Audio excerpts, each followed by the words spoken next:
Hey guys, welcome to Green Bean Fiction. So in today's video we are gonna see what if Deku had pyrokinesis and fell in love with Itsuka, part 2. Before starting, make sure to hit that like button and subscribe if you are interested in MHA fanfictions. This story is from the Ashes by Birdman53. Now without wasting any more time, let's dive in. A few weeks had passed since Kendo had asked Midoriya to come to the sports festival, and much to everyone's delight, things had gone back to normal. To everyone's knowledge, the League of Villains had gone back into hiding after their failed attempt to kill All Might. That being said, the attack still caused ripples, and one of those ripples was the media focusing on the first years of UA, specifically 1A. While most people didn't seem to mind a spotlight on the class, there was one person that seemed to be taking it poorly. I can't believe it, everyone's fawning over 1A just because they survived an attack. This is a hero school. Surviving an attack is literally the least you could do. Monama was pacing back and forth in the waiting room of the arena.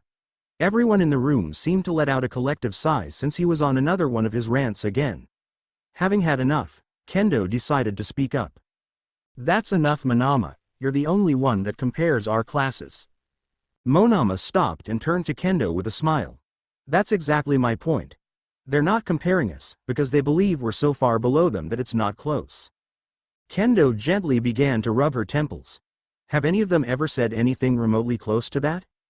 No, then shut up. But their actions and the way they carry themselves speak volumes. They're always walking around in their cliques, refusing to talk to anyone that's not in their class. Kendo's mouth hung open as she looked at him stunned. Do you actually believe the words that come out of your mouth? Monama laughed softly. But we will no longer be inferior to them. Today we will once and for all show the world that Class 1B is superior to 1A. The media that they love so much will be turned against them. Tetsu, who had been roused by the idea of competition, slammed his hand on the table. I like the sound of that, let's beat 1A. That's the spirit, Tetsu, and I have the perfect plan. Monama began to maniacally tap his fingers together. The sports festival has always been 3 rounds, with the third one being some form of tournament. We should hang back in the first round and see what everyone can do. Tetsu stood up, upset at the idea. That's not manly at all. We should be aiming for the top right out of the gates. Monama shook his head. Relax, Tetsu, this is just purely reconnaissance. We'll still aim for the top 40, that way we have a great view of 1A while holding our cards close to our chest. We can see, firsthand, what they'll do and plan accordingly from there. Then in the second round, we go all out, securing as many tournament spots as we can. Monama began to laugh as more of the class began to like his idea. Kendo could only shake her head in irritation. As much as she wanted to deny it, she couldn't. His plan made sense and it would work. That being said, every fiber of her being was telling her to go all out from the beginning. It was all she ever knew when it came to competition. As Kendo tried to ignore everything Monama was saying, a familiar hand began to pat her back. It's all right, Itsuka, just think about showing off for lover boy. Kendo looked up at her friend's toothy smile with slight annoyance. I'm not trying to show off for him, Setsuna. Tokage crossed her arms as she looked at her friend in disbelief. Seriously. Kendo's cheeks gained an ever so faint tint of pink as she looked away. All right, maybe I do just a little bit, but sue me for trying to look good for my boyfriend. Tokage again brandished her shark-toothed smile. It's not that hard, all you have to do is show off a little more of these. Tokage's hands detached from her body and began to float towards the zipper on Kendo's jacket. Sensing that something was wrong, Kendo turned around just in time to snag the floating hands before they could expose anything. I'm not trying to show off in that sort of way. I just want to look cool and show him how far I've come. Tokage sighed as she took her hands back from Kendo and reattached them. Itsuka, why couldn't you let me have this? Can't you tell I'm trying to calm my nerves as well? I got in on recommendation, so I have to make a good showing or else it makes me and the people that recommended me look bad. Kendo looked at her friend and could see the stress on her face. She wanted to help. As Kendo placed a hand on Tokage's shoulder, the other girl looked at her with a soft smile. Look, Setsuna, what if I let you get one squeeze after everything is done today? Tokage's soft smile turned to one elation as she nodded rapidly. Yes please. Kendo continued to smile sweetly at Tokage, but the ever-increasing grip on her shoulder paired with the silence told a different story. Tokage laughed nervously. That's some grip you got there, Itsuka. Kendo continued to increase the pressure as she silently smiled and stared at Tokage. Oh wow, that's actually starting to hurt now, hehe. Kendo continued to up the pressure without breaking eye contact. Alright, I get it, no squeezes. Itsuka, please don't snap my collarbone. Finally satisfied, Kendo released her grip and Setsuna nearly collapsed once she was freed. After all that, Kendo finally felt refreshed as she began to do some light stretches. Wow, I actually feel better now. Let's do this. While Kendo felt ready for what was to come, Tokage stood behind her sulking slightly. At least one of us is ready to go. Kendo turned back to her friend feeling a little bit of guilt from the way she had treated her friend. With a sigh she ran her hand through her hair. Fine, if you do well, I'll ask Izuku if you can join us on our date for a little bit. Tokage's eyes widened as she seemed to instantly perk up. Deal. Attention please, all first years please make your way to the field for the opening ceremony. After taking a deep breath, Kendo composed herself to take charge. Alright everyone, you heard them, let's go out there and show them what we can do. The rest of the class cheered as they followed Kendo through the tunnels that led to the entrance of the stadium's arena. They could hear the roar of the crowd as they approached the opening. Even though the tunnels had been well lit, the transition to natural lighting felt blinding. When their sight had returned, they found themselves standing on a green pitch, surrounded by a stadium filled with cheering fans. Even if the fans didn't know them, they still felt as if they had come to personally watch them. Everyone looked around in awe at the sheer amount of people that had shown up. Kendo found herself looking around as well, but she was trying to find a needle in a haystack. She knew that it would be highly unlikely for her to pick him out in the crowd, but she was hopeful. When the initial shock of the moment had faded, Kendo led her class to a stage that had been set up in the center of the arena. All the other classes made their way as well, and before long, all the first years had been combined. As everyone chatted in their small groups, a pair of footsteps began to echo throughout the arena. The distinct sound of high heels clacked across the stage, drawing everyone's attention to the scantily dressed woman standing in front of the microphone. You could hear a collective sigh from every woman in the stadium as they saw every man's reaction to the pro hero, Midnight. The hero in question smirked suggestively as she felt everyone's gaze on her. Basking in the moment, she gazed across all faces of the first years, but she came to a stop when she saw Kendo's. Her smirk turned to a mischievous smile as she locked eyes with Kendo, sending a chill down the younger girl's spine. Having found a potential new toy, she took a deep breath before welcoming everyone. Her speech, somehow, felt extremely generic yet strangely organic as she talked about the usual themes of competition and sportsmanship. Her speech ended with her welcoming the first-year representative, Katsuki Bakugo, to give a speech. While it was annoying that they only took into account the practical exam, Kendo didn't necessarily hate that it was him. I just wanted to say that I'm gonna win. Kendo furrowed her eyes at the boy as he walked off the stage. She chose to retract her previous feeling and decided that she did hate that he was chosen to give a speech. I just wanted to say that I'm gonna win. Midoriya couldn't help but laugh to himself as he thought about Bakugo's speech. Even though he had grown up since the last time he'd seen him, he still was as confident as ever, but hey, he upheld his promise and won. Sure, it may not have been in the fashion he wanted to, and maybe they had to chain him up for the award ceremony, but he still won. Even though Midoriya was happy that his childhood friend had won, he was still upset that Kendo hadn't done better. She had finished 28th in the obstacle course, which was middle of the pack for those that advanced. When it came to the cavalry battle, her group had miraculously been offered 2 spots to the tournament after a couple withdrew, but she passed them up since her group was frozen most of the match. It frustrated Midoriya that she would pass up such a prime opportunity, but he knew she had her reasons. He was just going to have to find a way to pry it out of her when she finally gets out of her review with her teacher. Midoriya sighed as he leaned against the entrance to Ua. Even though he had come to support Kendo, he was curious to see how those he shot with the drug were holding up after the attack. He was happy when he noticed the 2 that had actually been shot weren't holding back or second-guessing themselves during the first 2 events. He was ecstatic when saw that all 3 of them had made it into the tournament round, but that didn't last long since Ojiro was one of the people to withdraw. Yusa was in the first round against some kid from the general studies course. Even though she looked confident, Midoriya could see her constantly glancing back at her wings as if she was making sure they were still there. He wasn't sure if it was because of the drug or not, but it was safe to say it had some sort of effect on her mental state. That fight ended quickly when Yusa accidentally hit the kid in the nuts.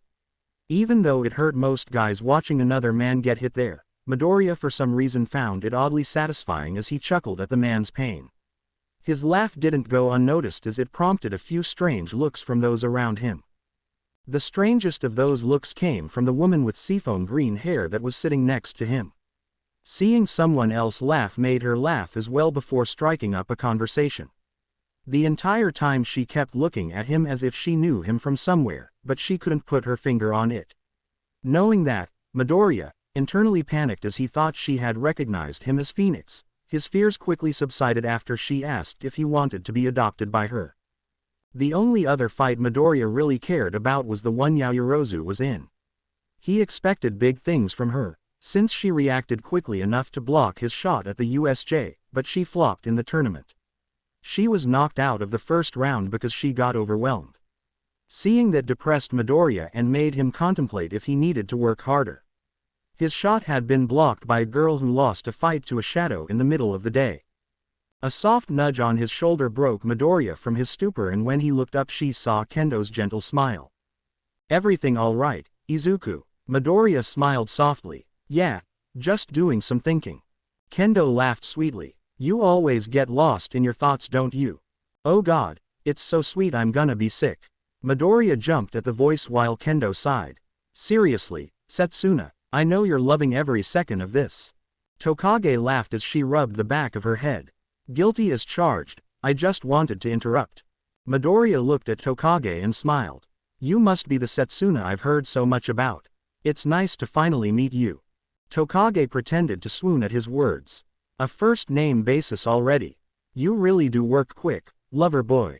Kendo rolled her eyes as she groaned. "I knew this was a bad idea. Setsuna, Izuku, Setsuna, there, introductions are over." Tokage threw her arm around Kendo and pulled her in. "Oh come on, Itsuka, Loverboy is just getting started to know everyone. Isn't that right?" Kendo looked over to where Tokage was gesturing to see the rest of her class making their way over. She could feel a headache coming on as Manama and Tetsu rushed over to see what was going on. Thankfully most of them were too tired from the sports festival to be over the top about meeting their class representative's boyfriend. After everyone had been introduced, the majority of them left, only leaving a few behind. Naturally the conversation drifted back to the sports festival. "Man, I can't believe that Bakugo guy really kept his promise. It was so manly, but I hate that arrogance." Midoriya shrugged. "I don't know, I don't think it was arrogance." Everyone turned to look at Midoriya confused. "Izuku, how's it not arrogance?" He used his speech to say that he would win. It's the way he said it. His tone was calm and he wasn't talking down to everyone. It was almost like he was trying to tell himself that he was going to win. "Yeah, I'm not buying that." Manama crossed his arms while shaking his head. Class 1A has always thought they were better than everyone else. Midoriya narrowed his eyes on Manama before he noticed another group walking by. His eyes instantly locked onto someone. "Well, if that's the case, why don't I humble them?" Manama started to laugh. "Oh wow, you're crazy. How do you plan to humble them when you didn't even make it into UA?" Kendo's eyes widened as she tightened her grip on Midoriya's hand. Midoriya returned the squeeze before letting go. "I'll figure something out." Kendo quickly clutched onto his arm as he turned away. "Izuku, don't do anything stupid." Izuku smiled softly. "Don't worry, I'll be fine. You know I can handle myself." Kendo reluctantly let go of his arm. Once he was free, Midoriya turned around and started walking towards the Class 1A. "Wow, I can't believe they took the muzzle off the bitch." Kendo's eyes widened as she instantly took off after Midoriya. "Izuku, what the hell?" The entirety of Class 1A came to a stop as they stared at Midoriya. The only one who didn't turn was Bakugo. He stood frozen as he looked in the opposite direction. "What the hell did you just say?" A boy with red hair quickly tried to push Bakugo away. "Relax Bakugo, he's just trying to get a reaction from you." Midoriya began to laugh. What's wrong? Did they take your balls as well when they took you off the leash?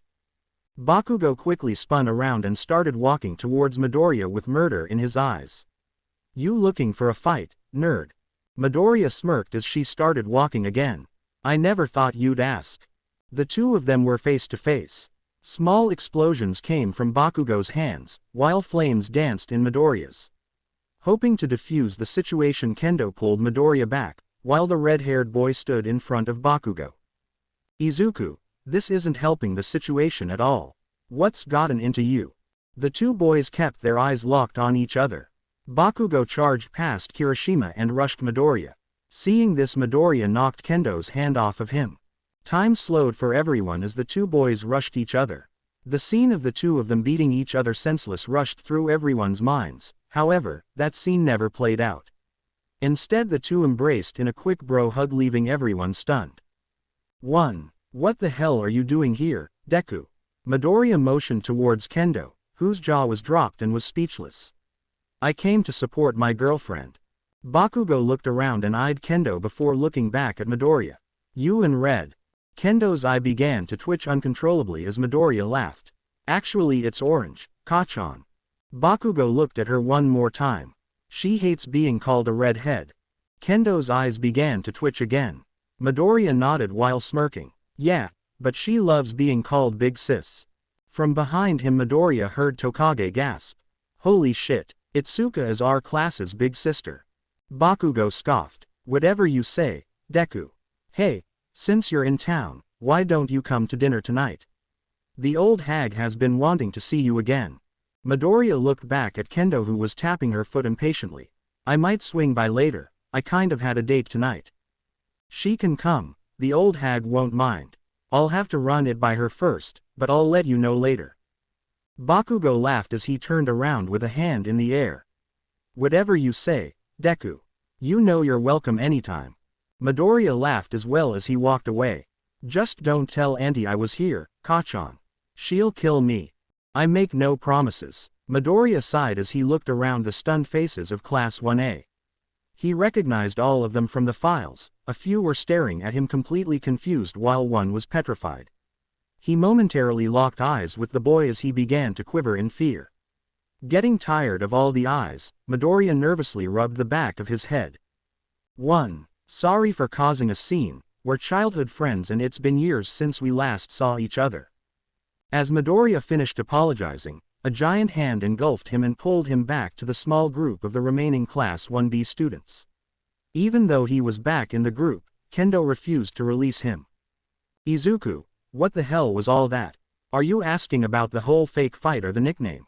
Both. Well, like I just said, Kachan and I are childhood friends, so that's sort of our thing.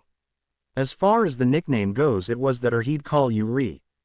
Midoriya was cut off by Kendo squeezing him before he could finish the word. When she released the pressure, he gasped for air. It was that or he'd call you Red until the day he dies. Kendo sighed. Fine, but now they're gonna call me Big Sis. Tokage shook her head. Not just us, I've already sent it in the group chat. Everyone in class now knows you as Big Sis Kendo. Kendo groaned in annoyance. How could this day get any worse? We could have dinner with Kachan and his family. I could make a move on, lover boy. You could break Midoriya's ribs, killing him. A meteor could crash into Uwa, causing all of us to leave the hero course. Everyone stopped and turned to Tetsu. Out of everything that could have been said, his was by far the weirdest. What? It's a crazy world we live in, anything's possible. Sighing, Kendo finally let go of Midoriya. Well, on that note, I think it's time we go. After saying their goodbyes, Midoriya and Kendo walked along the sidewalk hand in hand. Their pace was slower than normal thanks to Kendo's exhaustion. So, you and Bakugo knew each other growing up? Midoriya nodded. Yeah. Kendo smiled uneasily. I'm guessing that's why you said his speech wasn't arrogant.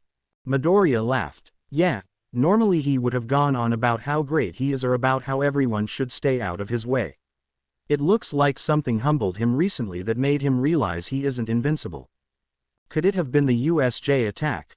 Midoriya shrugged unconcerned. Maybe, but it probably has to do with the fact that growing up he was a big fish in a little pond and now he's just a fish in a pond. Kendo shook her head with a soft smile. How did you put up with that attitude all that time?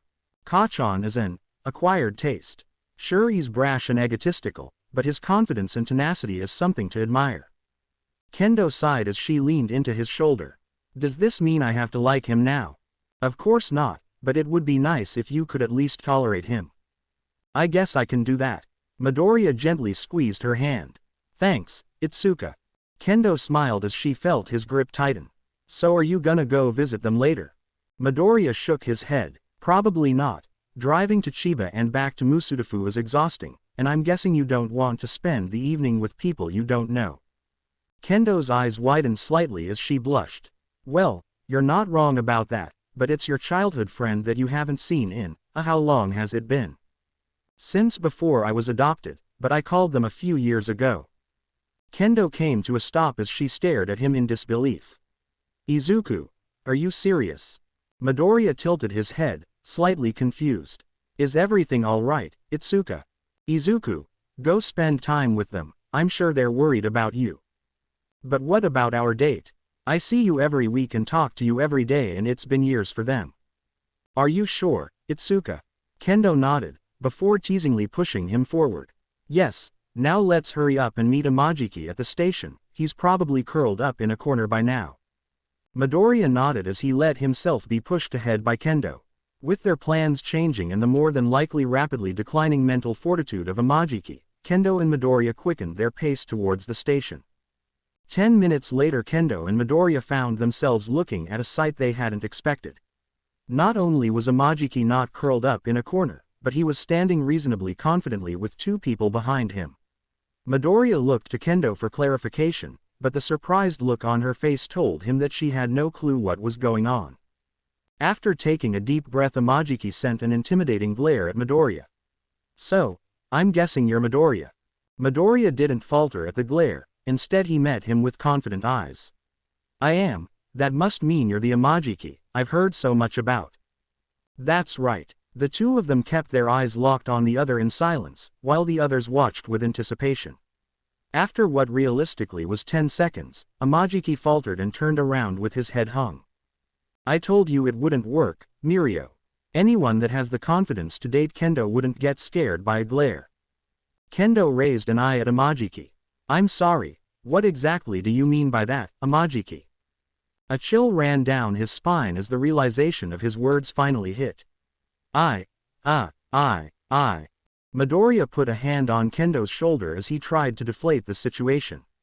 Itsuka, he just meant that your confidence would scare off a lesser man. The girl with blue hair sucked her teeth at his words. Ooh. Kendo turned to Midoriya with a sickly sweet smile. A cold sweat ran down Midoriya's face as Kendo raised her hand, expanding it ever so slightly. A swift chop was sent to Midoriya's neck, causing him to crumple instantaneously. The boy and girl that stood behind Amajiki could only stare wide-eyed at what they had just witnessed. Dusting off her hand, Kendo turned back to the others with her normal smile. What? He had it coming. The blonde-haired boy nervously scratched the back of his head. Obviously. Well, obviously. The blue-haired girl rapidly nodded. Totally. I mean, just look at you, you're gorgeous. Kendo blushed slightly while twirling the end of her ponytail. Thank you. But who exactly are you two? The blonde-haired boy pointed to himself with his thumb. I am Mirio Tagata, a third year. The girl beamed at Kendo. I'm Najire Hado, also a third-year student, but I share a class with Amajiki. Kendo's eyes widened. Oh, you're the friend that gave Amajiki advice. Hado smiled as she tilted her head to the side. Yep, I see it worked out. Yaa. Kendo laughed softly at the girl's energy, before silence recaptured the moment. As they all looked at each other awkwardly, Midoriya began to stir. Shaken, he got to his feet as he rubbed the spot the Kendo had hit. I guess I said something stupid again. Yes you did. I'm sorry. Good. Kendo sent him a genuine smile before taking a deep breath. So, not that it hasn't been lovely meeting you two, but why are you here? Oh, that's simple. Tagata began to explain, but he was quickly cut off by Hado. Amajiki said he was meeting his friend's boyfriend today, so we decided to be nosy. Tagata laughed at her antics. Yeah, that, and we figured he could use a confidence boost. Kendo looked over at Amajiki, who gave a shaky thumbs up. You did a real bang-up job with that one. Yeah, we're still working on that, but he'll get there eventually. Midoriya looked at Amajiki and felt conflicted. The gaze he had given him earlier wasn't an act, but he wasn't sure where that aura had gone.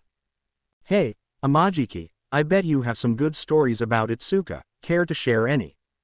Amajiki slowly looked at Midoriya. Why would I do that? Kendo would just get mad. Midoriya nervously rubbed the back of his head. Well, when you put it like that, I can't help but agree.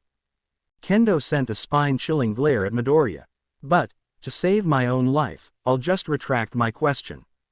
Kendo nodded before shoving Midoriya. Well, as fun as this has been, Izuku has to go. Apparently one of his friends goes to Ua and he was invited to dinner. Amajiki looked Kendo confused. But I thought you two were going on a date. Kendo put her hands on her hips. Plans can change, Amajiki. Besides, he hasn't seen them in years. Amajiki looked at Kendo before sighing. Why do you always change plans so often? It's exhausting. Because I can. Now, let's go. I don't want to miss the train. Kendo pushed Amajiki towards the turnstiles before walking back to Midoriya. The two of them stared into each other's eyes for a moment before she wrapped her arms around him. Let me know when you get there, and when you get home tonight. Okay. Midoriya nodded as he got lost in a sea of orange. I will. Thank you. Kendo broke the hug, before she jogged to catch up with Amajiki, leaving Midoriya with his friends standing awkwardly. The three of them shared an awkward look before Midoriya spoke up. So, do you think it went well? The two of them looked at each other before shrugging silently. Seeing their reaction, Midoriya could only sigh. I honestly don't know what I was expecting. While Midoriya was leaving the station, Kendo and Amajiki sat next to each other on the train. The silence between the two of them wasn't unusual, but it felt strained this time. So, what do you think? It's hard to get an idea from one short meeting, especially when he spent most of it unconscious. Kendo shrugged as she clicked through her phone. Maybe, but I'm guessing you learned almost everything you needed by that stare down. Amajiki sighed as he turned to look out the window. There's something unsettling about him, but he didn't seem threatening. Kendo looked at him with piqued interest. What do you mean? I don't know why, but it felt like he could kill you if he wanted to, but he wasn't going to. Kendo was taken back by that statement. Really? Amajiki nodded. Yeah, but besides that he seemed nice enough. Kendo smiled softly. So does that mean you approve? Would you have listened even if I didn't? Nope. Amajiki sighed. You're exhausting, Kendo. Kendo laughed to herself as she rapidly clicked through her phone. Even if she kept up her happy expression on the outside, on the inside she was thinking about what Amajiki had said. Izuku's not like that. He's a good kid. 45 minutes after he left the station, Midoriya found himself standing in front of a familiar house. As he walked through the gate, he was met with a flood of memories of him and Bakugo running around and playing heroes.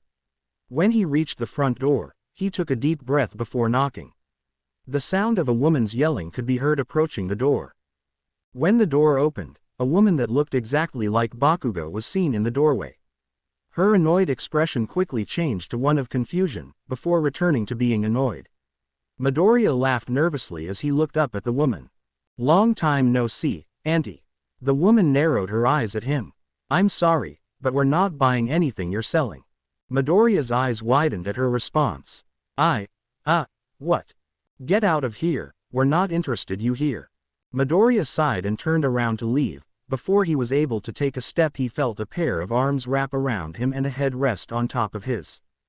It's good to see you again, Izuku. Would it kill you to call every once in a while? Midoriya placed his hand on her arm as he leaned into her hug. Sorry, life's been crazy. For 3 years. Would you believe me if I said yes? A quick slap was delivered to the back of his head. No, now are you gonna come in or not? Midoriya laughed as he rubbed the back of his head. Of course. Bakugo's mom smiled as she walked back inside. Hey, Masaru, Katsuki, come see what the cat dragged in. Bakugo's dad made his way around the corner and went wide-eyed before he cleaned his glasses. Izuku, you sure have grown up, son. Midoriya shrugged, slightly embarrassed. Well, I would hope so, it has been a long time. He nodded in agreement. Far too long. The sounds of Bakugo's footsteps could be heard coming down the stairs. He came to a stop when he saw Midoriya. It's about time you showed up, Deku. Mitsuki turned to Bakugo, annoyed. You knew Izuku was in town, and didn't say anything. Bakugo shrugged, unfazed. Deku was at the sports festival. Mitsuki turned to Midoriya, annoyed. You were in town and weren't even planning to come visit, weren't you? Midoriya scratched his head as he looked away. Of course not, besides it was Kachan who decided to not tell you anything. What the hell, Deku? You told me not to tell them. You really think I would do something like that? I haven't seen you guys in years, why wouldn't I visit? Mitsuki delivered a swift smack to both Midoriya and Bakugo. Enough, you brats are both getting on my nerves. Masaru grabbed his wife's shoulders. Calm down, Mitsuki, let's just enjoy the time we have now. Mitsuki sighed before walking into the kitchen. Fine, now let's eat before the food gets cold, and Izuku, I want to know everything you've been up to. With a sigh and slap on the back from Bakugo, Midoriya begrudgingly made his way to the table. Most of the meal was spent with Midoriya telling of everything he's been up to, mainly his stories of working at the shop.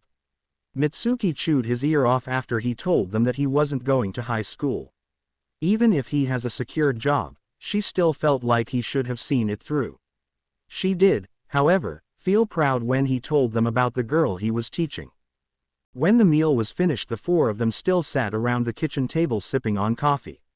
Mitsuki had enjoyed spending all this time hearing about Midoriya's life. Even with everything that had been said, she still had a few questions as she stirred her drink. So, Izuku, why did you go to the UA Sports Festival? I went to support a friend. Mitsuki raised an eye with intrigue. A friend that wasn't Katsuki? Yeah, he's got a girlfriend. Mitsuki spit out her coffee while Midoriya looked at Bakugo in disbelief. Kachan, why? Bakugo shrugged as he drank his coffee. Why not? Mitsuki tapped her mug as she smiled innocently at Midoriya. My oh my, Izuku, why did you leave that detail out during your story? I didn't think it was important. Well, tell me more. Did she put up a fight? Everyone stopped and looked at Bakugo stunned. Masaru, who seemed the most surprised, cleared his throat. Katsuki, did you? Quote Grease. Yeah, it's a classic. Mitsuki looked at her son extremely confused. Well, that's something. Now Izuku, who is this girl? Her name's Itsuka Kendo, she's in class 1B at UA. Mitsuki placed her elbows on the table as she held her cup. And how did you meet her? She came into the shop with her dad and it sort of just happened. We started talking and one thing led to the next.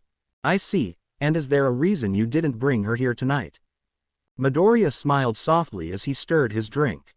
Yeah, she thinks Kachan is an arrogant prick. What the hell, oh god, that's priceless. While Bakugo and his mother continued to argue back and forth, Masaru sat back with a gentle smile, enjoying the family dynamic he learned to love. Midoriya on the other hand could only vacantly smile as he imagined all the things he missed out on growing up and how his life could have turned out. Sensing a bit of uneasiness, Masaru placed a hand on Midoriya's shoulder. Izuku, why don't you stay here tonight? Oh no, I don't want to intrude. Shut it kid, you're staying. Midoriya looked at Mitsuki who was staring at him with determination. She wasn't going to let him leave so easily this time. With a sigh, Midoriya gave in. Alright, thanks for having me. Mitsuki smiled as she stood up from the table. Alright, Katsuki, get him some clothes to sleep in. Bakugo stood up and started to make his way upstairs. Don't tell me what to do, ya old hag. Midoriya stood up to follow Bakugo, but he was stopped by Mitsuki wrapping her arms around him again.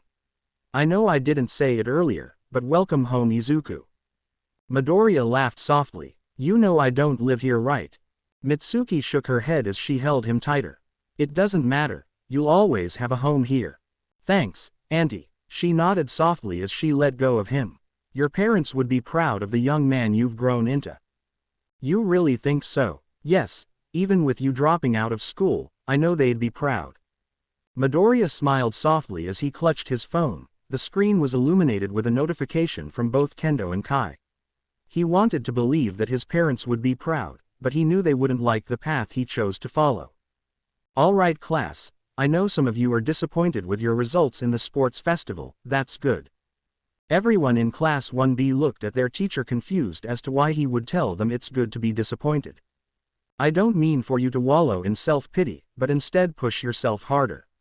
Use those emotions to improve yourself so you can be better next time.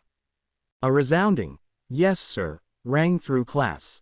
His short speech had lifted a few of the sour moods in the class. Now, who came up with the plan to hold back in the first event? Again everyone in class looked at him confused, however this time it was because no one had talked about the plan they came up with. Seeing their confusion, Vlad King sighed. Did you seriously think the teachers wouldn't see what was going on? You all used your quirks as little as possible and held towards the middle of the pack. Manama laughed arrogantly as he flipped his hair. It was a pretty ingenious plan, wasn't it? We sat back and watched them all to gain a better understanding of what their quirks were. Then we were able to figure out how to take them out in the second round. And how exactly did that work out for you? Manama stopped laughing as he looked around the room annoyed. Only one of you made it through the second round without the need of people backing out. Even the 2 general studies students made it through, and do you know why? The class remained silent. They all knew the answer but didn't want to say it. Kendo clenched her fist as she thought about all the things she could have done to get further. She hated herself for going along with Manama's palm and for spacing out after she was frozen in place by Todoroki's ice. The reason is because they didn't settle for good enough. They all fought tooth and nail to be number 1. The reason Class 1A was able to recover during the cavalry battle was because they learned firsthand what happens if they hold back. The sports festival isn't just for you all to see who's the best in your grade, it's so other pros can see what you're capable of doing. Since you all chose to hold back, these are the results you get. Vlad King motioned to the whiteboard as he clicked his remote. On it appeared a list of all students in 1B with numbers next to them. At first they thought they were grades, but that was until they noticed a few of the numbers were over 100. You all will be doing a week-long internship with pros soon, and these are the offers you all received. Ibarra received the most with 283, while the majority of you received none. Just in case you were curious, Class 1A had 2 students in the thousands range. Everyone's heads dropped hearing that number. They didn't need to hear who it was because they already had an idea of who it was. Kendo knew there was a gap between her and Bakugo and Todoroki, but hearing that they received at least 1,000 offers compared to her measly 5 was demoralizing to say the least. Now, for those that didn't receive an offer, you'll still be attending an internship. The school has pre-approved places that are always looking to help the new generation, so you'll be choosing from them. You have until Friday to turn in your forms. Are there any questions? The class remained silent. Alright, tomorrow midnight we'll be joining to help you all pick hero names, so start thinking of some tonight. Class dismissed. Sounds of chairs moving filled the room as everyone began to pack up. Kendo could only sigh as she went to the front to hand out the lists of internship offers. She had already known the offer numbers before class since she was asked to put the packets together beforehand. Slowly everyone came and grabbed the packet with their names on it. After everything was passed out, she was left with her packet and list of extra offers. The only notable offer was from Uwabami. As she collected her things, the door to the classroom opened up. She didn't think much of it since she figured it was just one of her classmates who forgot something, but that wasn't the case this time. Standing in the doorway was Midnight. Hey, Ms. Midnight, did you need anything? She nodded with a soft smile. I actually needed to talk with you. Would you mind coming to my office? Oh, of course. Kendo quickly packed her things before following the teacher. Since classes had just ended for the day, the hallways were still full of students, which made the walk a little embarrassing. Before long the two of them reached a room that Midnight had to enter a code to enter. Inside were 2 couches facing each other with a small table in between them. Midnight silently motioned for Kendo to take a seat. The two of them sat facing each other silently for a moment before Midnight let out a deep sigh. Well, Ms. Kendo, do you know why I asked you to come here today? Kendo shook her head. No ma'am. Midnight smiled sweetly. Well, there are a few reasons, but the main one is about that boyfriend of yours. Kendo's eyes widened in shock. I don't see how that is any of your business. Relax, I just wanted to see how things are going between the two of you. I'm sure things have been crazy since you were a hero in training after all. Kendo took a deep breath as she calmed herself. Everything is fine, but I don't see how it's your business. It isn't really, but I'm also one of the student counselors, so it technically could fall under my responsibility if it causes issues in the future. Kendo raised an eyebrow at Midnight, still skeptical. How so? It's simple. Relationships are stressful at the best of times. All that stress either piles up until it bursts or gets worked out. I just wanted you to know that if you ever need someone to talk to in confidence, I'm here, okay? Alright, so how did you know I was in a relationship? I had a brief interaction with him before the entrance exam. He said he planned to confess after the exam. Unfortunately, Principal Nezu had me leave before I could get any details from him. And how did you know it went well? Woman's intuition. Also, I saw you two together after the sports festival. Kendo sighed as she looked to the ground. That explains why you waited till now to bring this up. Midnight laughed softly. You really are quite clever, aren't you? Kendo blushed slightly at the praise. So, is that all you wanted to say? Midnight shook her head. I know you just received them, but have you had a chance to look over your internship offers? Kendo nodded.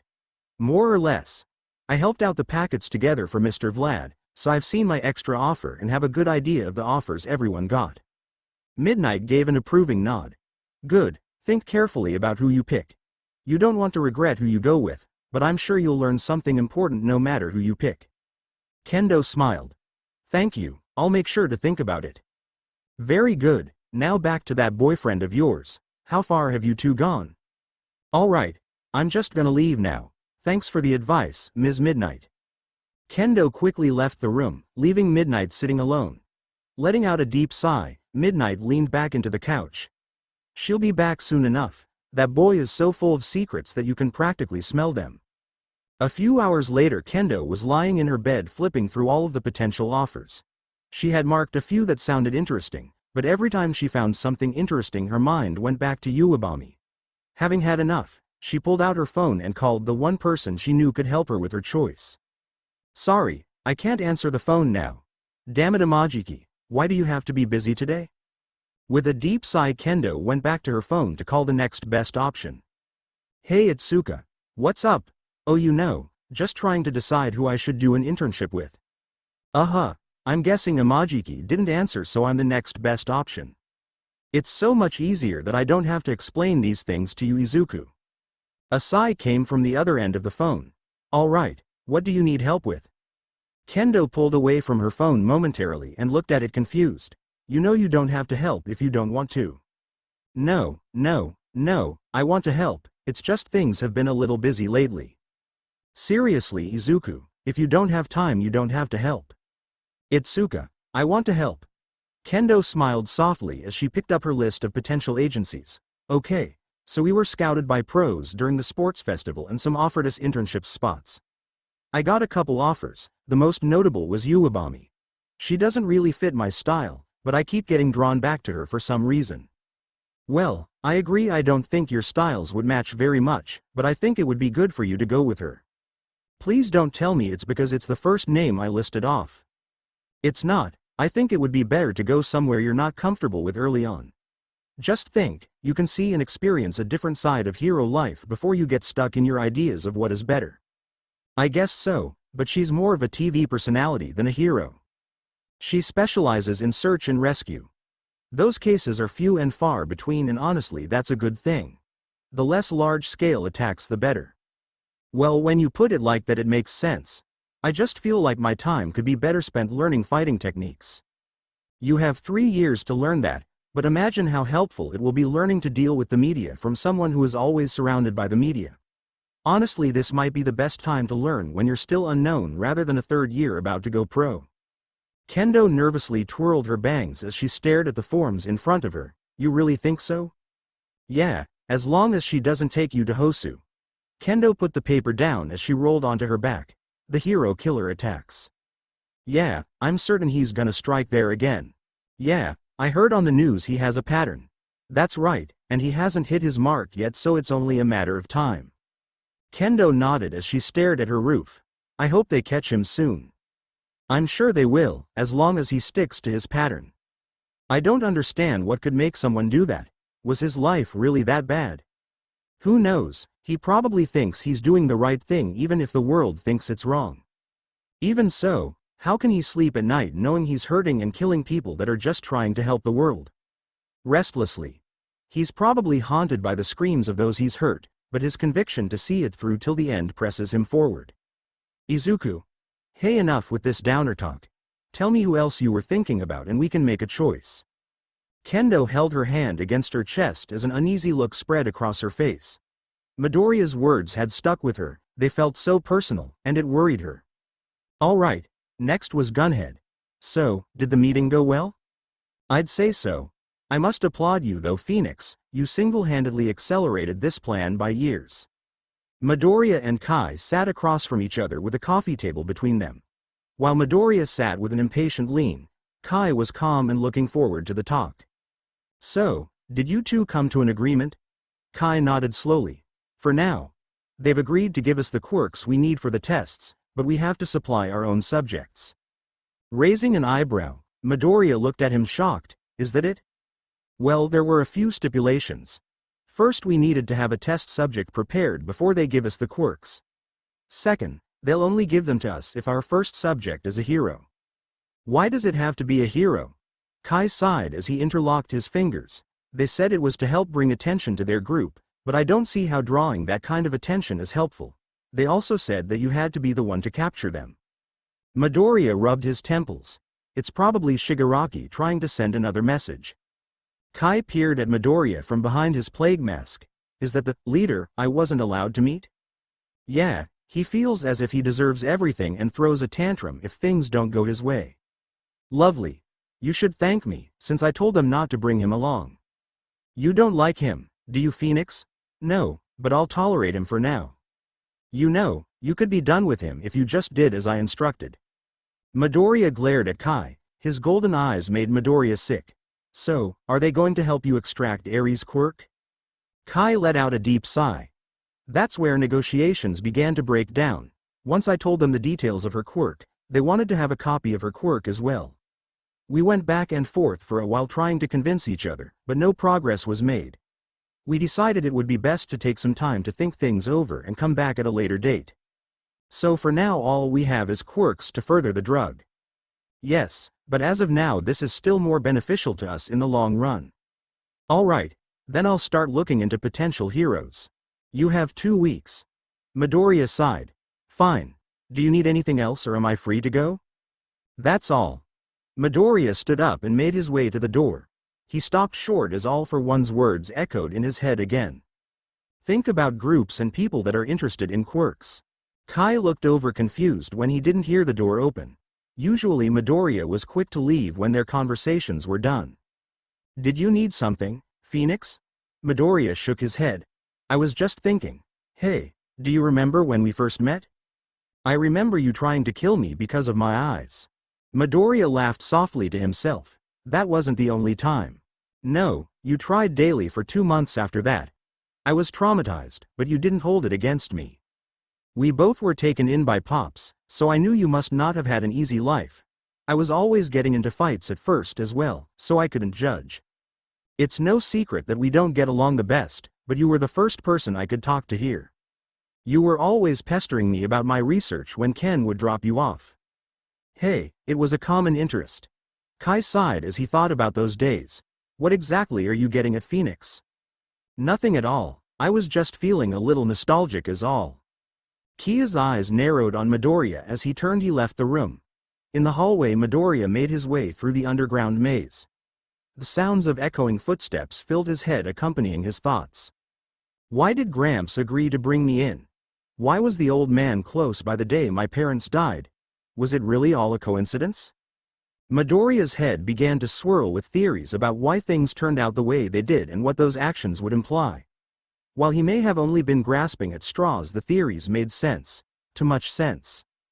A man with golden eyes destroyed my house and killed my parents. Kai has golden eyes and his quirk can easily destroy buildings. That being said, there are tons of quirks that can destroy buildings and gold is a fairly common eye color. The man also had expendable help and Kai has that in spades, but any group interested in Dad's research would have that. Obviously Kai is interested in quirks, but Dad's research wouldn't have been of any use to him. If anything, Destro would have been interested in it, but he's been dead a long time now. All for One is interested in quirks and the doctor knew my dad, they could be stringing me along. Shaking his head, Midoriya broke himself from his train of thought. Overthinking was a slippery slope and he couldn't afford to lose his footing now, not when his goal was so close. He could practically see it, just a few more jobs and hopefully he'd finally get the answer he'd been searching for so long. Midoriya was grateful for his mask, he could feel the Cheshire grin in his cheeks. Feeling the need to recompose himself he took a deep breath as he turned a corner on the streets. Sadly, he wasn't able to savor the sweet oxygen he had just taken in since it was forced out of him as he bumped into someone. Whoa, sorry about that. Looking up Midoriya saw two familiar faces, one he wasn't surprised to see, but the other caught him off guard. Standing in front of him was Bubble Girl and Tagata, the boy he had met at the train station after the UA Sports Festival. The three of them started blankly at each other for a moment before realization set in as to what just happened. Sorry about that, I should have been looking where I was going. Midoriya shook his head, it's fine, I should have been looking as well. Bubble Girl giggled to herself as she watched their interaction. Oh wow, you seriously have bad luck when it comes to corners, don't you kid? Tagata looked between the two of them, confused. Has this happened before? Midoriya nodded. Yeah, twice now. Bubble Girl smiled as well. It's kind of our thing. Tagata blinked rapidly, unsure what to think of this situation. Well, that's weird. Midoriya scratched the back of his head. Yeah, but it's not as weird as running into you, Tagata. Both Bubble Girl's and Tagata's jaws dropped after hearing his name. Feeling the urge to know more, Bubble Girl was quick to ask questions. Holy cow, you know him, Lemillion. Tagata scratched his head as he tried to connect the dots. He knew the voice sounded familiar, but he couldn't put his finger where exactly he had heard the voice before. Sorry, I'm drawing a blank. Midoriya sighed as he removed his mask. This should help jog your memory. We met after the UA Sports Festival. Tagata snapped his fingers as he rapidly nodded. Oh right, you're Mr. Boyfriend, Midoriya right.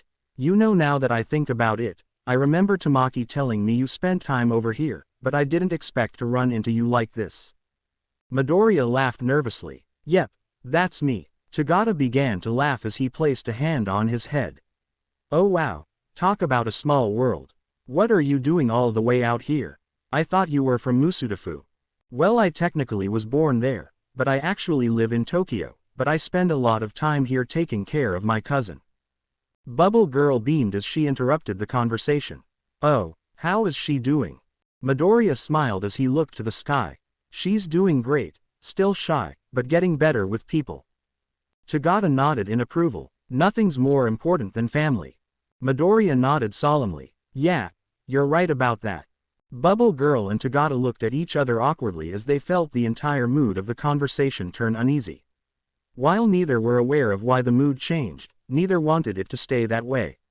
Having had enough, Bubble Girl decided to wrap things up. Well, Midoriya, it was nice to finally get your name, but Lemillion and I need to get back on patrol before we get in trouble. Midoriya quickly shook himself from his daze. Oh, I'm sorry, I didn't mean to hold you two up. Bubble shook her head. No, don't worry about it at all. It's always fun running into people you've met before, but just remember. Be careful with the mask and watch out for corners.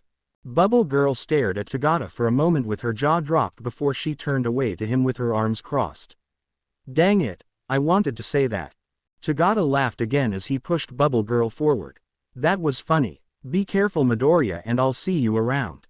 Midoriya sighed as the two of them turned another corner and vanished from sight. They're definitely still monitoring the compound. A few nights later, after Midoriya had taken Eri back to the compound, he was called in for a meeting with the League. He found himself sitting in his usual spot and everything looked the same, except for the fact that Kurogiri wasn't in the room. Shigaraki was sitting at the bar tapping away impatiently, while he mumbled to himself.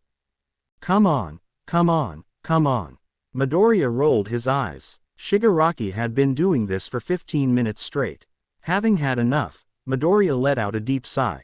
So, where exactly did you send Kurogiri? It's not like him to be late. Shigaraki's tapping came to a stop as he looked over at Midoriya. I told you, he had to go pick something up. And what exactly is this something? You called me in on my week off, so it must be important. It is important. Now shut up and wait. Does this have anything to do with you getting shot at the USJ? No. Shigaraki slammed his fist on the bar as he began to stand up, but he stopped when a familiar purple mist began to swirl. Apologies for the delay, it took more convincing than I had expected to get him to agree to come. Midoriya raised an eye at Kurogiri. Convince who to come?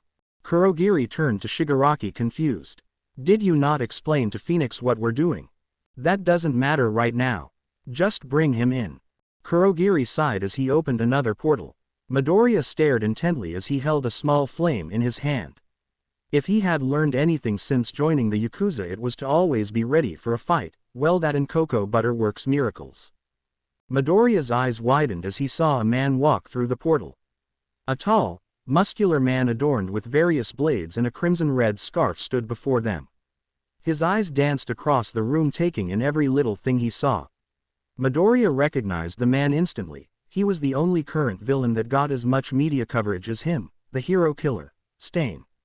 Stain's eyes narrowed on Midoriya and the flame in his hands. The sight of the flames caused him to instinctively reach for one of his many blades. The two of them locked eyes as if waiting for the other to make the first move.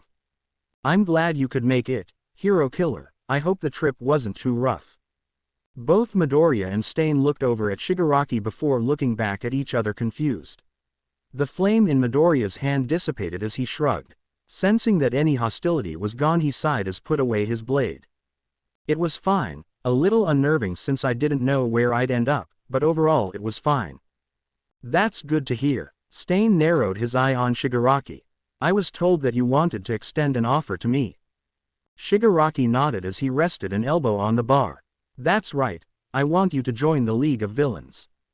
Stain remained quiet for a moment as he continued to eye Shigaraki. I'll admit, it is an intriguing offer. Shigaraki gave a Cheshire grin. I'm glad you can see a good opportunity when it's laid out in front of you. But I need to ask why. Shigaraki's smile faded as fast as it appeared. What? I want to know why you're seeking me out. You already have Phoenix and public recognition with the USJ incident. So why do you need me? Shigaraki signed as he leaned into the bar. It's simple, I need stronger members. At the USJ I went for quantity over quality and that failed to work.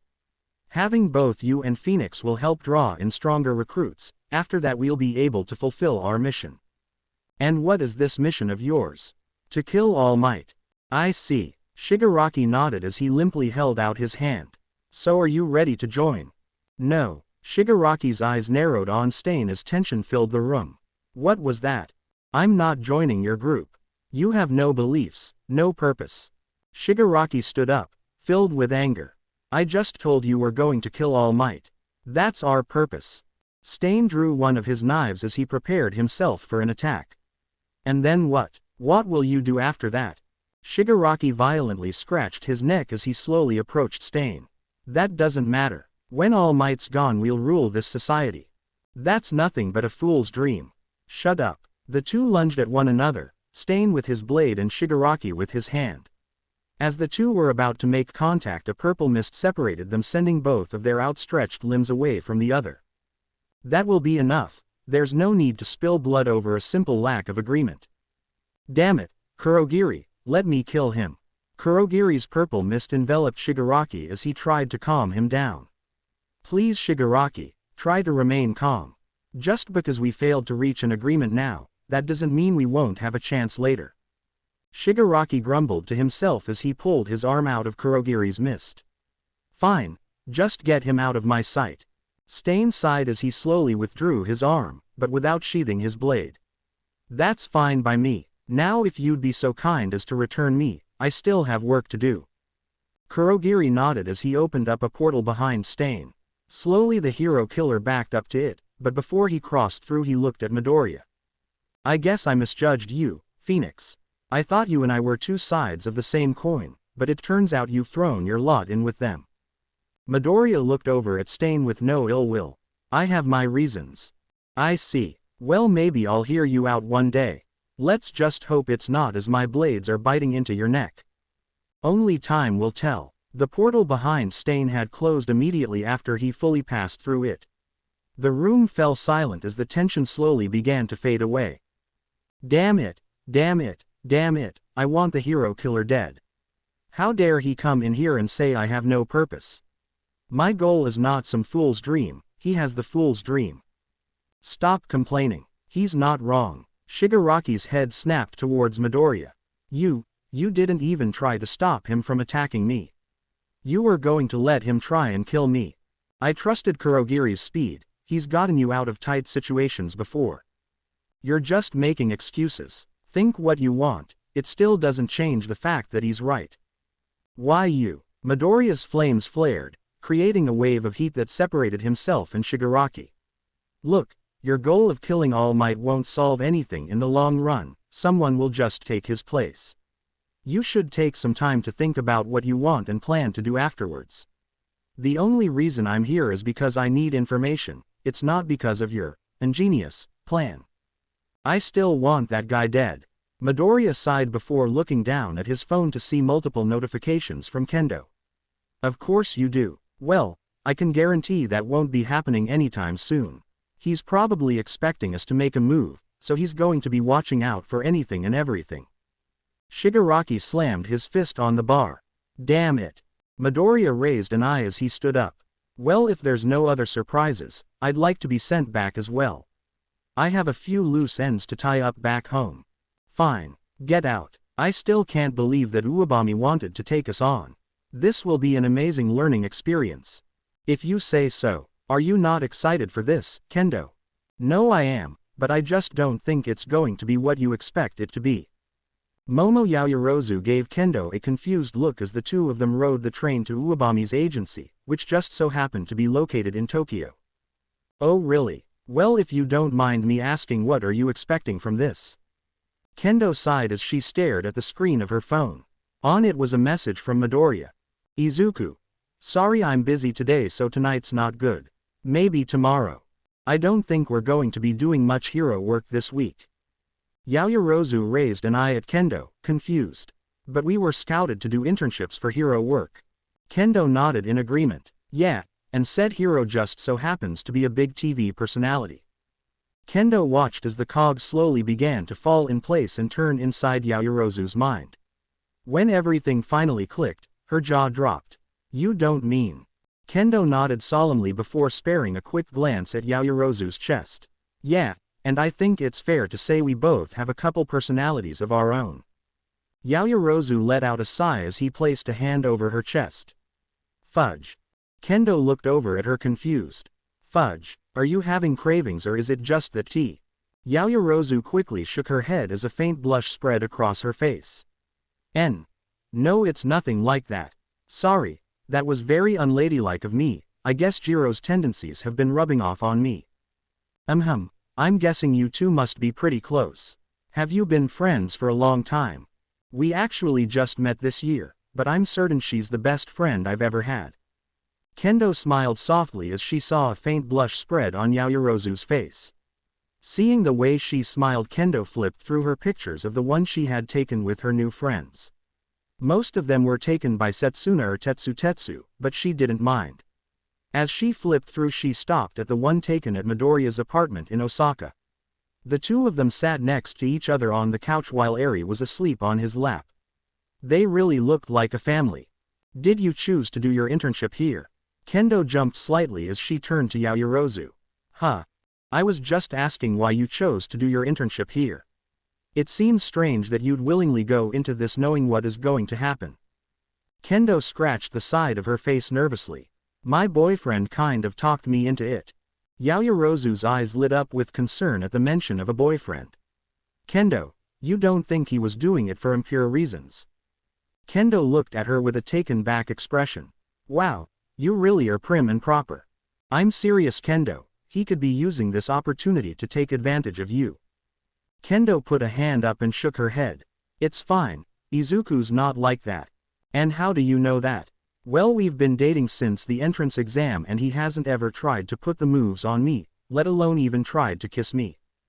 Yaoyorozu's eyes widened in shock. Oh, well, in that case I guess there's nothing to worry about. Kendo sighed as she grumbled under her breath. I wouldn't say it's nothing to worry about. Did you say something, Kendo? Nope, nothing at all. I see. Yaoyorozu took out her phone to check the time. We still have a little while before we reach our stop. So why did you choose to come here? You said your boyfriend convinced you, but I'm guessing there's more to it than that. Yeah, he said it would be good for me to gain experience with media attention early on. We have 3 years to fine-tune the things we're good at, so I went with something I know nothing about. Yaoyorozu turned to Kendo in surprise. Oh wow, it sounds like he put a lot of thought into what would be best for you. Also, the fact that he lives in Tokyo may have swayed my decision as well. Yaoyorozu gave Kendo a deadpan expression before pinching the bridge of her nose.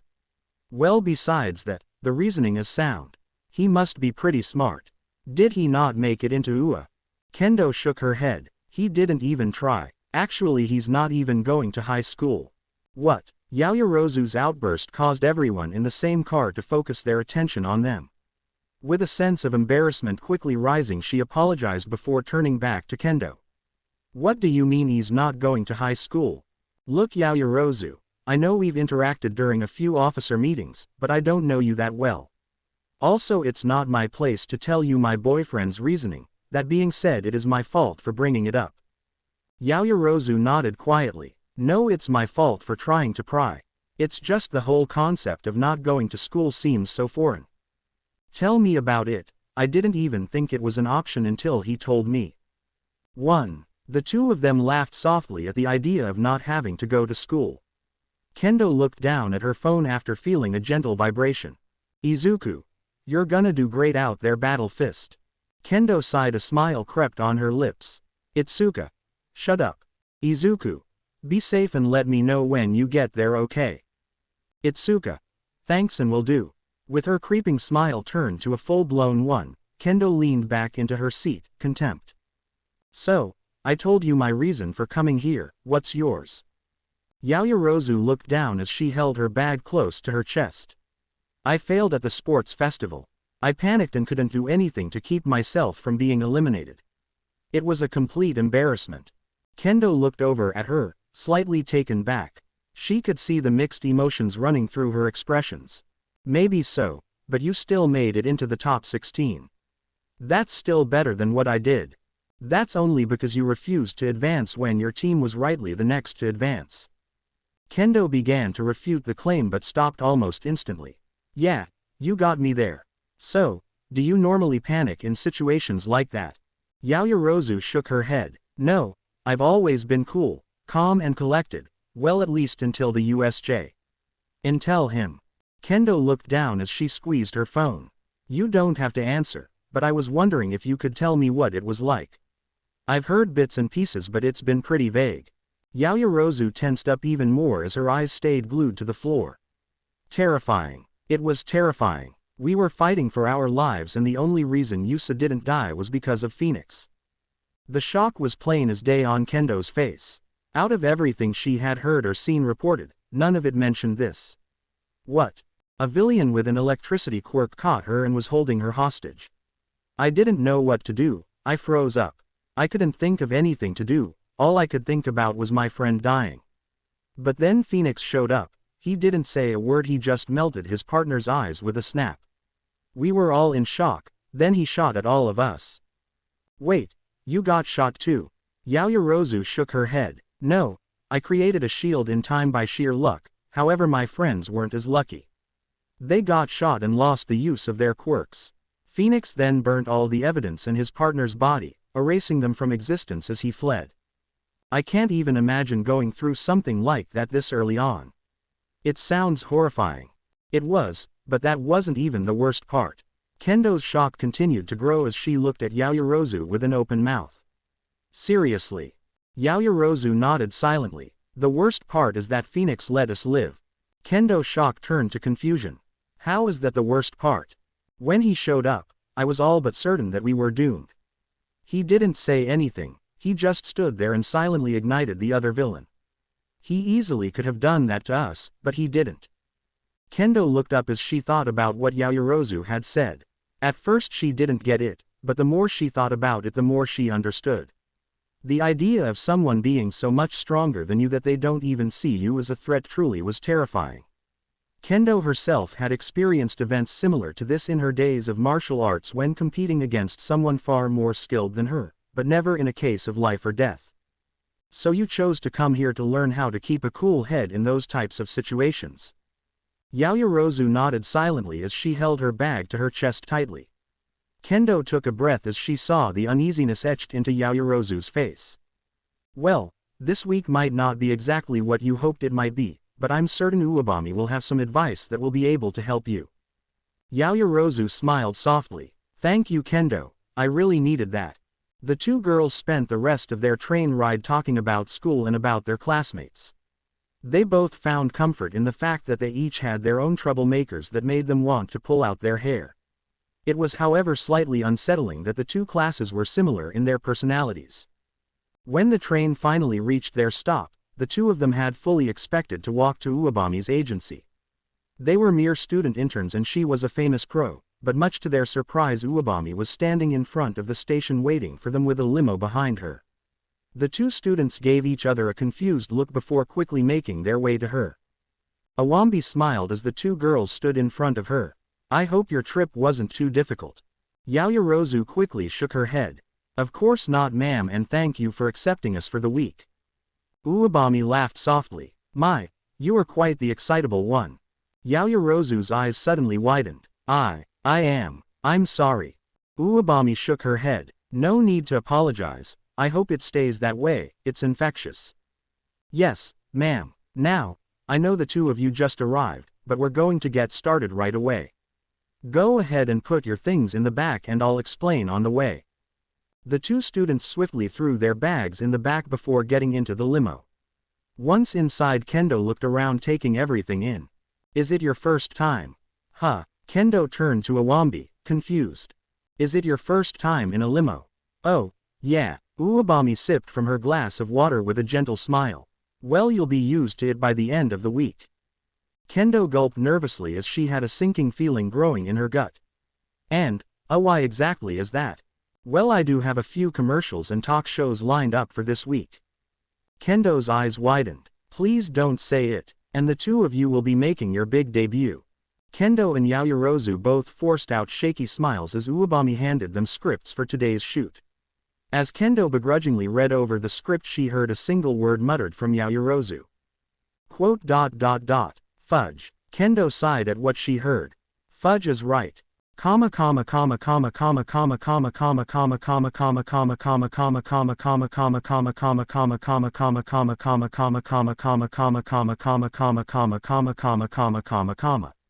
Midoriya let out a deep sigh as he put his phone away. As much as he wanted to hang out with Kendo while she was at her internship with Uwabami, he knew that he couldn't attempt to until he finished his mission in Hosu. After the negotiation with the hero killer had fallen apart, he had been given a new job, to find and dispose of him. He knew that finding the hero killer wouldn't be easy. Thankfully, working in the underworld came with a perk of having plenty of connections. Casually making his way through the narrow back alleys, Midoriya acted as if he didn't have a care in the world. His calm demeanor was a mere facade. Truthfully, he was on high alert. He knew that at any given moment he could be attacked. 2 hours passed and Midoriya had found no traces of the hero killer. He hadn't expected to randomly stumble upon him, but he had hoped that he would have found at least some traces of him. Then again, if he had left a trail, he probably would have been caught by now. Midoriya had enough for the day. All he wanted to do now was go home and shower. He made his way into the deepest part of the alley. He didn't want anyone to potentially see Kurogiri's portal manifest. As he pulled out the phone to make the call, he came to a stop. A soft pair of footsteps echoed through the alley. Looking over his shoulder, Midoriya saw someone approaching him. He couldn't make out any noticeable features. They were wearing a pair of jeans and baggy hoodie with their head facing down. Every fiber of his being was telling him to be on guard. Midoriya watched as they slowly approached him. As they grew closer, he was able to distinguish that they were a man, but nothing more. The man passed Midoriya without saying a word and eventually turned a corner, leaving Midoriya by himself. After letting out a sigh, Midoriya reached for his phone again, but stopped when he felt a pressure applied to his spine. Midoriya slowly raised his hands in the air, trying to show that he'd cooperate. His hands barely made it halfway up before a voice stopped him. "You've disappointed me, Phoenix. First you join up with those embarrassments and now I catch you off guard right after I walked past you. To be fair, not everyone is as good as you when it comes to hiding their presence. Now could you put that away? I only came to talk." And why should I believe that? Small flames instantaneously appeared and disappeared all around Midoriya. Because if I was here to kill you, I'd have set you ablaze the moment you pressed that knife against my back. The blade slowly retracted and Midoriya turned around to face the hero killer.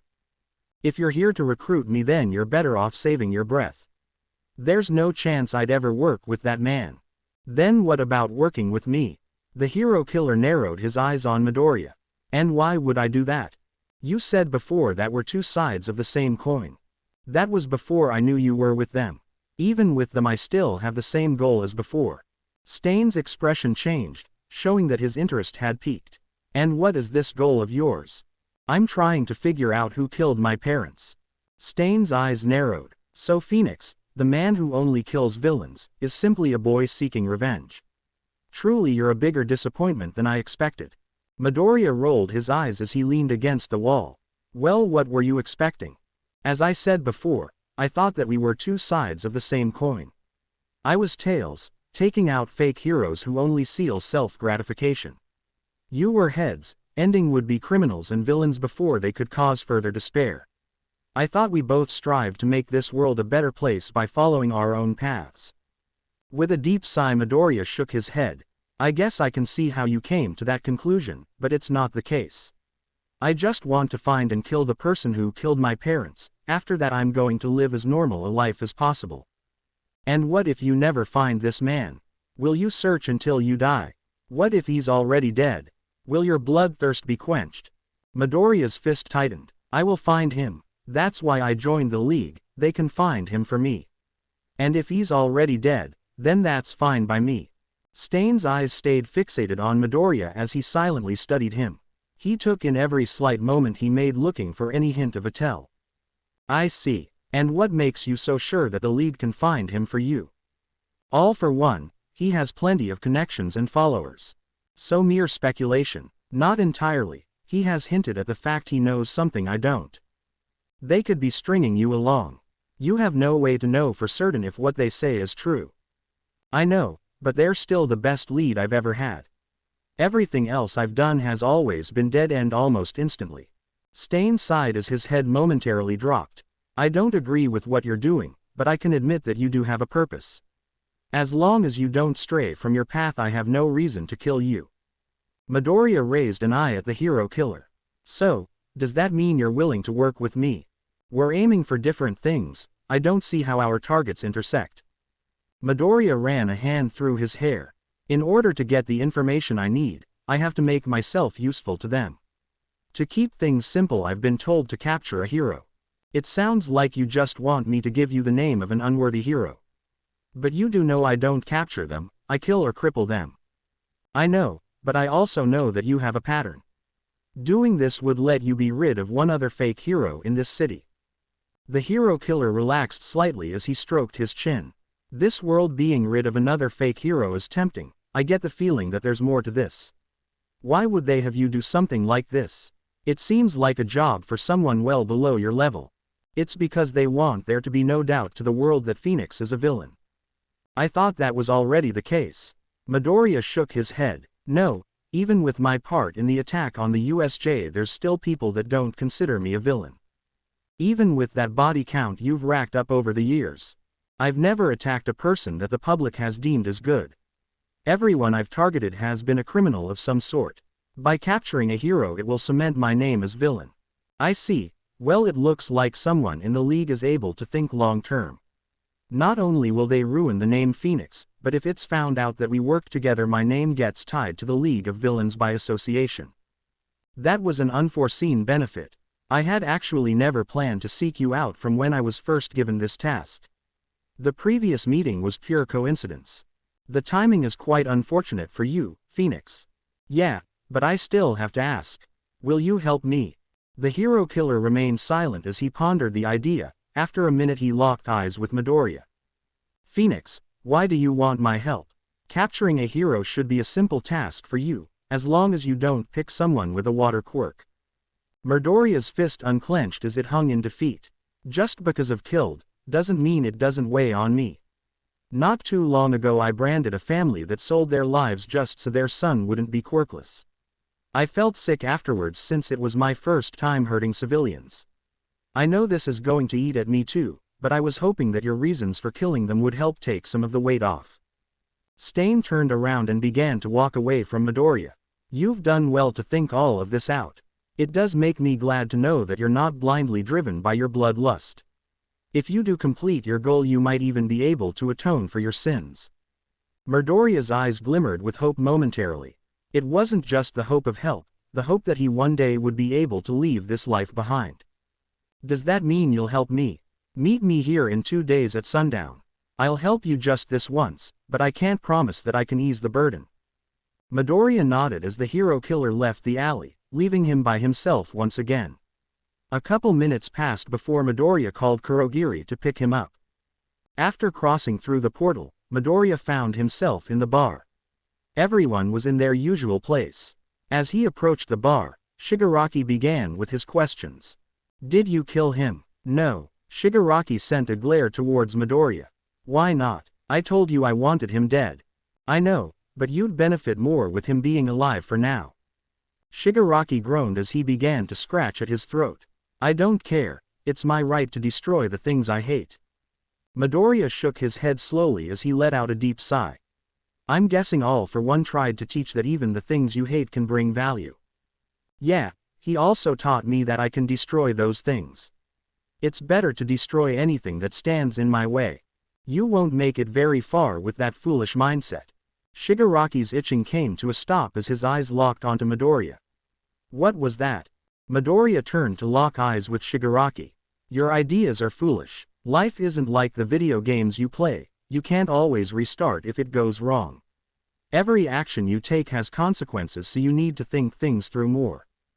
Shigaraki's eyes narrowed. Are you saying you agree with the hero killer? Midoriya turned to face the bar again. All I'm saying is that if it wasn't for Kurogiri and All for One, you'd be alone, dead, or rotting in some prison. Shigaraki got up swiftly, knocking over his stool. Midoriya shot his eyes at him and prepared for a hand to be sent his way, but it never came. Shigaraki stormed out of the room as he mumbled to himself.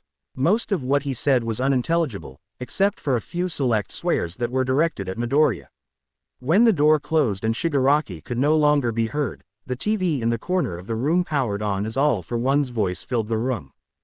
Do you think it was truly wise to provoke him like that, Phoenix? Someone needs to. He needs to know that things won't always go his way. That may be true, but he's a work in progress. And how long have you been working on him? I found him when he was around 5, so his training started when he was 6. Midoriya deadpanned as he stared at the blank screen. So it's been 14 years and he still hasn't learned that things don't always go his way. I honestly don't know what you see in him. An unbridled hatred that can never be extinguished. Is that really something that you should value over common sense or the ability to think outside of your own desires? It is. Strategy and common sense can be taught, but hatred like that can't. It is something that is born from pain and trauma. With time it will bloom and produce an indomitable spirit that will bend everything to its will. Still, you know he can't survive on his own as he is now. You're right, but he's changing for the better and I have you to thank for that. Just right now he left and I'm sure he's thinking about what you said. How do you know he's doing that? Well, for one, I watched that boy grow up, so I have a good read on him. And secondly, he didn't try to turn you to dust as he left. Midoriya stopped to think for a second. All for One was right. Ever since he had joined up with them, Shigaraki was always quick to rely on his quirk, but this time he didn't even threaten it. The more Midoriya thought about it, the more he realized that small changes were happening. With enough time, Shigaraki could become a competent leader. I'll admit that he is changing slowly, but with what he wants to do, he needs to change faster. As of now, his only draw to bring new people in is the two of us. I can't deny that what you say is true. I guess it wouldn't hurt to give him a push. Spare the rod, spoil the child. I never took you for the religious type, Phoenix. I'm not. The boss used to tell us that all the time when he punished us. I hated it back then, but as I grew up, I realized that he was just teaching us that our actions have consequences. Do you think that it played a role in how you turned out? I can't say for certain, but I'm sure it didn't hurt. I do know it holds way more credibility than people that believe the month they're born in determines their entire personality. The room stayed quiet for a minute as the two of them thought about everything they had said. They were walking a fine line that would change the direction of the League of Villains forever. Truthfully, Midoriya didn't care what happens in the long run. Once he got his information, he was gone and ready to live out the rest of his life as a normal person, but that didn't mean he wouldn't prefer to work with the least amount of headaches possible. Tell me, Phoenix, why didn't you kill the hero killer? I've heard how the previous discussion went and it doesn't sound like there's any chance of him changing his mind. It's like I said, for now he's more beneficial to us alive at the moment. I guess that means you have some sort of plan then. I do. I'm killing two birds with one stone. A soft laugh filled the room. I dare say I think I know where you're going with this, but I'm not one to spoil a big reveal. I'm meeting back up with the hero killer in 2 days. Hopefully he's going to lead me straight to a hero to capture. I'll meet the requirements you set in place for us to get the quirks. Plus it comes with the added benefit of the media thinking the hero killer and the League of Villains are working together. Even without a video being displayed on the screen, Midoriya could sense All for One's sickly smile. Phoenix, you have yet to disappoint me, but do you have any ideas on how to take the hero killer off the board? I don't see Tamura changing his mind on that. Well, I'm meeting up with him in 2 days at sundown. If someone were to cause an incident in Hosu at the same time, naturally more heroes would be drawn to the scene. Also, I'm pretty sure some bigger names may be drawn in if rumors start spreading that I was in Hosu as well. Outstanding, you're having all sides dance in the palm of your hand. To think this far ahead at such a young age is amazing. I wish Tamura displayed a fraction of your intellect. Midoriya shrugged as he pulled out his phone. He had received a few messages from Kendo that had attachments with them. That's what happens when you grow up in the Yakuza. It's truly impressive. Seeing how you have turned out makes me wonder what could have been if I had found you that day instead. You probably could have amassed a formidable army by now. No offense, but I'm glad you didn't. I want out of this life and that wouldn't have been an option if you had found me. I know, but just keep an open mind. If something were to happen to Tamura, you'd be the best choice to lead the league. Thanks, but no thanks. I already have a job lined up. Midoriya stood up and nodded at Kurogiri, who proceeded to open a portal. I'll be back in 2 days. I hope that everything will be taken care of by then. Of course, we'll take care of everything on our end. Midoriya made his way through the portal and found himself in a back alley near his apartment in Tokyo. He extinguished the flames around his mask as he threw it in his pocket. Before making his way home, he checked the messages from Kendo to make sure everything was all right. A small smile crept on his face as he read the messages. Everything was fine, she was just updating him as to what she was doing throughout the day. Midoriya found the attached picture of her Yaoyorozu going through the hair and makeup process, as well as a few pictures of what was happening behind the scenes of the commercial shoot. Midoriya shook his head softly as he typed a message for her. Izuku. I have all day tomorrow free. Maybe if you ask nicely we could meet up when you're done with your work for the day. Or I could just so happen to cross paths with you during your patrols. Well, I must say, you two did surprisingly well for being thrown into things at the last minute.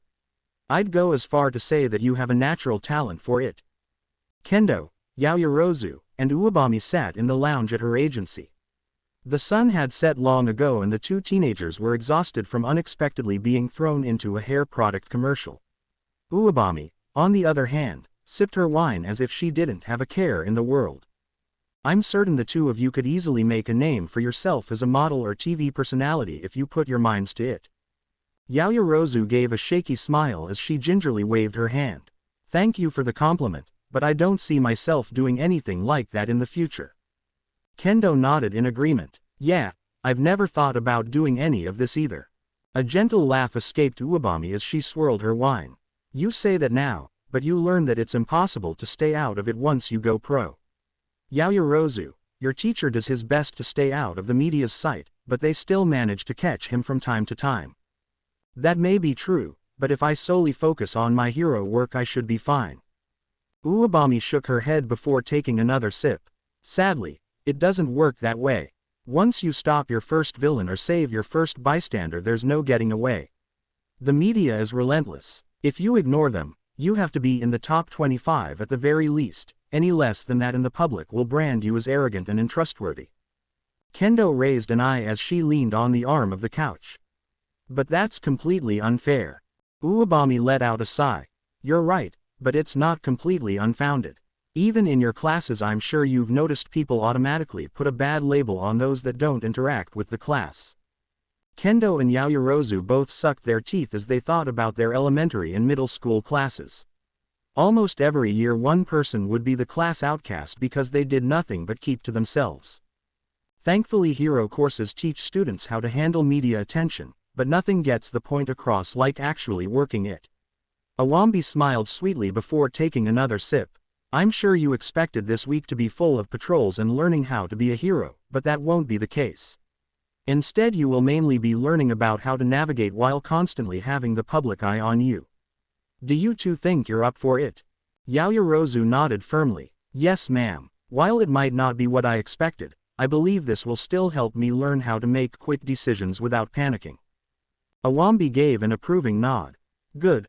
I'm certain that by the end of this you'll be able to handle any situation with a cool head. What about you, Kendo? Kendo shrugged casually as she glanced down at her phone. Well, the commercial was unexpected, but everything I figured would happen. So yeah, I'll be able to handle it no problem. Uwabami narrowed her eyes on Kendo. Interesting, you said you had no interest in this side of the hero world, but you also expected this week to go like this. Why would you still accept knowing that? Kendo looked away as she nervously ran her fingers through the ends of her hair. Well, my boyfriend said. Uwabami set her glass down. The sudden clinking sound caused Kendo to stop mid-sentence. Kendo turned back to Uwabami, with a nervous expression. Uwabami had a mischievous grin as her eyes narrowed on Kendo, as the snakes in her hair softly hissed with anticipation. She leaned in with more interest with each word.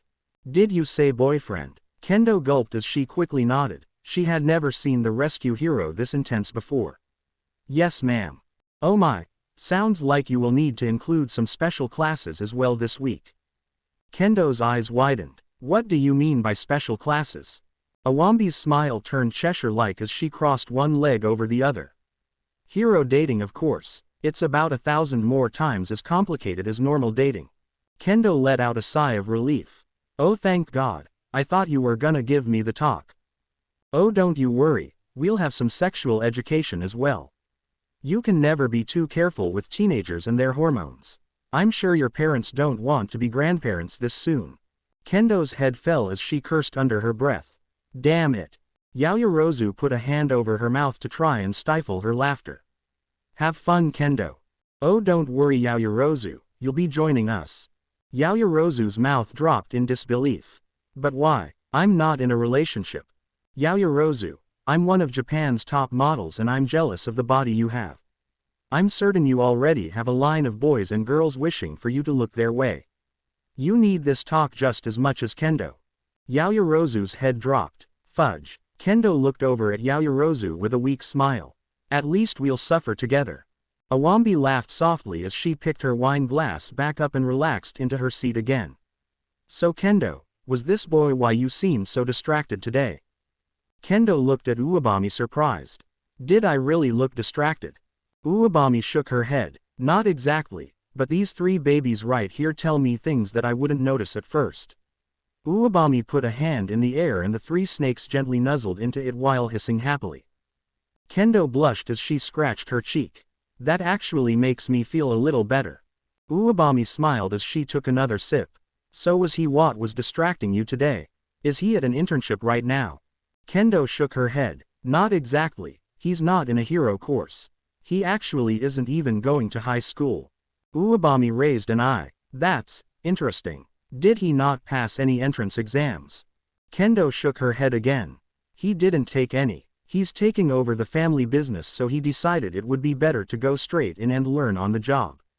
I don't really know how much he needs to learn, though he's been working there since he was 8. Uwabami nodded. I see. I hope the business goes well then. It will be hard to find a good job without a high school diploma if everything goes south. Kendo nodded as she picked up her phone with a smile. Yeah, honestly I don't think he's ever going to have to worry about money though. Uwabami's eyes widened as her snakes hissed. I get the feeling there's a lot there that you're not comfortable talking about. Yeah, it's personal stuff that I don't think I should just be talking about freely. Uwabami smiled as her snakes relaxed. I understand. So, where's this boy from? Kendo's eyes widened as she heard Yaoyorozu laugh to herself. He lives in Tokyo. Uwabami smirked as she began to pour herself a second glass of wine. Ah, I see. You were hoping that you might be able to see him when you all were done for the day and had time to yourselves. Kendo looked away quickly as her face turned a deep red. I wasn't expecting it, but it would be nice. I promise that wasn't why I chose to come here. Uwabami laughed as she watched the young girl panic. It's fine, Kendo. I understand. I was young too once. Tomorrow is going to be a relatively easy day for us. I just have a few interviews to record in the morning and early afternoon, so after that I don't mind if you hang out.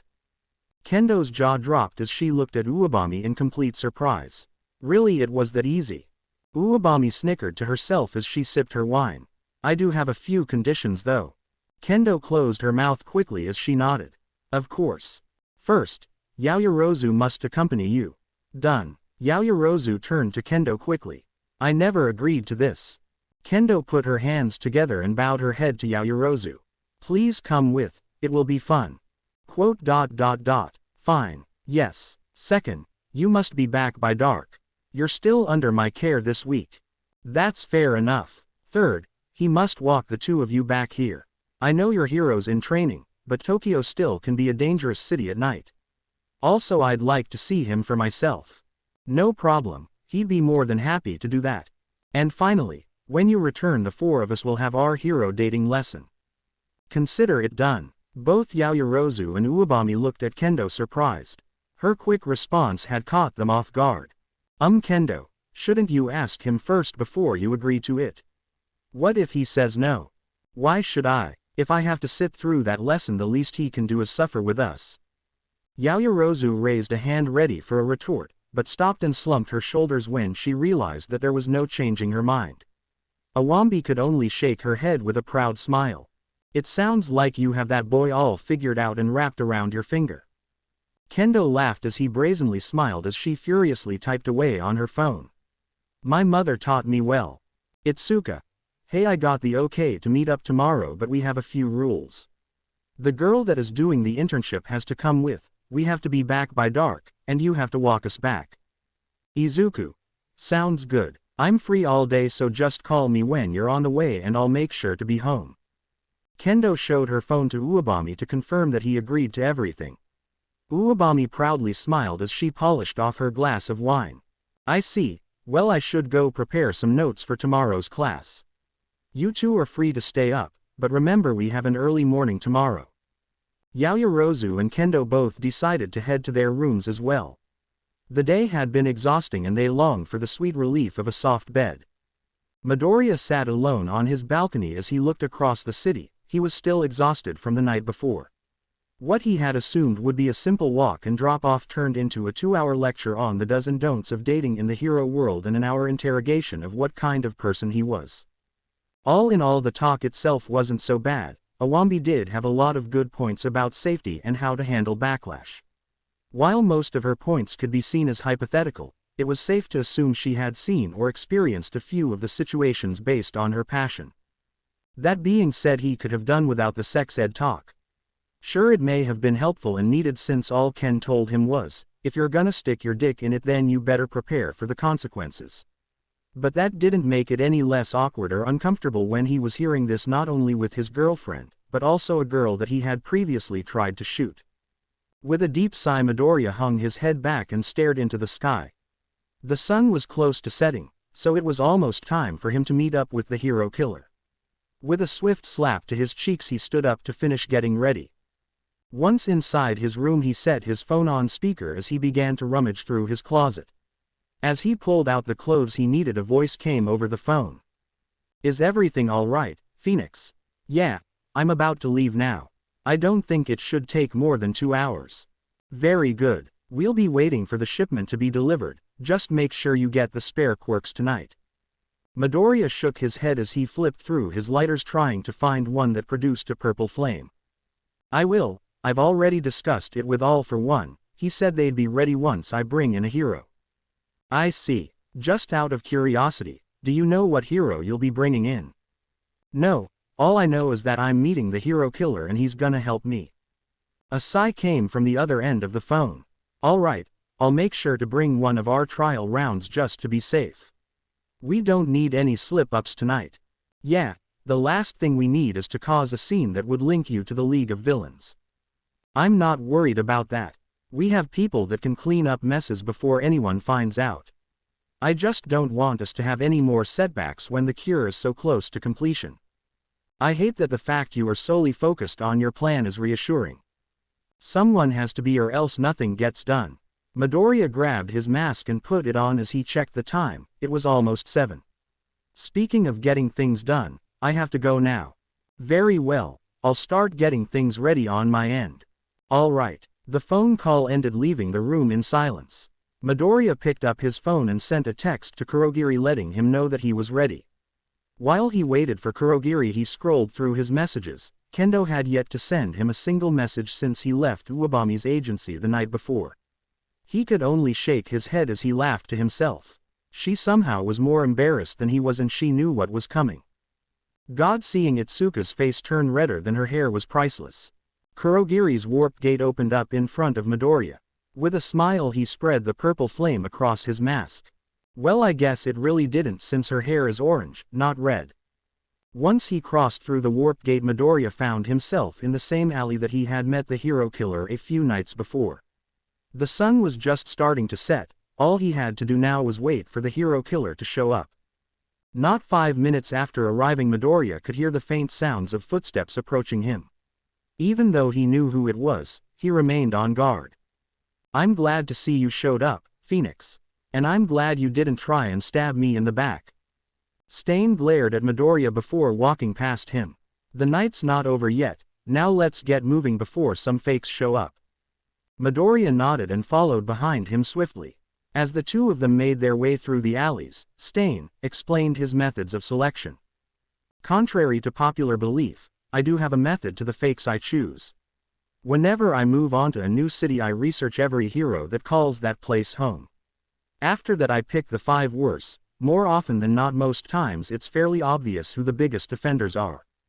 "How exactly do you get this information?" "The underworld has eyes and ears everywhere. All you have to do is know the right people to talk to. After that, I'll follow my targets for a week to see if the information was true or not." "I see. And what exactly are you looking for that makes the heroes fakes?" "The media makes you out to be someone who attacks indiscriminately. That's because if they revealed the things these heroes do, society would lose all faith in them." Midoriya tightened his fist as he looked to the ground. "What exactly do they do?" Stain scoffed as he turned around to stare down Midoriya. "What don't they do would be the better question. Money laundering, underground fighting, child trafficking, prostitution, paying criminals to be caught by them to boost their popularity. If you can think of it, they've done it." "That's disgusting." Stain narrowed his eyes before turning around and continuing down the alley. "Yes, and I intend to take out the garbage that pollutes our world." "So who are we going after tonight?" "Native." Midoriya looked up confused. "Native? What has he done?" Besides being incredibly racist. Yes, I'd prefer a little more than that. He paid his way to get where he's at. In the week I watched him, he met with 8 different people and handed them envelopes filled with money. I interrogated those people and it turns out he's paying off criminals to do crimes where he's at and then take a dive to make himself look better. The money he gives them is to pay their bail and some. If that's the case, why has no one caught on? Most of his cases are small-time petty thefts, so it's more often than not a small slap on the wrist as punishment. No one cares about the time they spend in jail because cases like that happen every day. That seems like a real waste of money. It is. He could be giving his extra to people that genuinely need it, but instead he uses it to boost his popularity and increase his own wealth. I guess that means we're going to him right now. Exactly. He's supposed to meet up with someone else tonight. We're going to stop him and then you're free to do with him as you please. Midoriya nodded. Hey, can I ask what exactly Ingenium did to get paralyzed? Ingenium comes from a long line of heroes and they all have been outstanding heroes who fight for justice. He on the other hand took in sidekick after sidekick and before long he was no longer the hero Ingenium, he was the man with 65 sidekicks. He became sloppy and lazy as he commanded his sidekicks to do the hard work. They'd stop the crimes, but he'd get the credit. That's why I let him track me down. He wanted to watch from the sidelines so bad I gave him the excuse he needed to watch for the rest of his life. I see. That's a shame. I really liked him growing up. It is. I was a fan of his father growing up as well. Hey Stain, I get why you are targeting some of these heroes, but is it really bad for them to want things like money? No, wanting this is what pushes us to achieve our dreams. I have no qualms with a hero who is in it for money to support their family, as long as it stays within reason. Take Pixie Bob. Everyone knows she is looking for someone to settle down with, because of that they think she could be my target. Will she be? Stain shook his head. No, wanting a family is natural and she doesn't let it interfere with her hero work. When things get serious she sets aside all her wants and focuses on those in need. I see, thanks. It's no problem. It's refreshing to have someone be interested in my process. Unfortunately we have to end it there. Stain and Midoriya came to a stop and looked around a corner and saw the hero native talking with a shady individual. It looks like we arrived just in time, Phoenix. This is your target so you take the lead. I'll be standing by to cut off his escape routes. Alright, this shouldn't take long. Midoriya slowly made his way down the alley doing his best to not draw their attention. As he got closer he could make out bits and pieces of their conversation. Look, the job is simple enough. You're going to rob the corner store. My friend runs the place so it will be fine. I'm gonna be close by so I'll stop you before any other pros show up. We'll use this to bail you out and you keep what's left over. Native held out an envelope filled with cash. His partner took it and began counting it. Are sure this will work? What if some other hero stops me? Trust me, it will be fine.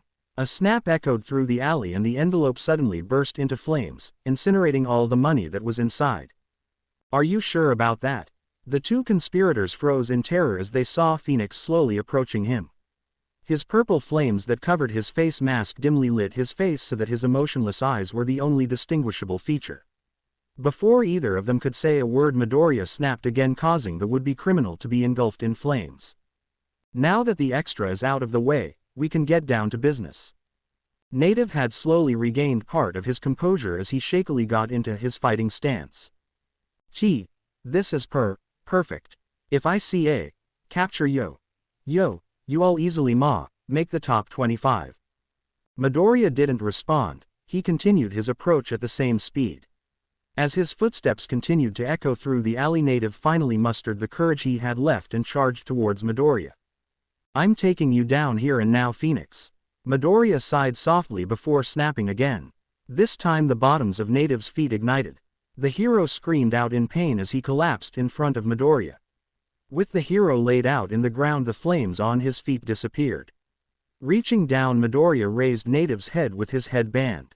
What are you? Midoriya didn't answer. Instead he slammed the hero's face into the ground, knocking him out cold. With him incapacitated, Midoriya took out his phone to send Kurogiri his location. You truly do live up to your reputation, Phoenix. It's no wonder you've been able to stay anonymous for so long. Stain approached Midoriya with his sword drawn. He danced his blade across Native's cheek drawing blood. With a gleeful smile Stain licked the blood from his blade. What exactly are you doing? He has type B blood. Consider this insurance in case he wakes up too early. Thanks, you've been a big help tonight. Don't expect any more favors, you're on your own from now. I've taught you how to fish, now you can feed yourself. Stain made his way out the alley leaving Midoriya to himself. As he leaned against the wall he pulled out his phone again to make sure his message had gone through. It usually only took Kurogiri a minute after a message was sent for a portal to appear, but 5 had already passed. As Midoriya wondered what could be taking him so long, an explosion rang out through the city. Midoriya quickly looked up to see smoke emerging from buildings. Holy shit, he's learning. As Midoriya stared in amazement, the sound of footsteps rapidly grew close. He instantly readied himself knowing that a fight was about to begin. Seconds later Stain rounded the corner with his blade drawn. Damn it Phoenix, you said you only came here for help. Midoriya raised a wall of flames between them hoping to stop his advances. I didn't know they were going to attack. A knife flew through the flames, embedding itself in Midoriya's arm. And why should I believe a word you say? An attack happening after I help you is no coincidence, and that's not even mentioning the increase of heroes that aren't from here or the rumors of you being seen here the past 2 days. Gritting his teeth Midoriya pulled the blade and ignited to cauterize the wound and eliminate any traces of his blood on the knife. I told you before, if I wanted you dead, you'd be dead.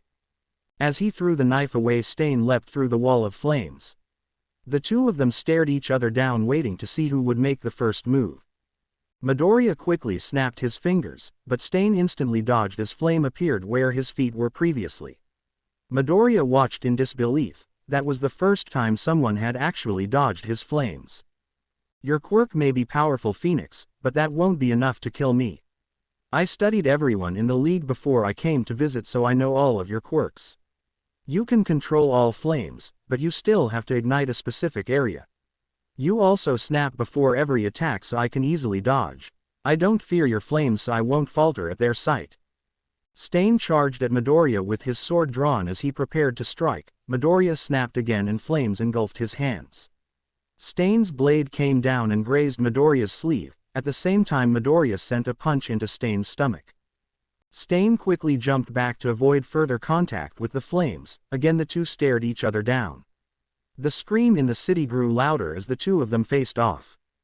Before the two of them could engage again, the sound of footsteps caught their attention. The two of them turned to see a high school boy standing behind the wall of flames. Hero Killer Stain and Phoenix, I've come to stop. Get lost kid, this isn't the time for you to play hero. I am the hero Ingenium and I have come here to avenge my brother and my classmates. Are you stronger than him? No, but I. How about faster? No, I. Then leave, you're not worth killing. I will kill you for what you did to my brother.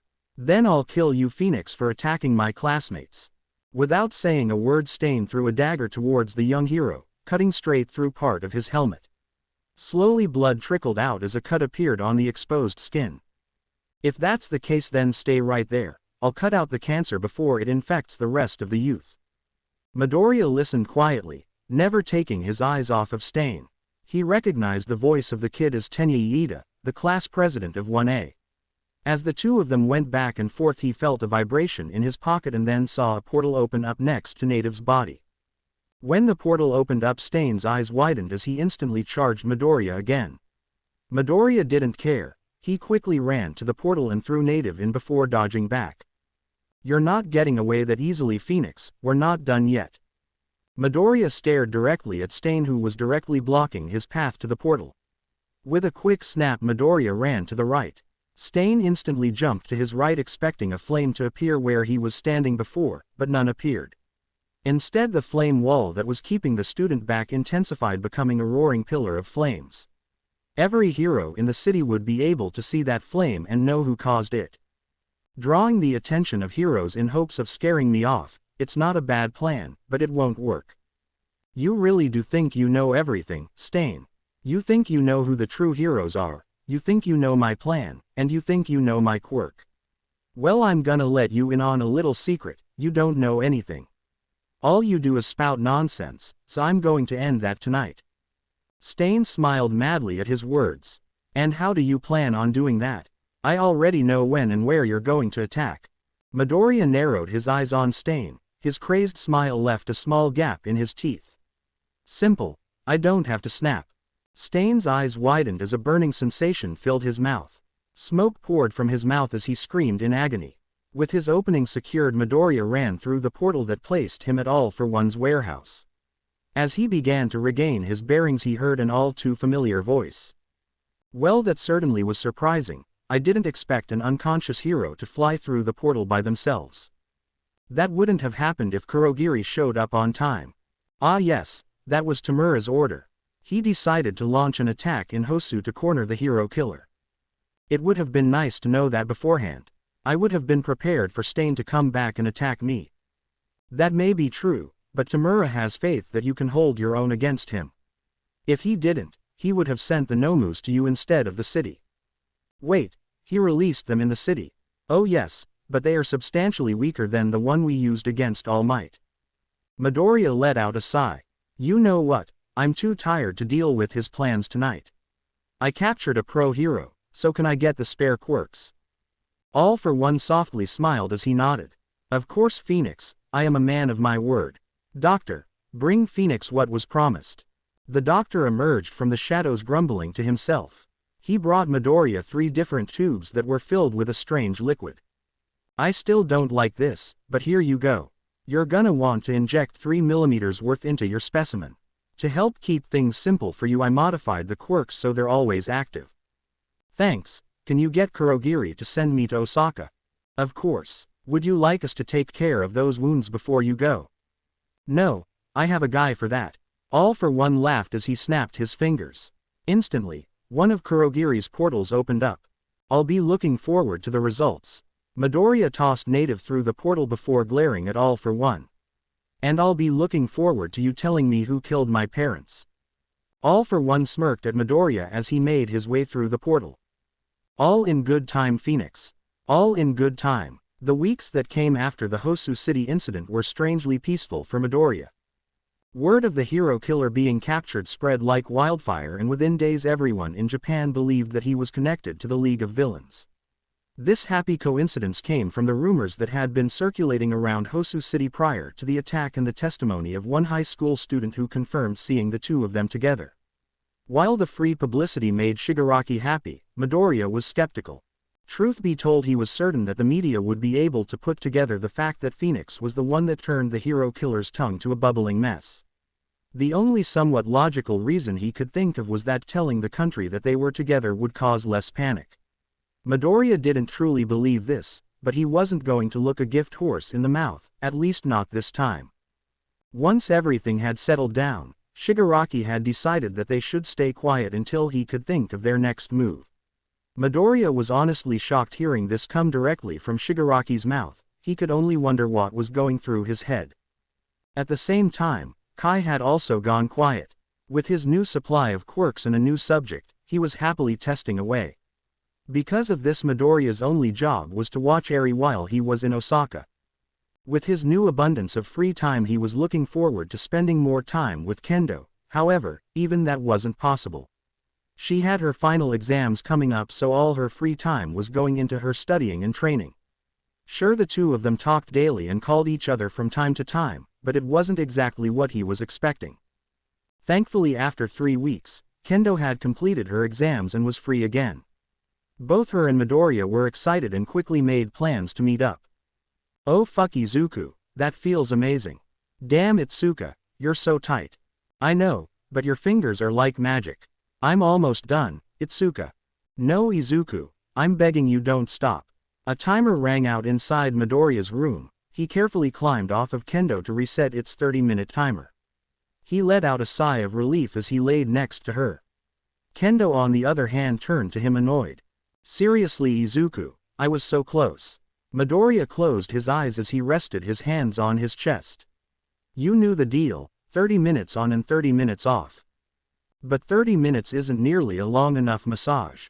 These few weeks have been stressful, and that's not even including the exams we had. 1. I know Itsuka, but would you prefer my hands to cramp? If that happened, I wouldn't be able to get all the knots out. Kendo let out a deep sigh as she moved to rest her head on his shoulder. Yeah, I don't want that happening. Midoriya laughed softly as he ran a hand through Kendo's hair. So, are you gonna tell me about the exams? Leaning into his shoulder more, Kendo closed her eyes. What do you want to know? The written exams took place over 3 days of straight testing, then they gave us a day off before we had our practical exam. It wasn't anything too special, we were just tested on the things we learned throughout the year. If it wasn't anything special, then why were you saying everything was stressful? Kendo smirked as she opened an eye. Obviously, I just wanted to get a free massage. Midoriya's hand stopped running through Kendo's hair. The pleasant feeling disappearing caused her to open both eyes with an annoyed expression. Why did you stop, Izuku? Midoriya casually shrugged his shoulders. Because I could. Kendo let out a disgruntled sigh. Fine, I'll tell you about the practical exam. Midoriya smiled as he began to gently run his fingers through her hair again. With the pleasant sensation returned, Kendo happily closed her eyes and leaned in further. I talked to Amajiki last week about the exams. I wanted to see if he would give me some advice. Apparently the first year's practical exam has been fighting the robots from the entrance exam. They are aimed to see how much of what we've learned has stuck with us. Sounds like a walk in the park. It would have been if that had actually been the test. Midoriya looked over at Kendo, slightly confused. Did they change it? Yeah, we got paired off and had to fight Uwa teachers. Midoriya's eyes widened as he stared at his girlfriend. Wait, aren't all Uwa teachers active pros? Kendo nodded. Yeah, it was crazy. Are they even allowed to legally do that? Kendo let out a deep sigh. The welcoming packet came with a ton of waivers that basically said that the school can do whatever they want to us as long as it falls within reason. That and they can't be held liable for any students that die while enrolled. That last one seems pretty specific. Yeah. Apparently the school used to be really hardcore with their training. Every couple years a student would die from hero course related activities or someone's invention would blow up in the engineering building. Huh, I guess some pissed off parents are better for your reputation than a lawsuit. I'm honestly surprised parents actually sign these things. They probably don't read everything or decide that reward is greater than the risk. It still is shocking. Yeah. Izuku stopped running his hand through Kendo's hand and instead rested it on her head. So, how does having first-year students fighting teachers fall within reason? They all had to wear braces that doubled their weight and they had to leave some kind of opening for us to win. Huh, I guess that would fall within reason. So who did you get paired up with? Kendo gritted her teeth as she sucked them. I got stuck with Monoma and we had to go against our homeroom teacher, Vlad King. Midoriya looked down at Kendo, whose face painted a clear picture of how annoyed she was. Hoping to calm her down, he wrapped his arms around her, bringing her into his chest. I'm guessing it didn't go too well. Kendo took a deep breath as she felt calmed by the familiar warmth. No, instead of making a plan he blindly charged our teacher to copy his quirk. The idiot didn't think it was suspicious that our teacher let him easily touch him.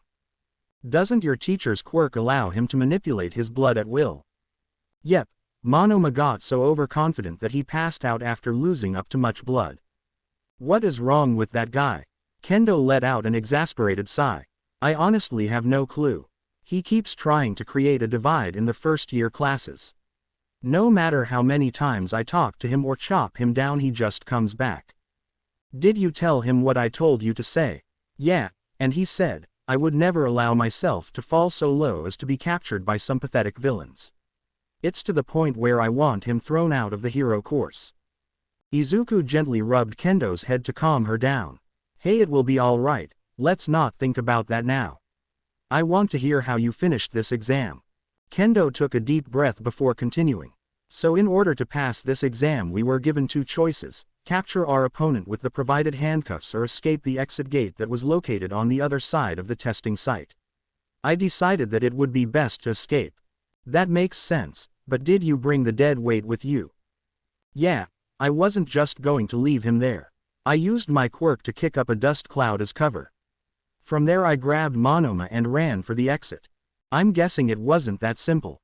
Of course it wasn't. That place was a maze, and that's not even mentioning that our teacher was chasing me down. I don't even want to think about the amount of times I had to free my legs from his traps. I'm glad my quirk was strong enough to break through. It sounds like that was his opening for you. If he was able to encase your legs, then he realistically should have been able to encase you entirely. Hindsight is 20/20, in the moment that felt extremely real. I guess, but hey, you passed. Kendo smiled brightly as she nodded. Hell yeah, I did. Now I just have that training camp in 2 weeks. You sound excited. Of course, we're doing a joint camp with 1A, so for once we won't be competing with each other. I'm hoping that this will bring the classes together and help Monoma chill out. Do you really think that will work? No, but I'm trying to stay hopeful, Izuku. Izuku laughed as he held Kendo tighter. You do that. Kendo laughed softly as well as she took his hand into hers. She gently squeezed it while rubbing her thumb over his knuckles. As she did this, Kendo opened her eyes and brought his hand in front of her face as she inspected it. Izuku, why are your hands so soft? Midoriya nervously laughed. I've been using a lot of moisturizer recently. Kendo's eyes narrowed. But you're a mechanic, they shouldn't be this soft. In fact, I know they weren't nearly this soft last time I held them. All your calluses are gone, they're practically as soft as a baby's bottom. Midoriya nervously scratched his head with his free hand. Well, you see, sort of ended up burning them off. Is that even possible? If so, why isn't there a scar? I was really careful, and once I got them I instantly started treating them so they wouldn't scar. Kendo carefully traced each of his fingers with her finger.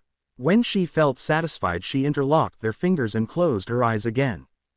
Well, I guess it really doesn't matter, I like them either way. With Kendo once again satisfied, Midoriya took a deep breath as he thought back to the night of the Hosu City incident. After collecting the materials from All for One, Midoriya was sent to one of the warehouses run by the Shihasaikai. When Kai finally showed up to collect, he used his quirk to fix Midoriya's arms. The process was excruciating for just moments as Kai's quirk destroyed and reformed Midoriya's arms to new. Hey Izuku, I know it's last minute, but some of my classmates are going to the beach tomorrow. Do you want to come with us? Midoriya looked at Kendo, somewhat surprised. Are you sure it will be alright for me to come? Yeah, it was actually Setsuna who suggested it. Also, with your schedule and the training camp, we won't get much time together this summer. I guess so. I'll call the old man later and let him know I'm not coming in tomorrow. Kendo smiled brightly as she squeezed his hand tightly. Awesome, I'll let everyone know so they're not surprised. Midoriya laughed softly as he watched Kendo rapidly type away on her phone. So, who's all going? Setsuna, Pony, Tetsu, Honanuki, Kodai, and Awase. We tried to get the entire class, but some people already had family plans and others just didn't like the beach. Midoriya shrugged. I guess that's fair, but I'm surprised you invited Monoma. Kendo looked away from Midoriya as she awkwardly scratched her cheek. Well, if you want to get technical, we didn't originally plan on making it a class trip. Setsuna wanted to make it a girls' day, but Tetsu overheard and invited himself. You know how over the top he is, so it turned into everyone knowing. It sort of devolved into chaos from there, and that's how it ended up like this. Ah, so if it wasn't for Tetsu I wouldn't have been invited. Honestly, knowing Setsuna, she probably would have found a way to justify sending you an invite. Quote. You have really good friends, don't you, Itsuka? Kendo teasingly punched Midoriya's chest. Shut up, they're awesome, for the most part. The two of them stared at each other in silence for a few moments before breaking out into laughter. As their laughter filled the room, Midoriya's timer went off again. Kendo had never heard a sweeter sound as she quickly rolled onto her stomach and happily kicked her feet. Time's up, Izuku, time to get back to work. Midoriya let out a deep sigh as he reset the timer. Why did I have to agree to 30 minutes each? The next morning Midoriya found himself sitting on a train, alone with his own thoughts. He had agreed the night before to meet Kendo at the station and walk together from there. Truth be told, he was panicking. Not because he was nervous about going to the beach with his girlfriend and her friends. He had met them a few times on days he'd pick her up right after school and he thought they were all right people. He wasn't even nervous about seeing Kendo in a swimsuit. Sure, it would be the first time seeing that much of her skin and there was a chance teenage hormones could literally pop up at random, but he wasn't worried about her body. He was worried about his body. Midoriya was in no sense of the word out of shape, he was actually proud of his body. All the hard work and training over the years had left him toned with a fair amount of muscle. No, what Midoriya was worried about was a mark that he always carried, a mark that was a daily reminder of who and what he is. Midoriya clenched his chest as the train approached his stop. Time was up. He could see Kendo standing along the wall waiting for him. He had to wipe any concern off of his face and put on a smile. When he did exit the train, Kendo was quick to greet him with a smile. Midoriya was taken back momentarily as she approached him. Her hair was up on her usual side ponytail, but she was wearing a pair of cut-off jeans with a form-fitting white t-shirt. On her shoulder was an oversized blue and white striped bag. Her entire outfit just screamed summer beach day. Midoriya was quick to take the bag from her so she wouldn't have to carry it. Kendo greatly appreciated the gesture as she took his free hand into hers. "Look at you being the gentleman." Smirking, Midoriya proudly stuck his nose in the air. "I always am." Kendo shook her head as she pulled him along. "My dad would disagree. Now come on. Let's get going, everybody is probably there by now." Kendo was right. By the time they arrived, all her friends had already found a spot to set up and were all changed into their swimsuits. Even though it was still the beginning of summer, the beach was more crowded than expected. "It's about time you two showed up. Did the two of you decide to make an extra stop along the way for some fun?" Kendo rolled her eyes as they made it to the group. She didn't want to even dignify Tokage's remark with an answer. "Just ignore her, we all got here just a few minutes ago." Midoriya nodded at Awase as he set the bag down under their umbrella. "Thanks for letting me tag along even though I'm not in your class." Tetsu threw his arm around Midoriya's shoulder, causing the both of them to stumble. "Are you kidding? The more the merrier." Tokage gave a mischievous grin as she ran her tongue across her teeth. "You'd seriously think I'd miss out on seeing you shirtless, lover boy?" Tokage was delivered a swift chop to the neck by Kodai. The chop itself was nowhere near as devastating as Kendo's, but it got the point across. "Can you please go 5 minutes without talking about someone's body today?" Tokage rubbed her neck before turning to Kodai. "Why, we're at the beach, people watching is just part of the fun." A small smirk spread across her face. "Or maybe you're just feeling jealous since I haven't talked about that bikini of yours." Kodai blushed as she crossed her arms across her chest. "It's nothing like that, you must be crazy to think that." Tokage was quick to begin endlessly teasing Kodai. While all of Kendo's friends laughed at the two's antics, Midoriya could only watch. He didn't truly know any of these people. Sure, he heard all about them from Kendo, but he didn't know them well enough to feel right about joining in with their jokes. Before Midoriya was able to overthink the situation too much, Pony stomped her foot. "Come on, we came to the beach, let's swim already." Kodai cleared her throat as she pushed Tokage off of her. "Kendo, Midoriya, they have some changing rooms a little bit further down. I'll wait for you guys so the rest can go enjoy themselves." Kendo shook her head as she kicked off her sandals. "That won't be necessary, we both came ready." Kendo carefully took off her t-shirt and cut-off jeans, revealing her teal bikini. As Kendo fixed her hair, Tokage whistled at her. "Hubba hubba, you go girl." Kendo sent a glare at her friend as she grabbed her discarded clothing. Tokage didn't give her glare a second thought, she was too focused on Midoriya to care. "Your turn, lover boy." Midoriya let out a deep sigh as he looked around the beach. The place had become even more crowded since they had arrived. Slowly he took off his white sleeveless hoodie, leaving him in a pair of black board shorts and a forest green swim shirt. Tokage's face turned from one of excitement to disappointment, even Kendo looked surprised by his choice. "Boo, no shirts allowed, lover boy, let's see some skin." Midoriya nervously scratched his cheek.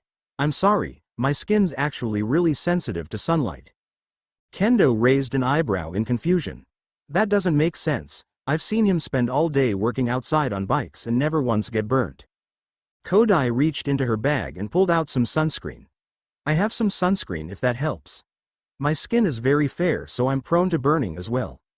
I've never been burned once while using this brand, so it should work for you too. Midoriya rapidly shook his head while waving his hands back and forth. That's very kind, but I wouldn't feel right using your sunscreen. What if there's not enough for you later? Kodai looked at the bottle and looked back at him. But I just bought this bottle this morning, so it's completely full. Tetsu placed his hands on Midoriya's shoulders as he got a firm grip on the shirt. Did someone say they needed a napkin? Midoriya's eyes widened and time slowed as he felt his shirt being forcibly ripped off. Panic set in as he watched everyone's faces. His eyes attempted to connect with any of them, but they were all focused on his chest. Adorning his left pec was an 8-petal lotus with the symbol for one in the center. The world went silent for Midoriya. He could see the looks of disgust from the other people and families that were at the beach. Panicked, he scrambled to find his sleeveless hoodie and put it back on. When he had finally covered back up, he sat in the sand and looked up at everyone's faces. They were still frozen at what they had just seen. Midoriya could feel all the moisture leaving his throat. I. Kendo began walking forward, not giving him a chance to finish. He tensed up as a slap rang through the air, but he felt nothing. He looked up and saw that she had smacked Tetsu. What the hell was that for? Go buy Izuku a new shirt, right now. Yes ma'am. Tetsu took off running as fast as he could to the nearest store. Everyone watched the clouds of dust he kicked up, except Kendo. She had crouched down in front of Midoriya, cupping his face, so she could look into his eyes. It's going to be okay, Izuku. Standing back up, Kendo took a deep breath. This isn't exactly easy to say, but it's not what you think. Izuku lost his parents when he was young and he got that as a way to remember them. Tokage blinked a couple times before wiping away the blood that trickled from her nose. What's not what we think? I was too busy focusing on his abs. I mean seriously, you could grind meat on those. Kendo pinched the bridge of her nose. Fine, for everyone who's not Setsuna, do you understand? Everyone nodded as they looked away embarrassed. Good, now go swim. I'm gonna wait with Izuku until Tetsu comes back. Once everyone else had run off into the water, Kendo took a seat next to Midoriya. She pulled her knees to her chest as she looked at him caringly. Sorry, I didn't want to tell them about your parents, but it was all I could think of that made sense. Midoriya shook his head. No, I should be thanking you, you came up with all that on the spot. Kendo smiled as she laughed to herself. I keep telling you I'm smarter than you give me credit for. The two of them sat in silence for a minute as they watched the waves crash against the sand. Kendo hugged her knees tightly. Izuku, is it what I think it is? Midoriya let out a sigh. Itsuka, I'm not a good person. Kendo opened her mouth to refute his statement, but Midoriya stopped her. Just listen, okay? When my parents died, the old man adopted me and introduced me to Gramps. Gramps isn't just a mentor, he's a Yakuza boss. I was raised by the Yakuza and I'm a part of it. This tattoo is proof of that and some. Kendo took a deep breath, but didn't look at him. Izuku, have you ever killed? Yeah, I have. Kendo's grip on her knees tightened more as she began to softly shake. Why? Why didn't you tell me this earlier? I didn't know how to. It's not something I can casually bring up, and honestly I hoped you would never find out. Kendo's eyes widened. So you were planning on lying to me the entire time? Midoriya shook his head. No, I'm leaving them soon.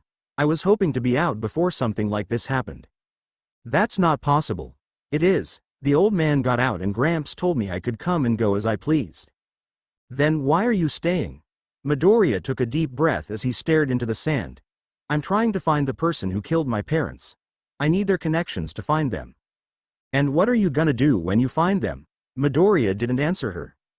Izuku, what are you gonna do when you find the person that killed your parents? I'll kill him.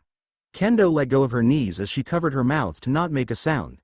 She knew she couldn't overreact. She didn't want any more attention on them than what already was. I told you before, Itsuka, I'm not a good person. Shut up. Midoriya looked over at Kendo. He could see stray tears running down her cheeks. The Izuku I know is a good person. Midoriya looked away as grabbed a handful of sand, slowly letting it all fall to the ground, leaving nothing in his hand. I guess that means I'm not the person you knew. Midoriya adjusted himself to stand up, but was stopped by Kendo grabbing his arm. He looked at her and saw a look of determination in her eyes. I'm going to be a hero. I know you are. I already told you that I'd help turn you into the good person that I know you are. So you tell me why I would let you walk away now knowing all this. Kendo's grip on his arm tightened. I can't lie, I'm heartbroken right now hearing all this, but I know you're hurting as well. I know it won't be easy, but I'm not giving up on you. I promise that I'll help you turn everything around. Kendo's determined eyes pierced through Midoriya. Slowly he relaxed back into the sand and shifted so that Kendo's hand interlocked with his. Itsuka, I'll be counting on you for that. Kendo wiped away the last of her stray tears before resting her head on his shoulder. It is a hero's job after all. Squeezing her hand tightly, Midoriya took a deep breath. Itsuka, I love you. Kendo's face turned deep red as tried to hide her face in her knees. Seeing her reaction, Midoriya laughed softly. Hearing him laugh at her, Kendo pulled her face out of her knees. I love you too, Izuku. The two of them locked eyes with each other as they slowly leaned closer. When their lips finally touched, the world around them disappeared. When they slowly pulled away they kept their eyes locked on each other. Kendo's face was dusted with a red tint. It's about time. Idiot. The day at the beach had come to an end and everyone had gone their separate ways. The day had been physically and emotionally draining for Kendo. Hearing about the life Midoriya was living was a shock to say the least. In fact, she didn't know what to believe anymore. She had always known he was a little rough around the edges, but she figured that was just because of the environment he grew up in. The fact that he was in the Yakuza would have never crossed her mind. Except something similar had crossed her mind before. The first time she had met him she joked about the shop being run by gangsters since her dad was telling her to be careful. Kendo started to run. She needed to get him and confront her dad about this. She needed to know if he had known that his whole time and if he had known about Midoriya and if he had known, she needed to know how he knew. Without hesitating for a moment she bursted through the front door to find her dad sitting on the couch watching TV. Her sudden entry clearly had caught him off guard. Where's the fire, Itsuka? Kendo stopped and looked around the room. Dad, where's Mom? She went out with some friends tonight. Did you need her for something? Dad, how long have you known about Izuku? Kendo's dad's eyes widened as he gave his daughter a confused look. What are you talking about? The day you took me to the shop I jokingly asked if the place was run by gangsters and you said that it wasn't too far from that. I need to know what you meant by that. Kendo's father took a deep breath as he turned off the TV. Take a seat, all right. I'm guessing the kid told you everything today. Kendo sat down and nodded. Yeah, some things happened today. Rubbing his temples he let out a deep sigh. Itsuka, Midoriya is a good kid H. Stop saying that, I get it already. Kendo's sudden outburst caused her father to falter momentarily. When looked at his daughter he could see her fighting back tears. I know that he is. I just want to know how you knew about all this. Kendo's father stopped and stared at the roof for a moment before continuing. I used to run with a rough crowd back when I was in middle school and that's how I met Ken. We all thought we were baddest fuckers around, that was until we stepped onto the wrong turf. What we thought was just a rival gang turned out to be the Yakuza. Honestly I thought I was gonna die that day, but thankfully that didn't happen. Their group had just appointed a new boss and he was changing how things were done, so instead of killing us he made us an offer. Kendo's eyes widened. Did you join them? Kendo's father laughed softly as he shook his head. No, he told us to quit messing around and get our lives together or be prepared to get the shit kicked out of us. I couldn't feel my face for a week after that. You seriously fought the Yakuza? Well, fighting would imply that it was competitive. Really it was a one-sided beatdown. Huh. So how does this tie into Izuku? Well, after we all got our asses thoroughly kicked, a few of the tougher guys begged to be able to join them. Ken was one of them. After that I did my best to turn my life around. Even though Ken joined them he wasn't officially a part of them until he graduated high school. Apparently the boss wanted them to have some sort of education. But if that's the case then how is Izuku a member? He isn't even going to high school. I don't know. To figure that out you'd have to ask him yourself, but I doubt he could give you an answer.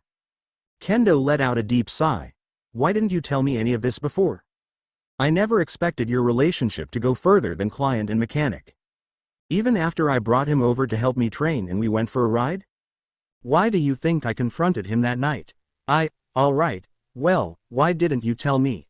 Would it have changed anything? I don't know. Does knowing now change anything? No, I love Izuku and I know he's gonna get out of that life just like Ken did. No one gets out of that life, at least not fully. Ken knows he still has people watching him and Midoriya knows he's going to have people watching him as well. As long as he's out I know it will be fine. Itsuka, you're going to be a hero. Just you being around him will cause problems, there's no telling what they will do to him or you. I don't care. I promised Izuku that I'd help him become the good person I know he can be. That's a part of my job whether you like it or not. Kendo's father took a deep breath as he dragged his hands across his face. He knew anything, it was that his daughter set her mind on something she saw it through to the end. Itsuka, you know I just want what's best for you. That's all I want from you. I know Dad, I know. I'm so glad that the illustrious Phoenix could grace us with his presence today. Midoriya was sitting in his usual corner of the bar. He had received a call the night before saying that he needed to come in for something important. He tried to press for details, but Shigaraki refused to give him any. The fact that he was now being snarky just pissed Midoriya off. Can you even spell illustrious? Shigaraki scoffed as he tapped on the bar. Alright, that's enough, I don't need you to use all your brain power this early. Pulling out his lighter, Midoriya proceeded to repeatedly spark it. So, are you going to tell me why I had to be here today? Shigaraki sent a glare towards Midoriya. After taking a deep breath his expression returned to normal. After the Hosu City attack I did some thinking and I decided that we needed to increase our numbers again. The three of us isn't enough, we need more allies to work with. So you're going to gather as many criminals as you can again. That didn't work out so well last time. Shigaraki let out a sigh as he stopped tapping the bar. No, I learned my lesson from that.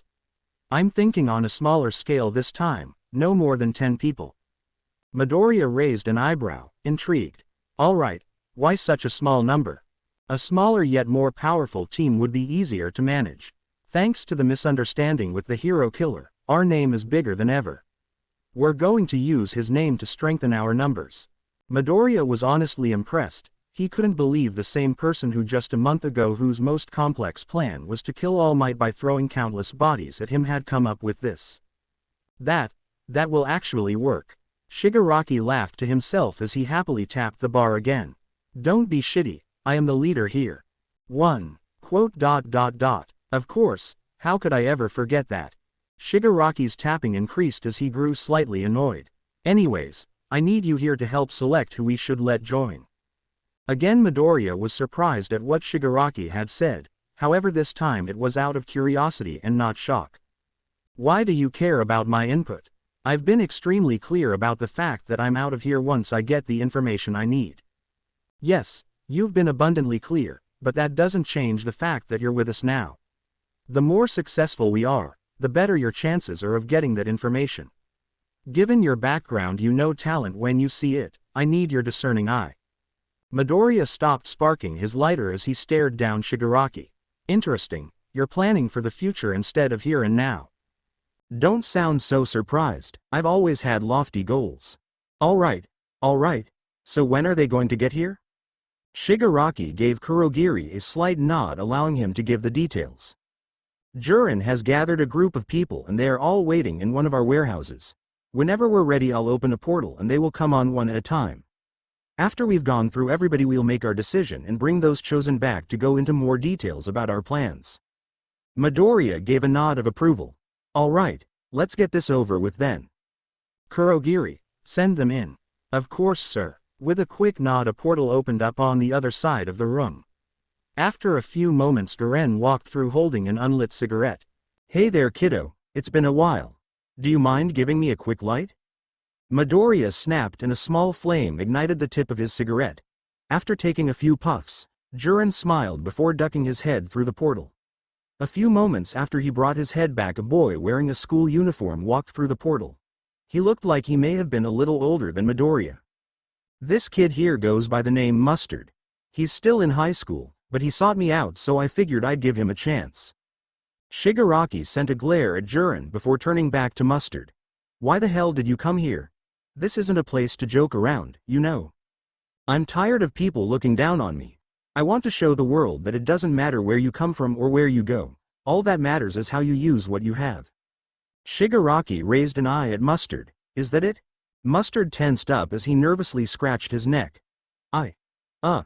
My quirk allows me to produce a gas that knocks people unconscious. Even though it's not physically a part of me, I can detect where people are at based on its current. Shigaraki shot a quick glance over to Midoriya, who merely shrugged. That's enough. Send the next one in, Jurin. Jurin laughed as he grabbed the kid by the collar and pulled him back. You heard the man. The next person to come through was a girl wearing a school uniform. She had a feral smile that could send a chill down your spine. Damn it, Jurin, did you only bring me high schoolers? Hey, this girl may look like your typical high schooler, but she's actually the main suspect in multiple murder cases. In each of the cases, the victims have been drained of all their blood. Shigaraki looked back at the girl, who was still smiling as if she didn't have a care in the world. Is she insane? Jurin scratched his cheek as he looked away. I honestly don't kn. Don't be like that, mister. The girl interrupted him before he could finish. I'm not crazy, there's just so many wonderful things in this world. There's Mr. Stainy, blood, people who are bleeding, blood, Mr. Phoenix, blood. Alright, we get it, you like blood, so why do you want to join us? The girl's eyes narrowed, changing her entire demeanor. The happy-go-lucky schoolgirl was gone and the eyes of a predator locked onto Shigaraki. Tension filled the room as the two stared each other down, but just as quick as the tension filled the room, it disappeared as she went back to smiling. Right, my name's Himiko Toga and I want to meet Mr. Stainy. I want to be Mr. Stainy. I want to kill Mr. Stainy. But he's in jail now, so I can't do that at the moment. Right. Is there anything else? This world's too hard to live in. I want to make this world a place that's easy to live in and everyone can be themselves without worry. Alright. Well, send the next one in. Toga ignored Shigaraki and walked right over to Midoriya and sat on the table so she was right in front of him. Her eyes locked onto his. Hey Mr. Phoenix, is it true that you and Mr. Stainy work together? Midoriya nodded. Yeah, and you can drop the mister, it's not necessary. Toga smiled widely, fully exposing her pronounced canines. Her hand slowly reached for his mask. You know, Phoenix, you'd be a lot cuter all covered in blood. I could help with that. Midoriya's mask flared, causing her to withdraw her hand, while also smiling wider. I could help with those disgusting eyes of yours. Toga licked her lips as she put her foot on his leg. What's wrong, Phoenix? Are they too feline for you? Midoriya's eyes narrowed as he removed her foot from his leg. No, I actually find that quite attractive, it's the color that's disgusting. Toga stood up and walked back to the portal, but not before turning back to wave goodbye. Get me the right blood and I can make them whatever color you want. As Toga disappeared, Midoriya scoffed. Seeing his reaction, Jurin could only laugh. Wow, kiddo, look at you playing hard to get. I'm not playing anything, I'm already spoken for. Mazel tov. I hope it all works out. Shigaraki started to scratch his neck as he grumbled. Enough, just send the next one already. As if on cue, the next person walked out. He was a tall man with her black hair and piercing blue eyes. His body was adorned with burns and piercings that seemed to hold his skin together. Jurin could only smile before the man spoke up. The name's Dabi. Shigaraki stopped scratching and looked at him dumbfounded, and? The man sighed as he took a hand out of his trench coat. A deep blue flame appeared in his hand, giving off an intense heat. Seeing the flame, Midoriya sat up intrigued. My quirk is cremation, or blue flame. Either one works. It's straightforward, I produce blue flames. Also fuck heroes. Shigaraki narrowed his eyes on Dabi. Interesting, but we already have a flame user in Phoenix. What could you possibly bring us that he can't? Dabi narrowed his eyes as well. If I take Phoenix out of the picture, then that means I'm a better flame user. Shigaraki looked over at Midoriya, who gave him a quick nod. Taking a deep breath, Shigaraki motioned towards Midoriya with his hand. You're more than welcome to try. Without hesitation, Dabi hurled a fireball towards Midoriya.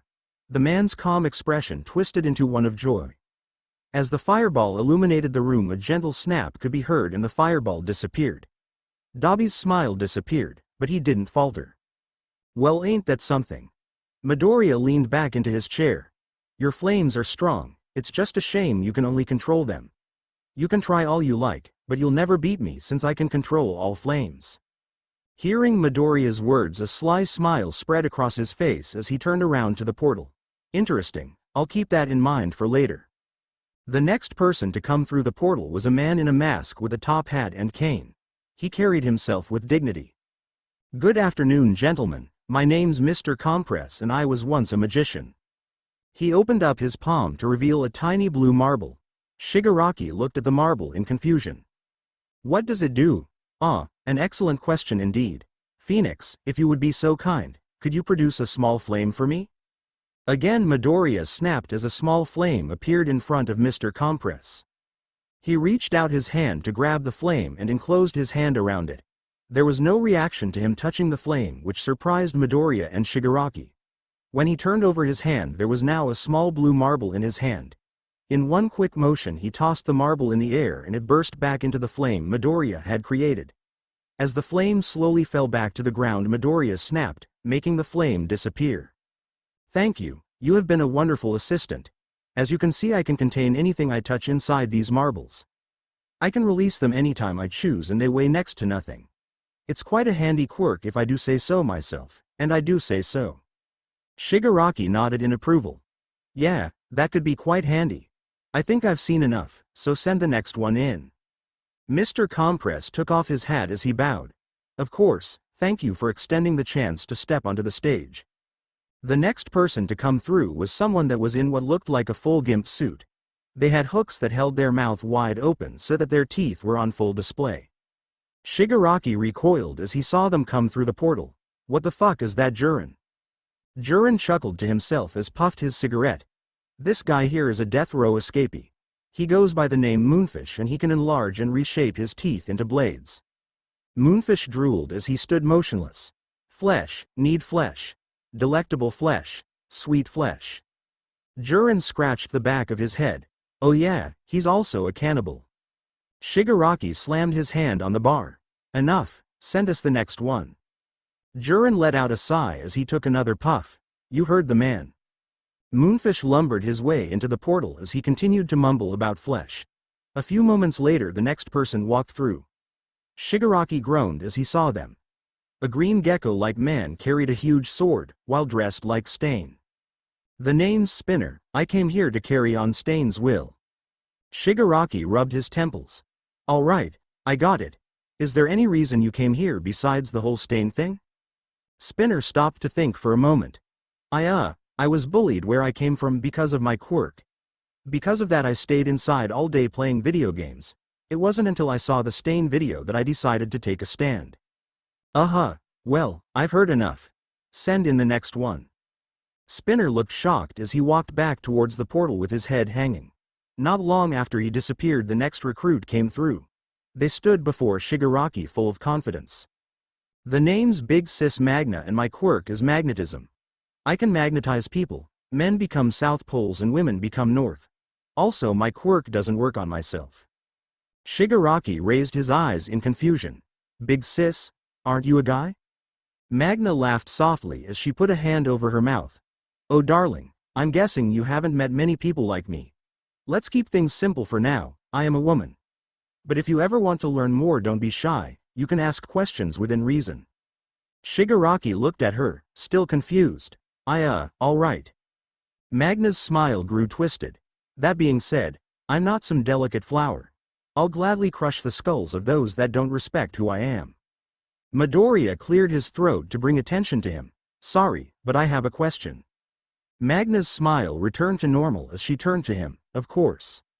You said your quirk doesn't work on you, correct? Magna nodded. Yeah, that's right. Does it work on other people like you or does it not affect them? Magna stopped to think as she put her index finger to her chin. You know, I've never used my quirk on my friends, so I don't know. Magna's smile began to grow twisted again. If you don't mind, Phoenix, are you asking this out of curiosity or to try and belittle me? Midoriya shook his head. It was mere curiosity, I'm fascinated by quirks. Magna's smile returned to normal again. Well if that's all, I'll excuse myself. Midoriya looked over at Shigaraki, who still looked stunned. He sighed as he turned back to Magna. I think that's all. Could you wait a few minutes before you send the next one in? I think he's gonna need a minute to recover. Magna laughed as she walked towards the portal. Of course, darling. Once Magna passed through the portal, Jiren let out an amused chuckle. The laugh received a quick side eye from Shigaraki. What's wrong, Shigaraki? You think you'll be able to handle it? Shigaraki rubbed his temples as he tried to process everything. I honestly don't know what I was expecting today, but somehow a fucking magician has impressed me the most. Jiren shrugged casually as made a note on his phone. Well, that's kind of their job, but hey, you got 2 more left. Shigaraki let out a deep sigh. Are they somewhat normal? Jiren bursted into laughter at his question for a few seconds before seeing the deadpan stare he was receiving. Oh, you were serious. One Shigaraki sighed again as he adjusted the hand that adorned his face. Jesus fucking Christ. Once Shigaraki had composed himself, the next prospect came through the portal. A hulking man with blonde hair eyed everyone in the room as if he was sizing them up. His size alone would make a lesser man falter, but both Shigaraki and Midoriya had stared at Death's face before, so his intimidation attempt failed. If all you can do is glare at people and hope your size scares them, you better leave because that won't work here. The man looked back at Shigaraki as he cracked a smile. Oh, trust me, I'm more than able to back up any look I give someone. The name's Muscular. Midoriya raised an eye. He recognized the name from the news. You killed the hero team Waterhose. Muscular's smirk grew as he nodded. That's right. They were pretty weak, but they did take one of my eyes before they died. Shigaraki tapped the counter rhythmically as he looked Muscular up and down. Do you hold a grudge against those heroes for taking your eye? Muscular shook his head as he clenched his fist. Of course not, we were all just giving it our best effort. I never hold back because I want to live life to the extreme. If their best was taking my eye, then I have no issue with that. Interesting. So, Muscular, what exactly is your quirk? Muscle fibers began to sprout and encase themselves around Muscular as he continued to smile. Before long his size had nearly doubled. My quirk is muscle augmentation. It essentially is a power-up that increases all my physical abilities. Shigaraki stopped tapping the bar as he looked on amused. Interesting, I can see where you got your name from. Muscular shrugged as the muscle fibers retracted, bringing him back to his original size. Creativity isn't my strong suit. Thankfully, it doesn't have to be. That's all for now, send in the last one. Muscular left back through the portal as Shigaraki had a sickening smile across his face. Midoriya looked over at him confused. See something you like? Very much, he's the real deal. Midoriya sighed as he crossed his arms. If you say so. Both Midoriya and Shigaraki watched the portal waiting to see the last person come through, but no one came. The two of them looked towards Jiren for answers, but he calmly took a long drag of his cigarette. Give it a minute. This last guy is a bit of a basket case. As if on a K, a mass came flying out of the portal, tumbling into some tables and chairs, knocking them over. The sudden and wild entrance set both Midoriya and Shigaraki on edge. On the ground, entangled in chairs and a table, was a man in a black and gray bodysuit. What the hell was that for? Do it harder. Midoriya's eyes widened at the man's outburst. Oh, so he's crazy. Jiren cleared his throat as he ashed his cigarette. This is Jin Bubaigawara. He also goes by Twice, due to reasons he had a split personality. Twice quickly got up and composed himself. It's nice to meet you, thanks for having me, fuck you. Shigaraki groaned as he hung his head. So, what can you do? Oh, I can make copies of people. They sound and act just like the original and can even use their quirks. I can only make 2 copies at a time and they disappear if they take too much damage. Also, I refuse to copy myself. The room went quiet as everyone stared at Twice. Feeling all the looks, he began to feel self-conscious. Is everything all right? Shigaraki awkwardly scratched his neck. Yeah, I was just waiting for an outburst. Twice let out a sigh of relief. Oh, that doesn't always happen. Yes, it does. Shigaraki looked on unamused. All right, well, I think I've seen enough. Head back in and we'll have an answer for everyone soon. Twice quickly made his way back through the portal.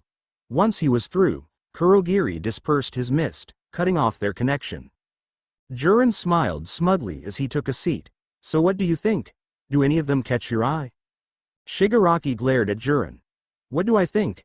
I think you brought the first few people you saw and hoped they would work.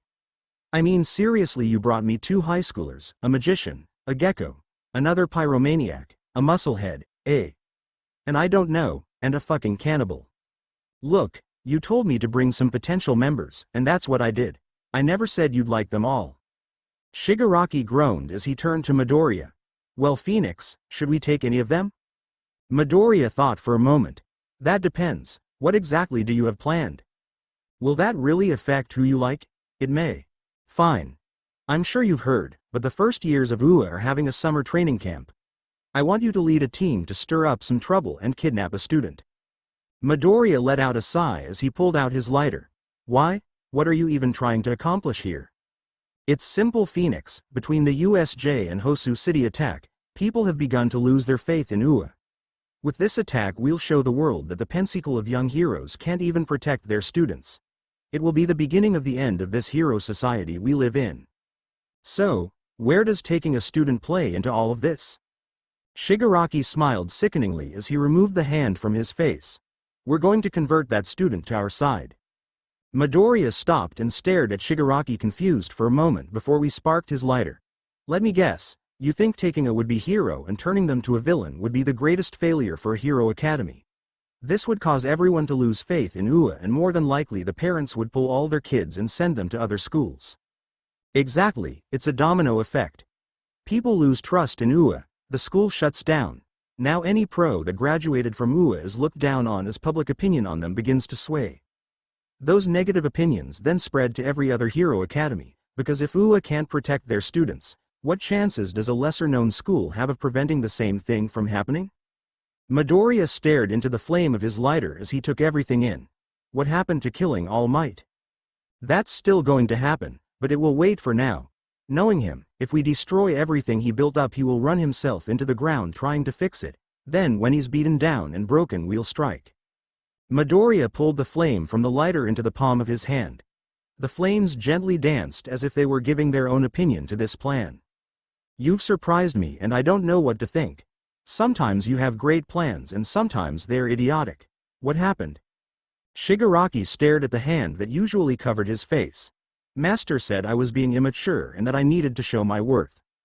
He threatened to corrupt all the save files for your games, didn't he? He truly is the master of all things evil. Midoriya let out a deep sigh. All right, let's get back on track. So you want us to kidnap a kid, I'm guessing Aoyama. He would be perfect since he already works for us. No, we're gonna take Katsuki Bakugo. Midoriya closed his fist, extinguishing the flame in his hand. That won't work. Shigaraki narrowed his eyes on Midoriya. And why not? You saw how they had to chain him up at the sports festival. All that unbridled hatred and anger. We can use that and convince him that he'd never reach his full potential and that the heroes were holding him back. Midoriya shook his head. Trust me, it won't work. I grew up with him, he's an arrogant ass and stubborn to a fault.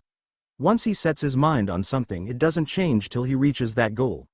He's had the drive to be the #1 hero since before his quirk came in, and that hasn't changed once. Have your source fact-check me, I'm sure he'll agree with what I told you. Shigaraki began to scratch his throat again, annoyed. Damn it, damn it, damn it. That was the core of my plan. Will everything still work without that? Are there any other students that could work? Midoriya froze at Shigaraki's words. They brought back the memories and of conversations he had with Kendo before. A lump formed in his throat as he thought about what his next actions would cause. I have an idea. A replacement student. Shigaraki's scratching came to a stop as he stared at Midoriya with anticipation. Go on. Swallowing the lump in his throat, Midoriya continued. From 1B, Nato Monama. He thinks he's better than everyone else and constantly antagonizes the students in 1A. You might not be able to convince him to join, but it will probably scare him out of wanting to be a hero. It's not as effective, but it gets the job done. He also has a quirk that lets him copy the quirks of the people he's recently touched. It's basically an inferior version of what All for One can do, but it still could be helpful. Shigaraki stopped and thought about the proposition for a while before turning to the TV screen in the corner. Master, can we have the mole verify this and then can we find more information on this kid? The screen stayed blank, but the familiar voice of All for One came through clearly. Of course, I'll take care of it right away. Thank you. Shigaraki turned back to Midoriya as he put the hand back on his face. Alright, Phoenix, you heard the plan, now make your decision. Can I use them as I see fit and make an example out of them? Shigaraki shrugged. Do what you want, just know if you purposefully kill any of them you're paying me back for them. Fair enough, I'll take them all then? Really? Yeah, I can see potential in all of them. Fine, but if this goes south it's on you. Also, don't kill Spinner, I want to talk video games with him. I'll do my best. Alright, Jiren let them know they're hired. Unfortunately the briefing on the plan will have to wait a bit. Jiren smiled widely as he stood up.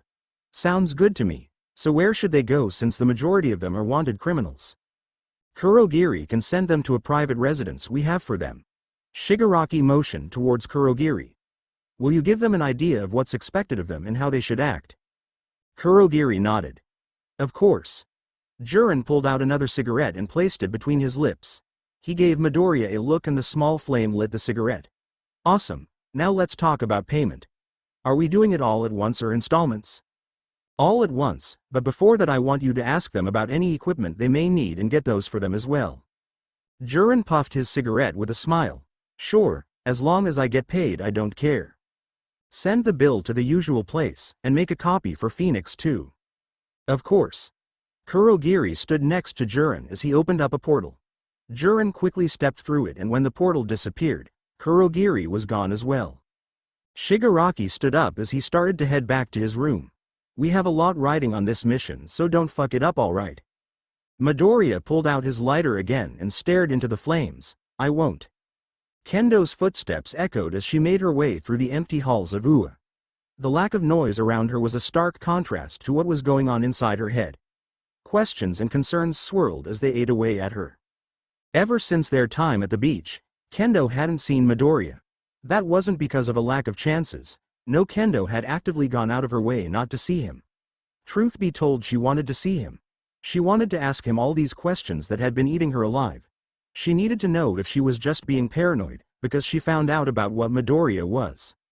When he told her everything at the beach, she originally had thought nothing of it, but the more she thought about it the greater her concern grew. They eventually boiled over which had brought her to where she was now, standing in front of Midnight's office. Taking a deep breath, Kendo debated one last time if she really needed to do this. With a deep sigh she knocked on the door, immediately dreading what was to come. She stood there for a moment before a voice came from the other side.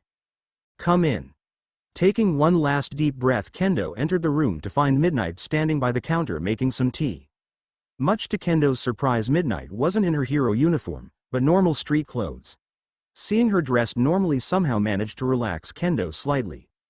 Sorry for coming in over the break. Midnight smiled gently as she poured herself a cup of tea. It's fine. I have to be here anyways, so your company is welcomed. Would you like a cup as well? Yes. Thank you. Midnight nodded as she began to fix a second cup. Just give me a moment. Why don't you have a seat and tell me what's on your mind? Kendo flinched slightly, which didn't go unnoticed by Midnight, before sitting down. Was it that obvious that something was on my mind? Midnight sat across from her and set a second cup in front of Kendo. Very. You're a high school girl with a boyfriend on summer vacation. Do I need to spell it out for you? Kendo began to twirl the end of her ponytail to calm her nerves. Seeing this, Midnight let out a sigh. Something happened between the two of you, didn't it? Kendo froze and stopped messing with her hair. She could only give a soft nod for a response. Straightening up, Midnight took a sip of her tea. I'm guessing you found something out about him, and when you finally processed it you realized you don't know how you feel about it. Kendo's eyes widened as she stared in confusion. How did you know that? Setting her tea down, Midnight held up a finger. 1. You're not absolutely seething with rage or crying hysterically, so it's obvious he didn't cheat on you or break up with you. She put up a second finger. 2. You don't seem annoyed or frustrated, so that tells me it wasn't a fight or disagreement. She held up a third finger. 3. You flinched when I asked you to tell me what was on your mind, and coupled that with the twirling of your hair. That tells me that you're anxious about something. She held up a fourth finger. 4th, let's just call it a woman's intuition. I was once a teenager in love myself. I've experienced all the emotions you have and some. Kendo froze as she stared at Midnight, completely flabbergasted. You got all that just from the past minute and a half. Midnight smiled as she picked up her cup. I have been doing this for a while and I'm also a licensed therapist. So tell me, what's on your mind? Kendo took her cup and sipped it before staring into the liquid. All of this is in confidence, right? Midnight nodded. Of course. Kendo took a deep breath as she set her cup back down. I don't know what to think of Izuku anymore. Ever since we went to the beach I don't know what to think of him anymore. I don't know if I truly know the real him or if I am only seeing a facade. I mean I still love him and want to be with him, but I don't know what to do. Midnight put up her hand. Stop. Slow down and take a deep breath. Then start from what happened at the beach. Kendo took a couple deep breaths before continuing. After the exams some people from our class planned a beach day to celebrate the end of exams. Naturally I invited Izuku, because we wouldn't have that much time together over the summer thanks to his schedule and the summer camp. We had just got there and were about to go swimming, but Izuku kept his shirt on. He told everyone that it was because he has sensitive skin. I knew he was lying because he's a mechanic and I've seen him work outside all day without any issues. I don't know why he thought it was a good idea, but Tetsu ripped off Izuku's shirt. That's when everyone saw it. Midnight listened intently as she observed all of Kendo's movements. What did everyone see? Kendo clenched her fists as she stared at the ground. His tattoo. Midnight raised an eye, intrigued by what she had heard. Did you know about this tattoo beforehand? Kendo shook her head. He is the same age as you, right? Kendo nodded. Are we talking about a normal tattoo or a? It's a Yakuza tattoo. He's in the Yakuza. He said he'd be out soon, but how long is soon? A week, a month, years. Kendo placed her head into her hands as she slowly shook it back and forth. Seeing the girl clearly distraught, Midnight moved next to her and gently rubbed Kendo's back. I'm sure that must have been quite the shock. It's no wonder you're so conflicted. Kendo nodded before looking up at Midnight. That's not even the worst part. He told me he had killed people before and I just accepted it. He had told me before that he wasn't a good person, but I told him I'd help him become the good person I knew he could be. I don't even know if I can do that anymore, but I still want to try. Midnight let out a deep sigh. Kendo, have you talked to him about all this since the day at the beach? No, I didn't know exactly how to bring it up. Midnight put a finger over her mouth as she decided how to best approach the situation. After a minute of silence she turned to Kendo with a gentle smile. Well, you should definitely talk to him about all of this, preferably sooner than later, but I think it will all work out. Kendo looked at Midnight surprised. You do? Midnight nodded. Yeah, from what I've seen and heard from Vlad, you've got a good head on your shoulders. When the going gets tough you always make the best decision with the information you have. Trust your gut, Kendo. What is it telling you? Kendo stopped and stared at her hands. She could feel the warmth of Midoriya's hands and the comfort they brought her. She thought about the time they spent together and how she always smiled while she was with him. That same smile spread across her face as she looked up at Midnight. I can help him. No, I will help him. I gave him my word, so I'll definitely stay by his side. Midnight smiled at her response. Very good, but you need to remember we can only help those who want to be helped. Yes, ma'am. Midnight let out a deep sigh as she leaned back into the couch. Who would have thought that the son of Hisashi Midoriya would be in the Yakuza? Kendo's eyes widened as she heard Midoriya's father's name. Wait, how do you know about his parents? Midnight looked over at Kendo confused. I told you that I met him before. Well, I was with Nezu and the two of them had a chat and he ended up telling Nezu his story. Has he not told you about all that? I know bits and pieces, but I've never pried too far. It seems like a sensitive subject. I just don't understand why he would tell the principal all this when they just met. It can be hard to talk about things like this to your friends or someone you're romantically interested in. At your age you want to be seen for who you are and accepted. If he had told you all that the first day it may have come off as you pitying him. It can sometimes be easier saying more to people you never see again, because their opinions don't matter. Kendo sat in silence for a minute before sighing. I guess that makes sense.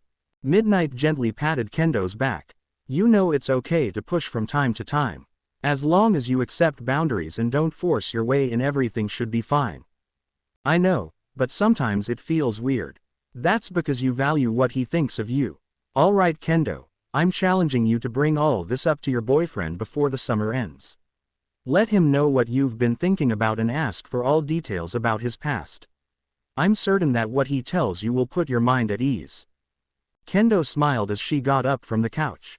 Thank you Ms. Midnight, just being able to speak to you about everything really helped clear my head. Midnight returned the smile as she stood up as well. My door is always open for anyone who needs someone to lend an ear.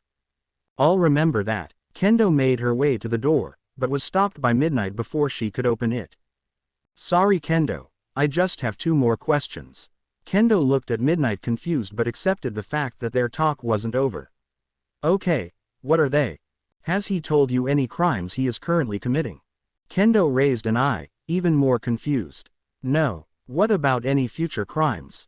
Kendo froze at Midnight's question. Her eyes widened as she remembered what Midoriya said at the beach.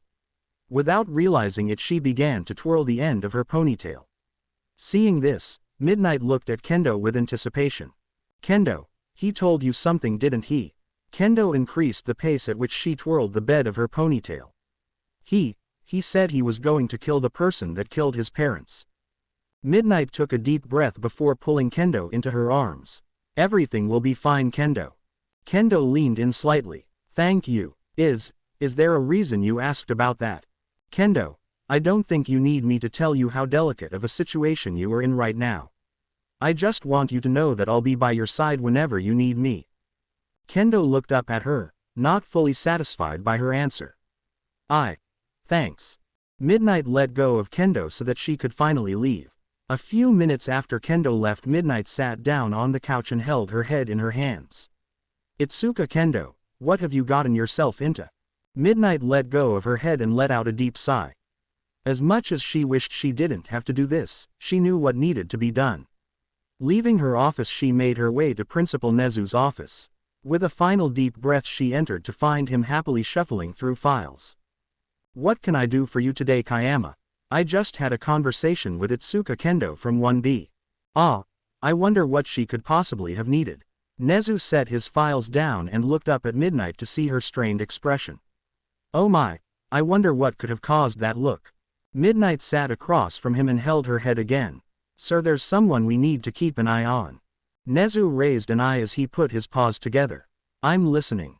Midoriya sat alone in his apartment in Tokyo. He was sitting on the terrace overlooking the city's skyline. On his table sat a file with all the information on the recruits. He had asked Garen for anything he had on them so he could utilize them to their full potential. He knew what needed to be done. Midoriya's phone pinged, drawing his attention away from the file. Kendo had messaged him. While they still talked daily, Midoriya noticed that Kendo was avoiding him. He wasn't surprised. After dropping a bombshell of information he suspected she'd need time to process everything. Itsuka. This training camp is hell. I'm definitely gonna sleep an entire day when I get home. Izuku. It's only the first day. How bad could it be? Itsuka. We started training first thing in the morning and didn't stop till dinner. We had 1 break for lunch and we had to cook all our meals. The only good thing is the open air bath. Izuku. Wow, I'm so glad I don't have to deal with all that. Itsuka. Shut up and let me vent. Izuku. Fine. Itsuka. They made me punch a mountain. The entire day I punched a mountain and guess what, I'll be doing the same thing the rest of the week.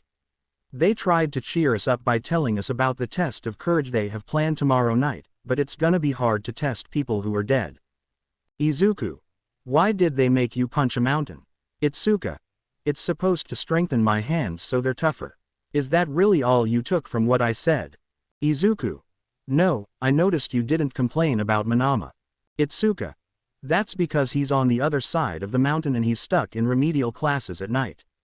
Izuku. Just take the small victories to help you move forward. Itsuka.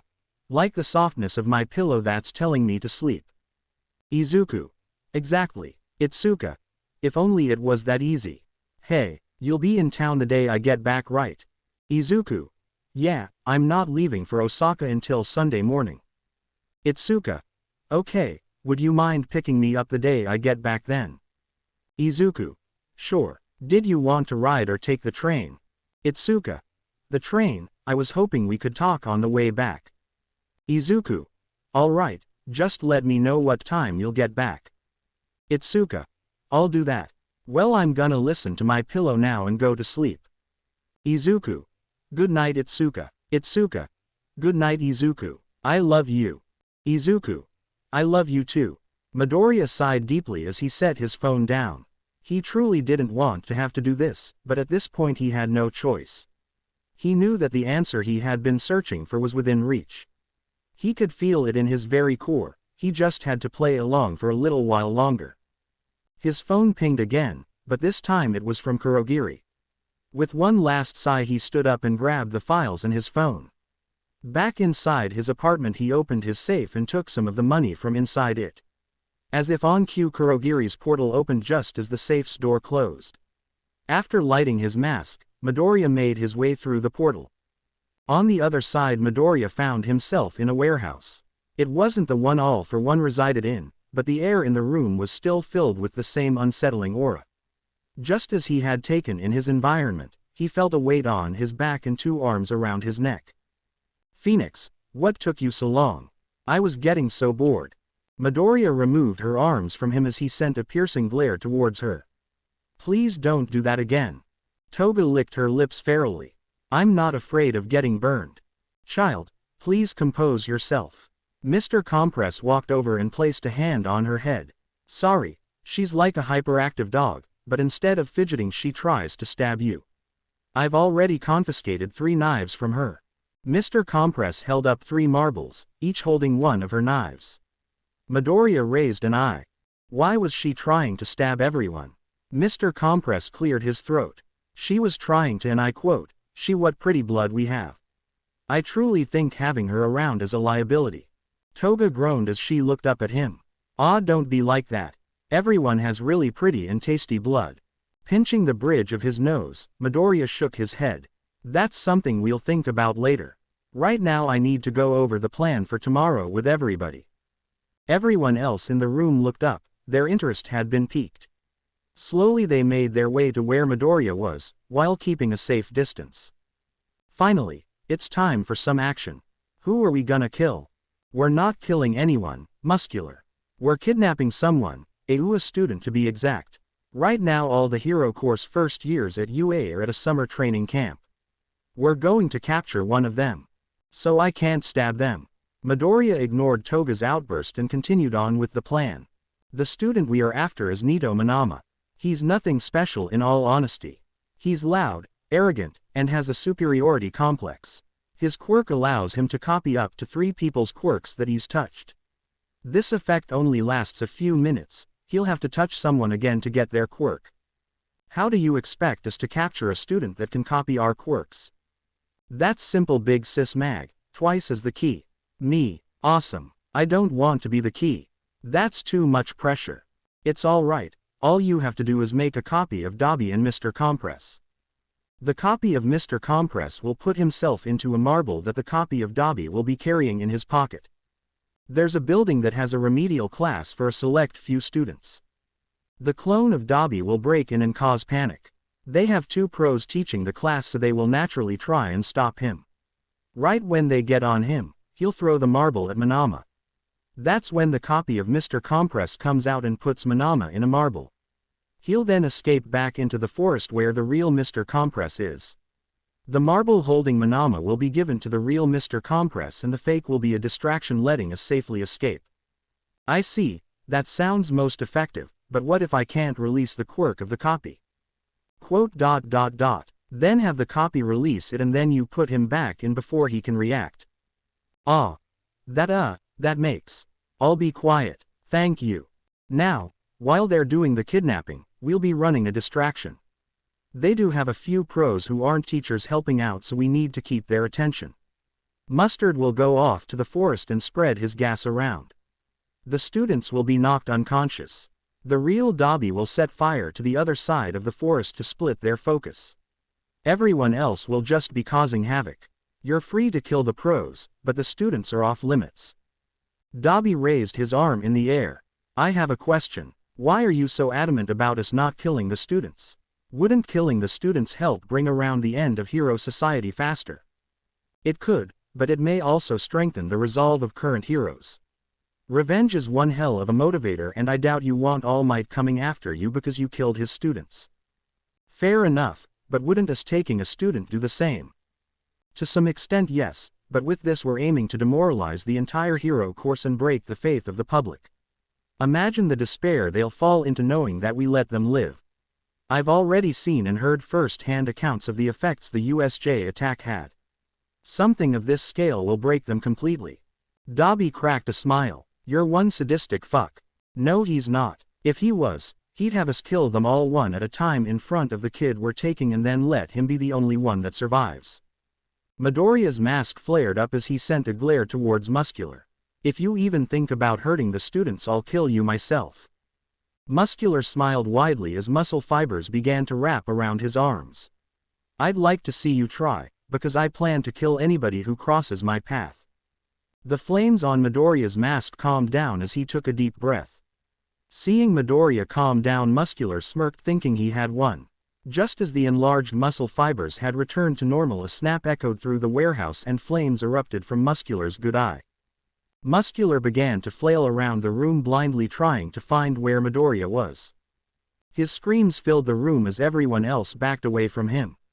Midoriya snapped again and the flames intensified as they covered his entire body. Muscular tried to combat the flames by expanding his muscle fibers, but Midoriya continued to increase the flames each time. After 5 minutes, the giant fireball that was Muscular collapsed, a charred corpse. Everyone else looked over to Midoriya, whose eyes were dead. Does anyone else want to try and kill the students? None of them gave an answer. Good. Kurogiri, open a portal to the bar for me, I owe Shigaraki some money. Right away. Kurogiri's portal began to swirl behind Midoriya as he stared down at the charred corpse of Muscular. After one last deep breath, he locked eyes with Mr. Compress. Oh yeah, Mr. Compress, can people get inside here? What's said on the outside? To an extent, yes. It's very muffled, as if they're hearing underwater.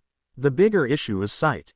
Even though the marbles are blue, you can see outside perfectly when inside. Alright, don't talk to me once we release Manama.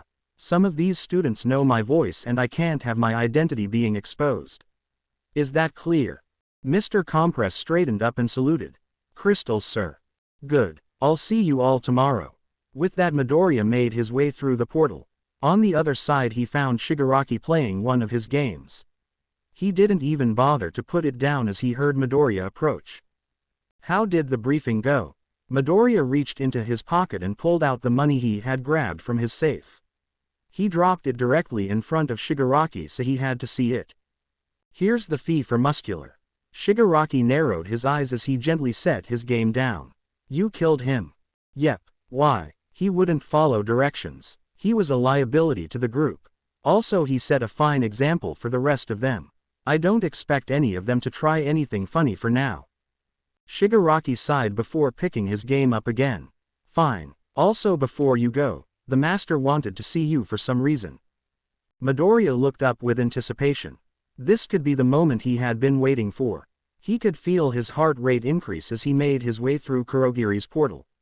He was hoping that everything he had worked for would be coming to an end. The anticipation that he was feeling had completely blocked out the usual suffocating aura that he felt when he stood before All for One. Though it couldn't be seen, he could feel a smile starting to creep across his face. With each step he took, he grew more and more hopeful that he would finally get the name of the person who had killed his pants. Ah, welcome Phoenix. That was quite the show you put on back there. I truly enjoy the sight of a calm rage. It's an art that only truly strong people can pull off. Thank you, but I'm surprised you're fine with me killing potential members. All for One laughed as he leaned into his chair. Come now, Phoenix, we both know that you plan to use one of them as an example from the beginning. Truthfully, I expected you to use Moonfish, but Muscular was a fine choice as well. The mission isn't over yet. I expect a couple of them won't make it back. Ah yes, I actually have a small request for the mission. It's nothing major, I just want us to capture a certain pro hero as well. Of course, it sounds simple enough. Would you like for me to do a song and dance routine as well? Come not Phoenix, There's no need to be sarcastic. I know I'm asking a lot, that's why I had this made specifically for you. All for One tossed a small remote towards Midoriya. The remote didn't look like anything fancy. It has a couple buttons on it and what looked like a place to speak into. What's this for? Why don't you press that bottom button and find out? Midoriya eyed the remote before looking back at All for One. The man's calm and cold smile left an eerie feeling in the air. With a deep sigh, Midoriya pushed the button. The sound of lumbering footsteps began to echo through the room, accompanied by the occasional sound of metal being hit. From the shadows emerged a Nomu. It looked to be about the same size as the ones that were set loose in Hosu City. It lumbered itself towards Midoriya but came to a stop a few feet away from him. That right there, Phoenix, is a Nomu that will listen to whatever you say. Given that you possess the remote, pressing that bottom button will automatically summon it to the location of the remote. The top bottom, however, activates the microphone. You can give it more specific instructions that it will follow. Midoriya looked down at the remote and back to Nomu before smiling and pressing the top button. Nomu, sit. Instantly the creature sat on the ground and didn't move. Seeing this, Midoriya's eyes lit up like a child who just got a new toy on Christmas. He turned to All for One with more excitement than he had expected. I'm guessing this is what you want me to use to capture that pro. All for One nodded. Yes, I want you to capture the pro hero Ragdoll. Her quirk will be quite useful for Tamura in the future. Do I need to show it a picture or will it know the name? The name of every active pro in Japan has been programmed into its mind, so it will know exactly who you're talking about. Just please be specific about taking her alive. I can do that. Do I need to know about the quirks it has, or does that really matter at the moment? All for One shrugged before tapping the armrest of his chair. I don't think it should matter, but the doctor seemed to enjoy making this one. He said its combinations were like something out of a horror movie. Honestly, it's fitting for an attack that takes place the night of a test of courage. Midoriya held the remote tightly before putting it into his pocket. I'll keep that in mind. Is there anything else you need before I go? All for One's smile grew as he leaned forward. Actually, I do have one more thing. Just this morning I got confirmation on the person who killed your parents. Midoriya's eyes widened in shock. You what? All for One's smile continued to grow until it became Cheshire. You heard me. You wouldn't believe the shock I got when I heard who it was. I actually had them double check it multiple times just to make sure I heard them correctly. Midoriya began to grow impatient. The name of the person who he had been looking for was finally found, and all that was standing between him and it was a single man. I don't need all the theatrics. Just give me the name.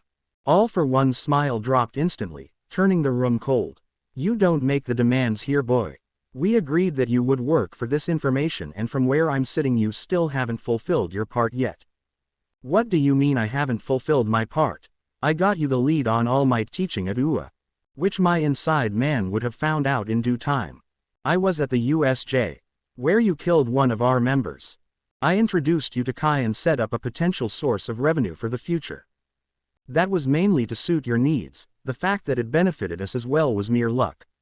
Also, nothing has been confirmed with that yet. The hero killer, I used my time with him to trick the public into thinking he was with us. That misinformation caused these new recruits to flock to us. I also managed to get rid of him without breaking the illusion. While I can't deny the fact that that was a major turning point for Tamura, it still isn't enough. You see, we stand to lose so much once you get this information. I need an equal trade at the very least. Midoriya clenched his fists as he struggled to hold his flames under control. The thing he had longed for was just dangled in front of him, but it was just out of reach.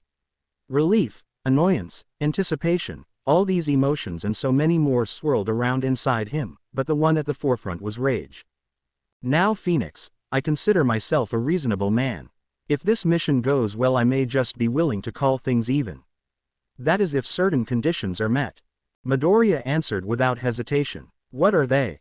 All for One held up a single finger. First, I want Ragdoll captured alive.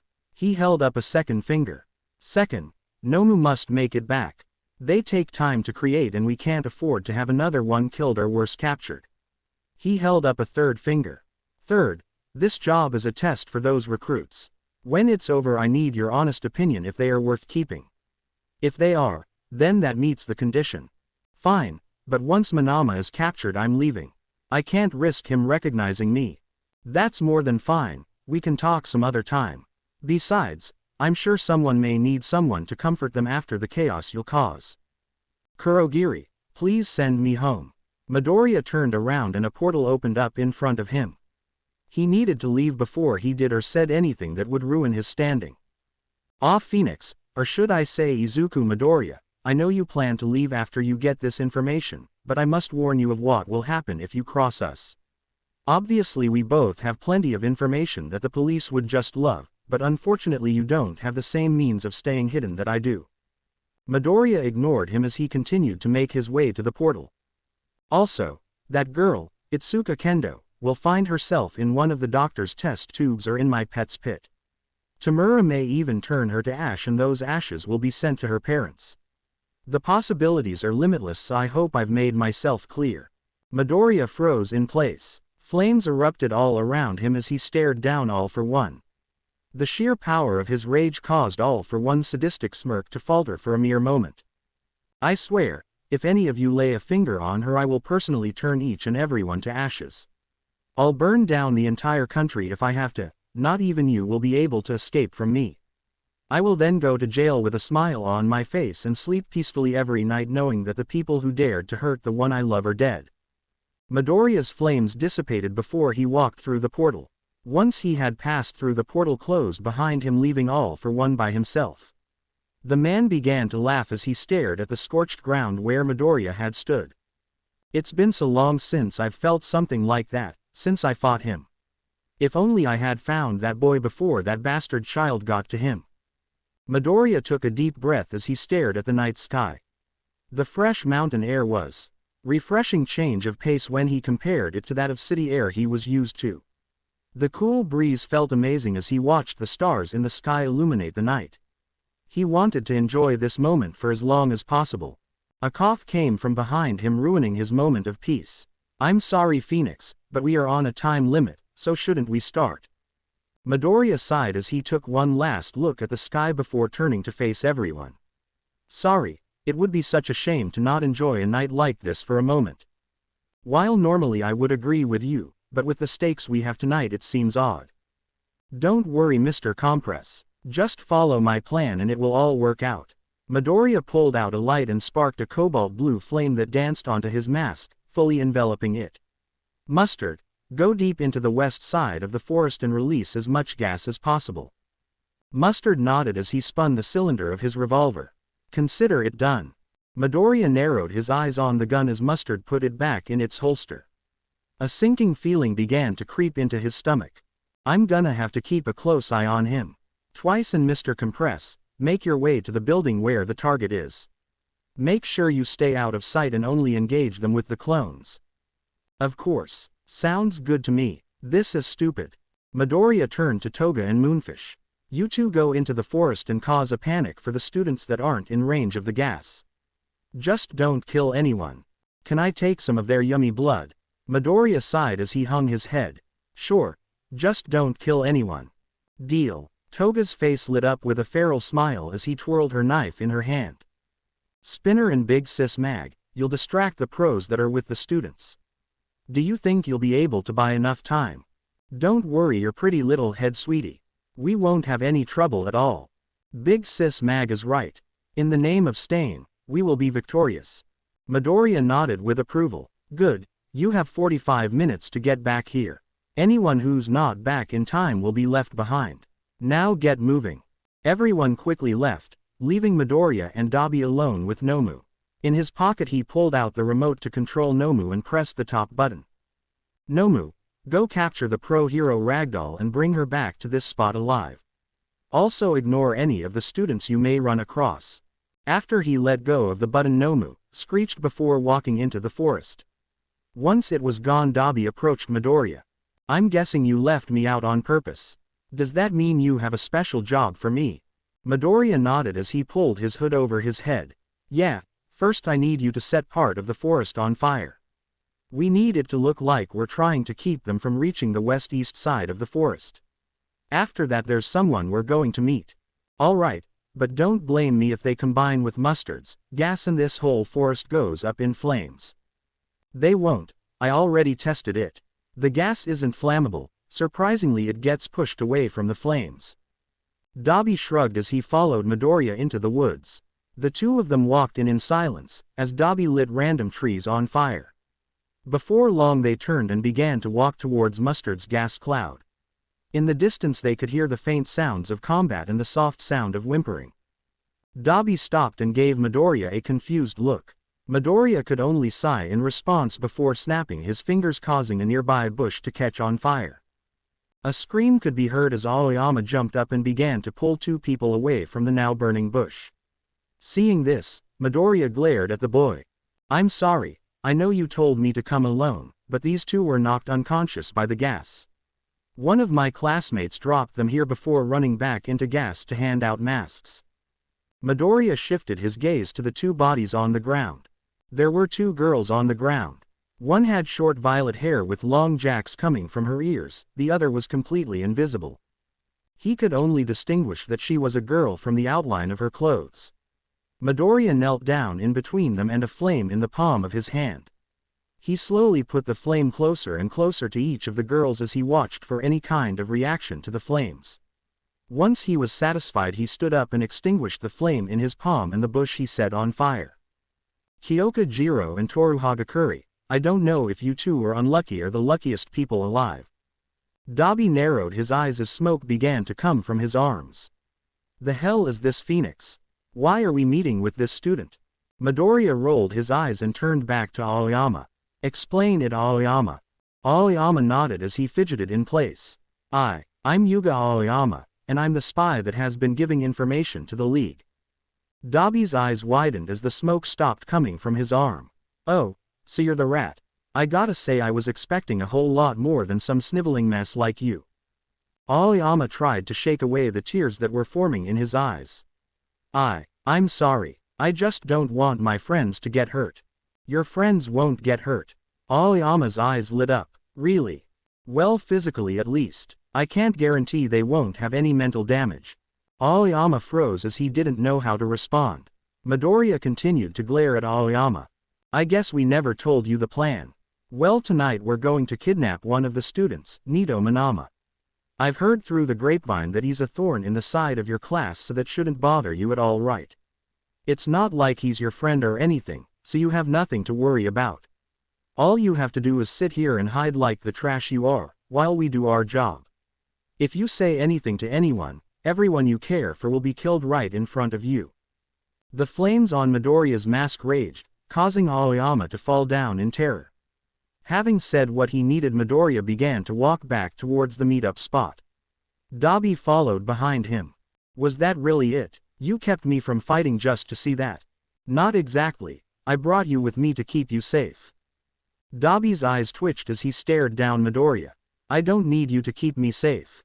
I can handle myself." "I know you can, but that's not what I'm talking about." "Then what are you talking about?" "Those burns are excessive. Your body isn't made to tolerate your fire power. You put on a tough act, but your arms started smoking just from lighting some trees on fire. There was no need for you to put your body at risk for this mission." Dabi grumbled to himself. "Still, I might as well have stayed at the rendezvous point after burning those trees. That's actually where I was going to send you. You're our last line of defense. Once everyone is back, I want you to separate that area from the rest of the forest. There's a good chance that everyone will get followed. Your flames are the trump card." Dabi sighed as he walked ahead of Midoriya. "Fine, I'll do what you say this time." "Thanks." Midoriya stopped and looked towards the giant gas cloud. "Dabi, let me get some of your flames, I'm going to check on everyone else." "Whatever." Dabi sent a small flame at Midoriya. Catching it, Midoriya fed the flame and held a fireball in each hand before making his way towards the gas. Even though Midoriya didn't know exactly where everyone was in the forest, he knew that he'd run into someone eventually if he just followed the sounds of fighting. Still, even though he knew the students would be fighting for their lives, he did his best to remain hidden. The sounds of explosions drew closer, and as each one got louder, the temperature dropped little by little. The temperature change did confuse Midoriya at first, but once he saw the source everything made sense. He had stumbled upon Moonfish fighting Bakugo as well as the fire and ice user, Todoroki. He sat back and watched the fight between the heroes and villain, waiting to see if he needed to interject, but before he even had the chance the ground began to shake. From the forest a giant dark mass appeared and squashed Moonfish, knocking him unconscious. With a deep sigh, Midoriya made his way deeper into the forest, leaving Moonfish behind. A few minutes later Midoriya came across a sight that perplexed him. A frog-like girl was pinned to a tree by hair and Toga was pinned to the ground by a brunette with a bob cut. He could see they were having some sort of conversation, but he couldn't make out a word they were saying. Knowing everything that was on the line, Midoriya couldn't risk letting someone else get captured. He shrunk down one of the fireballs in his hand and prepared to throw it in their general direction. Just as he was about to throw the fireball, the brunette screamed and Toga was able to break free. There was a needle stabbed into the girl's thigh and blood was being sucked into Toga's support item. Once she had enough, Toga fled back into the forest, leaving the girls by themselves. Midoriya put down his hand as he took a deep breath. He was glad that Toga was able to get away by herself. With her safe, he turned to head into the heart of the smoke to check on Mustard. As he started to encounter the outer bands of the gas, he heard a gunshot echo through the forest. Midoriya's heart dropped as he took off in a sprint towards where the shot came from. God damn it, Mustard. I said not to kill any of the students. The gas grew thicker and thicker as Midoriya continued making his way towards Mustard. 5 more shots had gone off since the initial shot. Unfortunately, he couldn't run anymore due to the poor visibility. While his flame mask kept the gas from affecting him, it didn't do anything for sight. Thankfully, he was able to hear Mustard's voice confirming that he was close. My, what a shame. I really expected more from students of UA. Mustard was taunting whoever he had run into, but Midoriya still wasn't able to identify who he was talking to. I will give some credit to whoever gave the 2 of you those masks. They're the only reason you were able to make it this far. It's also a good thing your friend over there can turn his skin to iron. It's the only thing that kept him alive. Sadly, the same can't be said about his mask. Now we'll see how long he can hold his breath. Tetsu. Mustard had shot Tetsu. The flames in Midoriya's palms grew as anger began to flood his mind. He had given them direct orders not to kill them, and here he was shooting at the students. And not just any student, it was one of Kendo's close friends. He needed to put a stop to this, even if it could ruin his chance at getting the information, but before he could act, his blood ran cold. You sure talk big for someone who needs a gun to defend themselves. I guess that means you're trying to compensate for your quirk. Kendo was here. Mustard had shot at Kendo. Kendo could have been killed. Another shot rang out and everything turned red for Midoriya. His anger turned to a seething rage. The fireballs in his hand completely disappeared. Midoriya was going to kill him and he was going to use his flames to do it. You're one to talk, girl. You have quite the pitiful quirk yourself. Uwa really must have been scraping the bottom of the barrel with you. And sure, my gas may not be toxic, but I have full control and knowledge of it. I know you're behind that tree. Another gunshot rang out. I know your friend is trying to sneak up behind me. Again a gunshot rang out, but this time it was followed by the sound of it bouncing off metal. And I know that we have a guest watching us as well. You can come out, Phoenix. There's no need to hide. You can help me put an end to these wannabe heroes. The flames on Midoriya's mask intensified, illuminating the outline of his mask. He made his way towards Mustard's voice and eventually found him. Where he stood now, he could faintly make out the shape of trees and Tetsu who was on the ground nearby. It doesn't matter who you have with you, we'll still stop you. Mustard began to laugh as he put a hand on Midoriya's shoulder. This is rich, Phoenix. Can you believe how deep in denial this girl is? She seriously thinks she can stop the both of us. Sadly, Mustard was right. Midoriya knew Kendo all too well. She was putting on a brave act, but in reality he knew she was trying to think of a way to grab Tetsu and escape. Even though he couldn't see her, he knew she was scared and it broke his heart. With a snap, a cobalt wall of flames erupted, separating Midoriya and Mustard from the students. The flames helped disperse the gas, clearing up the visibility in the area. Mustard turned to Midoriya, furious. What's the big idea, Phoenix? Midoriya grabbed Mustard by his mask and pulled him close to speak in a whisper. I told you not to kill anyone and here you are shooting them. Flames slowly began to come from Midoriya's hands, causing Mustard's mask to heat up. I'm sorry, I didn't think you were serious when you told us not to kill them. The flames began to intensify as they filled Mustard's mask. I just killed Muscular last night, for the same reason. Why would I not be serious? Do you really think you're more valuable than Muscular? The only reason you're even here is because I told them to give you a chance. Now tell me, why did you think I wasn't serious? Mustard's only answer was screams. The pain caused him to drop his gun as desperately tried to pry Midoriya's hand off. That's not an answer. Not answering a question is a mistake when you're trying to earn a spot. The flames continued to intensify as they shot out of the filters of Mustard's mask. Screaming was the only thing he could do. But that wasn't your biggest mistake. No, you shot at my girlfriend. You could have killed my girlfriend. That's why I'm going to kill you. Midoriya released Mustard and snapped again. This time his entire body was engulfed by cobalt flames. Midoriya watched as he screamed and flailed in agonizing pain before falling to the ground lifeless. Midoriya continued to intensify the flames until the body was nothing but charcoal. Letting out a deep sigh, he turned around to see both Kendo and Tetsu looking at him through the flame wall, horrified. This was their first time seeing someone die in front of them. Even though the flame mask, flame wall, and hood obscured his identity, he wasn't going to take any risks. The two of them had charged headfirst at someone with a gun. He didn't put it past them to jump through a flame wall. With the wall still standing, Midoriya started to head back to the rendezvous point. When Midoriya returned, he found quite the pleasant surprise. Everyone had already returned and were now only waiting for Kurogiri to show up. A wave of relief washed over him as he approached Dabi. Mr. Compress, did you get what we came for?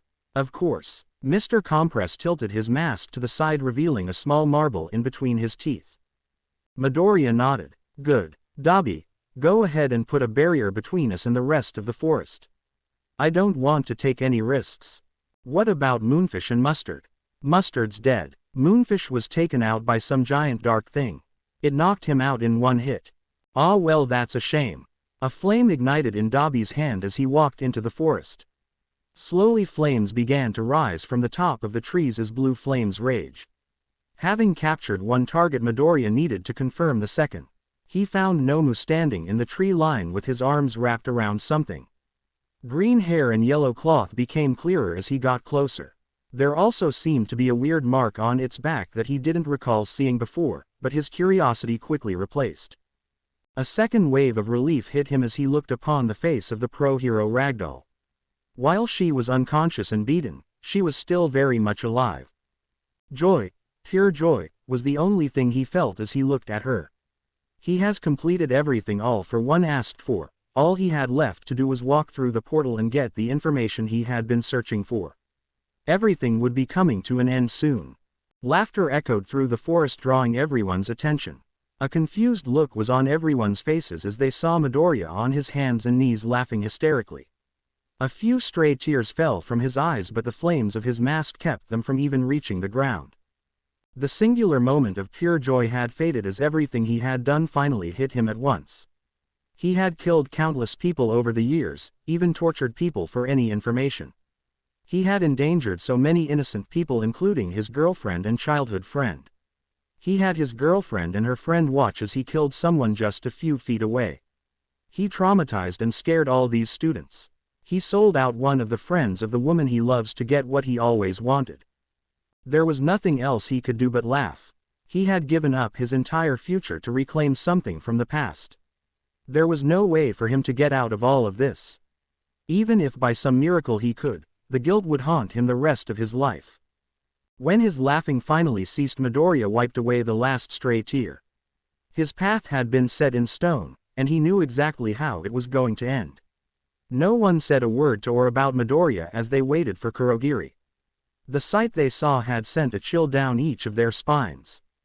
Not long after Midoriya stopped laughing, Kurogiri's portal appeared to everyone's relief. His eyes darted around to see where everyone was, but they stopped on Midoriya, who was still on his hands and knees. Did something happen to Phoenix? Dabi shrugged as he approached the portal. Don't know. Spinner scratched the side of his head as he followed Dabi. He checked to make sure we got everything, then he collapsed while laughing.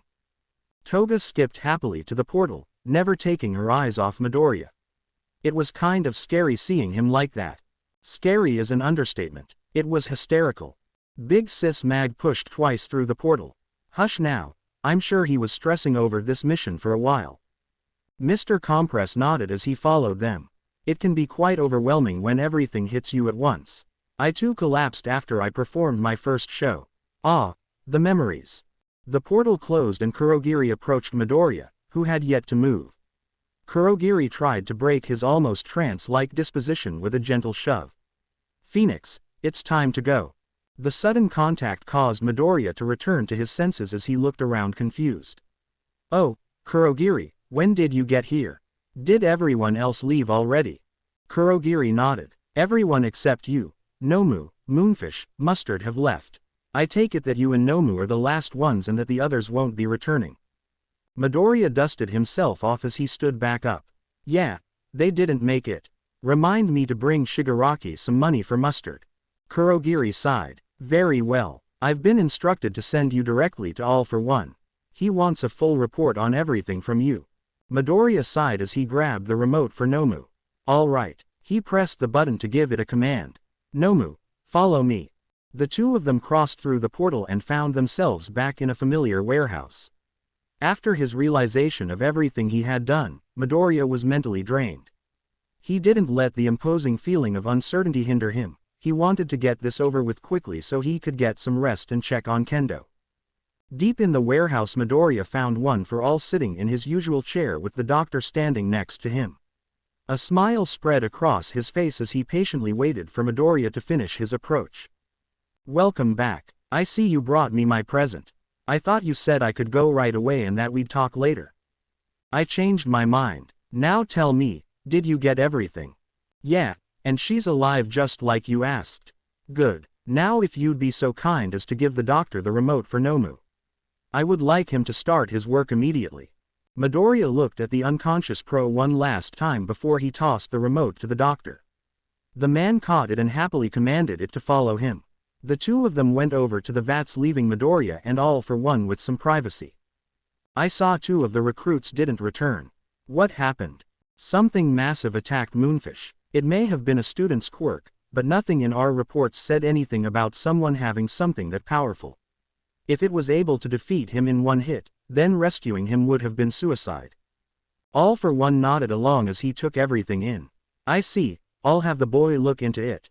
There may be another student with a quirk worth taking. All for One's expression turned serious as he leaned forward. And what about the other one? I killed Mustard myself. All for One deadpanned as he stared at Midoriya. And why would you do that? Tamura needs as many recruits as possible.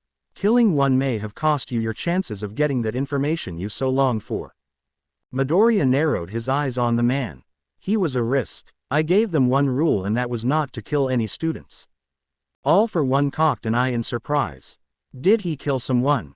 Thankfully no. The person he shot was able to turn their body to iron so the bullet bounced off. If it wasn't for that he would have. That's also not including the fact that he even wanted to kill them knowing I was watching. I see, so you deemed him as a risk. Midoriya nodded. Yeah, I'm sure you'd agree that people that don't follow commands can ruin an entire operation. I decided that he failed and silenced any loose ends. The time you've spent in the Yakuza has made you shrewd in your judgment. Silencing any potential leak is one of the many things that has kept them around for so long. I suppose I can accept your reason. Now, tell me, what about the others? Toga can handle herself. She went against two students and immobilized one of them. She then got pinned by the other and still managed to escape and get some blood without any help. I'd say she passed.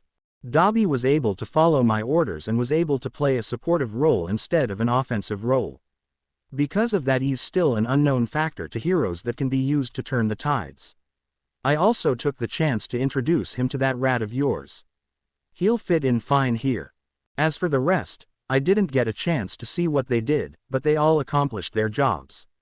If Shigaraki uses them correctly, he shouldn't have any issue with them. I appreciate the insight. I truly wish Tamura would have taken a liking to chess instead of those mind-rotting video games. Thinking of each piece's role and how to best use them is something that turns the tides in war. I normally would agree with you, but there are actually a lot of video games that could help with learning strategy and how to properly manage your partners.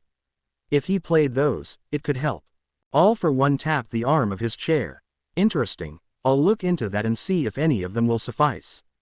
As much as I'd love to help with that, can we go ahead and get to my payment? I held up my end, now it's time for you to hold up yours.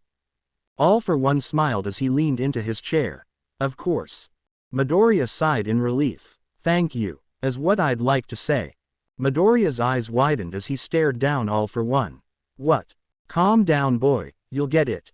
I need to see how this student turns out first. Give us 3 days, I'll have Kurogiri bring you in and I'll have all the information you need and some. Midoriya clenched his fists. 3 days. All for One nodded slowly. 3 days. It's mere seconds compared to the years you spent searching. Besides, I'm certain you wouldn't be able to comfort that girlfriend of yours once you get the name. If anything, I'm doing you a favor. Midoriya gritted his teeth. Fine. Do you need anything else or am I free to go? Do you not want to watch Tamura try and sway the mind of a would-be hero? It should be interesting. I'm good. I've heard his sales pitches enough to know how it will go.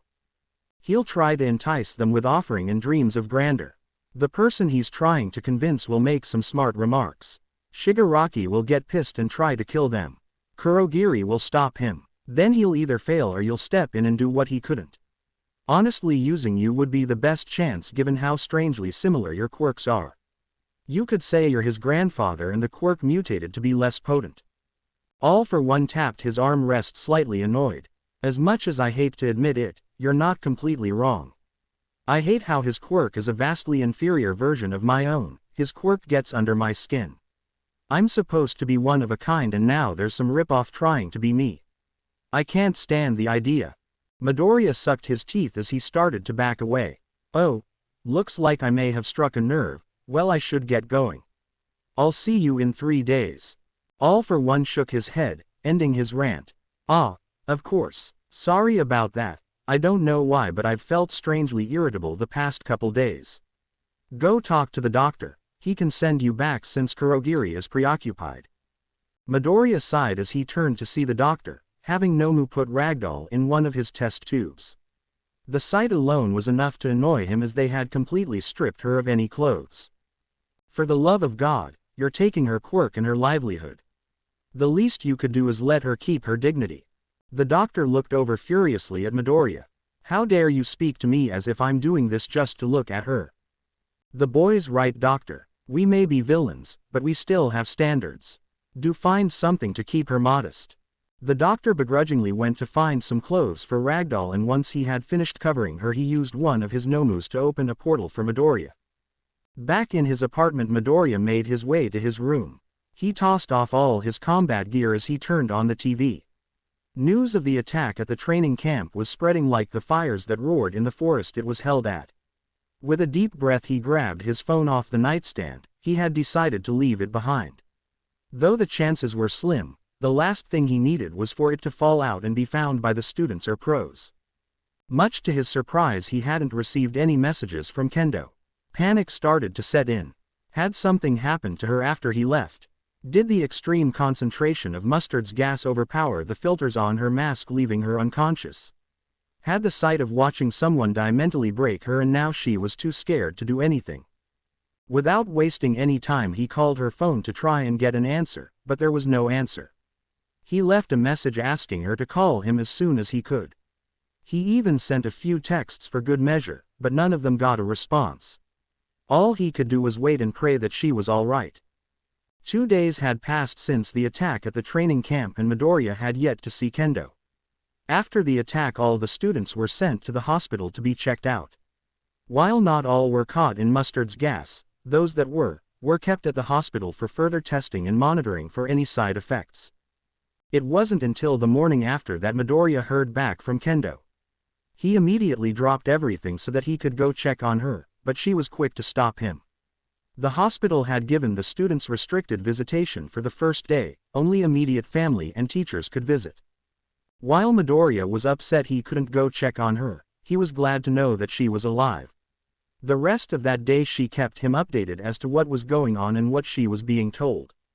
Thankfully, once all the preliminary testing was completed, she was told that friends would be able to visit, within reason. Knowing that he would be able to visit her soon took a weight off his shoulders, allowing him to keep his focus for the day. It was on the second day that Midoriya was told that he was able to visit. This time when he dropped everything he made his way straight to the station. It took him less than 2 hours to make it to the hospital, but to him it felt like days. Even though he was excited to see her, waves of guilt began to crush him as he approached her room. Each step he took felt heavier and heavier as his conscience bore down on him. He was the one that put Kendo in the hospital. Midoriya came to a stop in front of Kendo's room.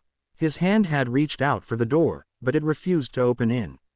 He wanted to see her, he needed to see her, but he didn't know what to do or say. Normally he would just put on a smile and tell people what they wanted to hear to stay on their good side. Lying and tricking people had become second nature to him. But for the first time since he had been adopted he didn't have a mask to put on. Before he was able to form any sort of plan, the door to her room swung open. Standing in front of him was All Might. The symbol of peace was just a few inches away from him, and behind him was Kendo, sitting in her hospital bed. Midoriya's mind went blank. All his worries disappeared as their eyes met. Her teal eyes were something he always looked forward to, he always got lost in them. Her long orange hair wasn't in its usual side ponytail, it was down in all its natural beauty. The two of them didn't say a word, they just stared in silence. The clearing of a throat caused the two of them to look towards All Might. Wow, it's not often that I'm the person who gets ignored in a room. That was actually kind of refreshing. The two teens looked at All Might completely shocked at what he had just said. Well, I still have a few more people to visit, so I'll be on my way. Once again, thank you for everything you did, Miss Kendo. Kendo nodded as she gave him a smile. It's no trouble at all, All Might. With that, All Might left, leaving Midoriya standing in the doorway completely still.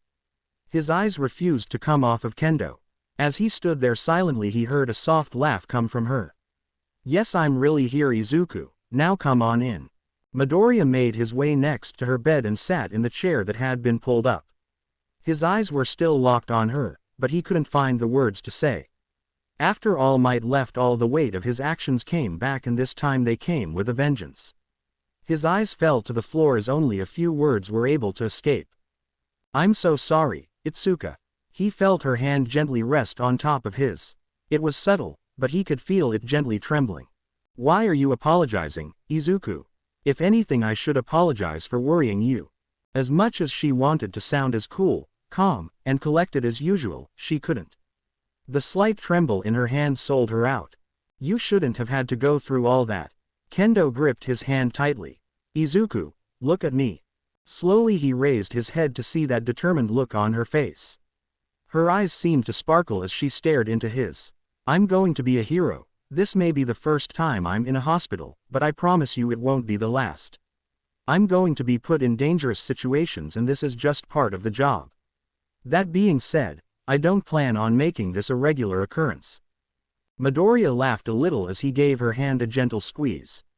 You're right, I know you're right. Kendo smiled as she rubbed her thumbs on the back of his hand. Good, now since that's out of the way, don't you have something to say? Midoriya nodded. The crushing weight he felt had lightened, allowing him to think rationally again. Even though Kendo didn't know it, she had cleared his mind, helping him find his mask. Why was All Might in here? Kendo teasingly punched his arm before pouting. Not that question, you ass. Midoriya laughed before taking a deep breath. How are you feeling, Itsuka? She smiled as she leaned back in her bed. I feel fine. Just like yesterday, I feel perfectly normal, but I understand why they want me to stay. I was where the gas was the densest. It only makes sense that they'd want to make sure everything comes back normal. Midoriya nodded as he continued to run his thumb on the back of her hand. That's good to hear. How's everyone else? Practically everyone is shaken up, but that's to be expected after something like this. There's no serious injuries to the students, but a couple are still unconscious due to the gas villain's quirk. The doctor said they should wake up in the next day or so. So that's good to hear. Kendo did her best to force a smile. Itsuka. Kendo gripped Midoriya's hand tightly before staring out the window with a sigh. I'm sure you've heard already, but Manama, he's gone, they took him. The villains took him. It was subtle, but Midoriya could hear her voice begin to tremble with each word she said. You know it doesn't feel real. I tried to scare him into behaving by saying that the villains would target him, and then they actually did. All last night I kept pinching myself hoping that I'd wake up and all this would be a bad dream, but I never woke up. A tear began to fall down Kendo's cheek as she stared out the window. I never thought it would actually happen, Izuku. Sure, he was a pain in the ass, but I never wanted something like this to happen. He's my friend. Izuku. Midoriya climbed into the hospital bed as he pulled Kendo into his arms. She buried her face into his chest as the dam broke. All the emotions she had been feeling the past day had been freed. All Midoriya could do was attempt to comfort her as she cried. Seeing Kendo like this broke his heart. He hated that she was in pain and he hated himself for causing it. Midoriya continued to hold Kendo until she had calmed down again. The entire time he refused to let go of her. When she finally got it all out of her system, she looked up at Midoriya with puffy eyes and the best smile she could muster. Without hesitating, Midoriya kissed her forehead. Kendo's smile turned genuine as she leaned back into him. Izuku, can we stay like this for now? Midoriya ran a hand through her hair. Of course. The two of them continued to sit in silence for a few more minutes before Kendo let out a deep sigh. So how was it meeting All Might? You didn't exactly make the best first impression. Midoriya laughed as he took Kendo's hand. You know, I expected him to be more intimidating, but he sort of felt like just a normal guy. You know, minus the freakishly large body. Kendo laughed as well as interlocked their fingers. I know what you mean. He's really easy to talk to. Speaking of talking, what were you two talking about before I got here? Kendo looked at Midoriya with a conflicted expression. Seeing her like this confused Midoriya. Is everything okay, Itsuka? Kendo looked towards the door before looking into Midoriya's eyes. Izuku, I'm gonna tell you something, but you can't repeat it to anyone. I'm serious, it can't leave this room at all. Midoriya raised an eye with intrigue. It was rare that he got to see Kendo act like this. Of course, you can trust me. Kendo squeezed Midoriya's hand before looking at the door one last time. With a deep breath she looked into his eyes again. So before you got here today, I was walking around trying to see something besides the same room. Well, as I was walking I decided to visit Yaoyorozu.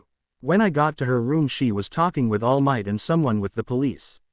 I knew I shouldn't have been listening, but I couldn't stop once I heard mention of a tracker. Midoriya's eyes widened. A tracker? Like something that locates people. That kind of tracker.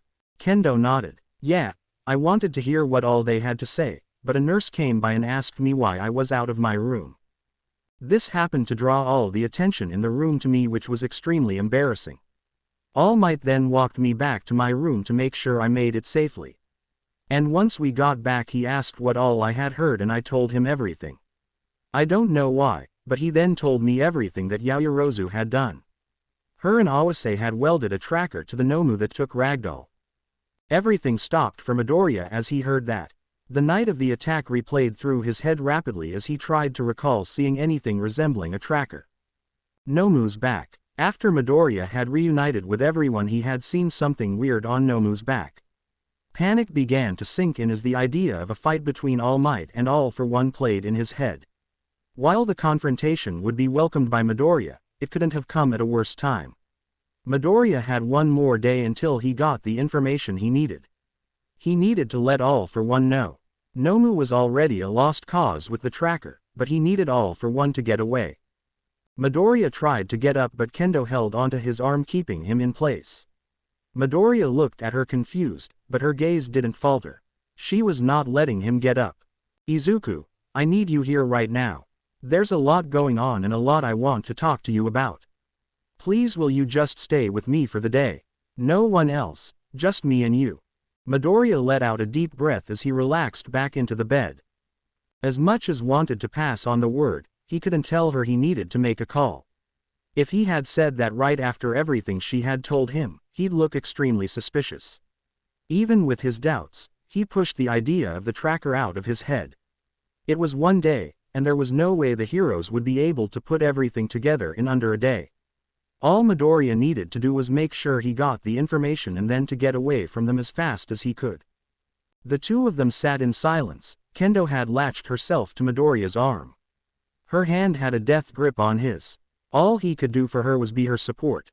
He gently rubbed his thumb on the back of her hand to reassure her that he was with her. Izuku, I'm scared. It's all right, I'm here with you. That's why I'm scared. Izuku raised an eye at her in confusion. You're scared of me.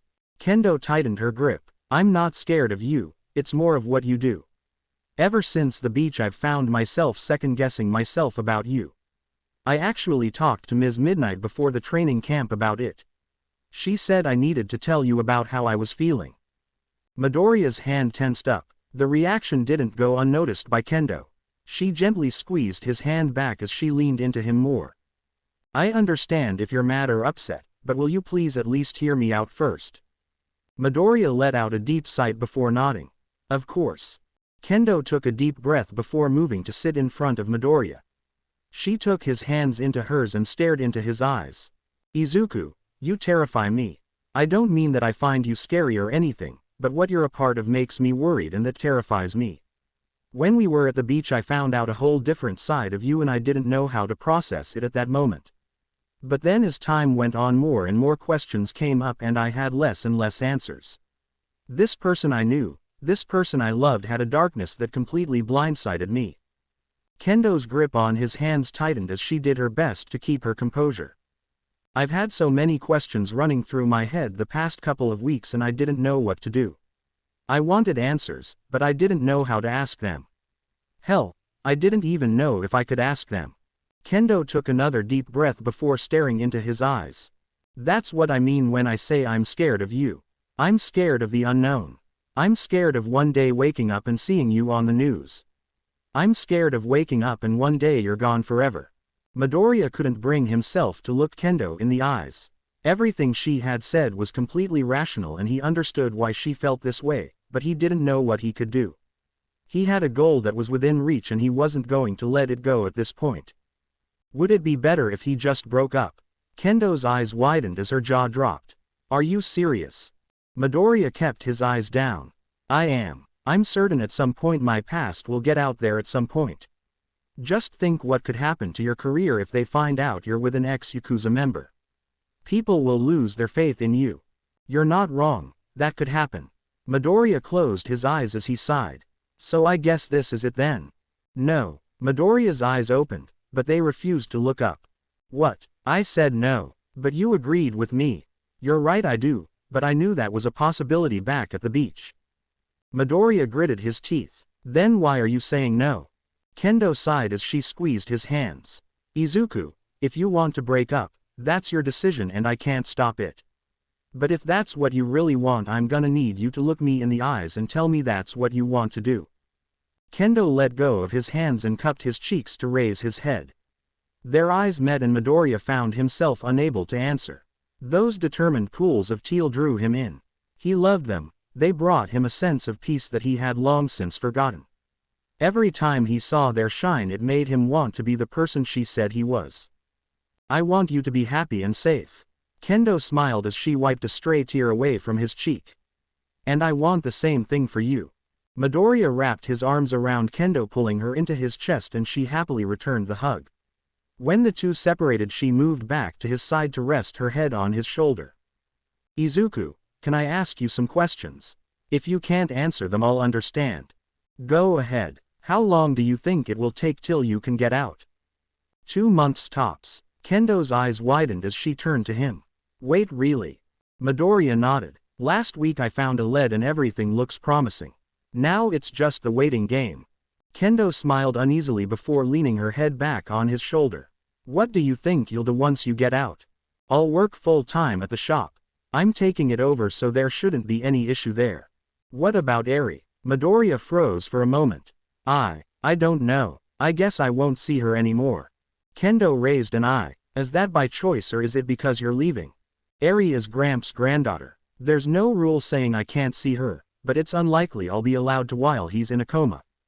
Why's that? The person in charge now wouldn't allow it. Even though he's not related to her, he was set to take responsibility over all of Gramps' things. That also includes Eri since she isn't old enough to take care of herself. I see. Well, I hope he gets better. Maybe he'll still let you see her from time to time.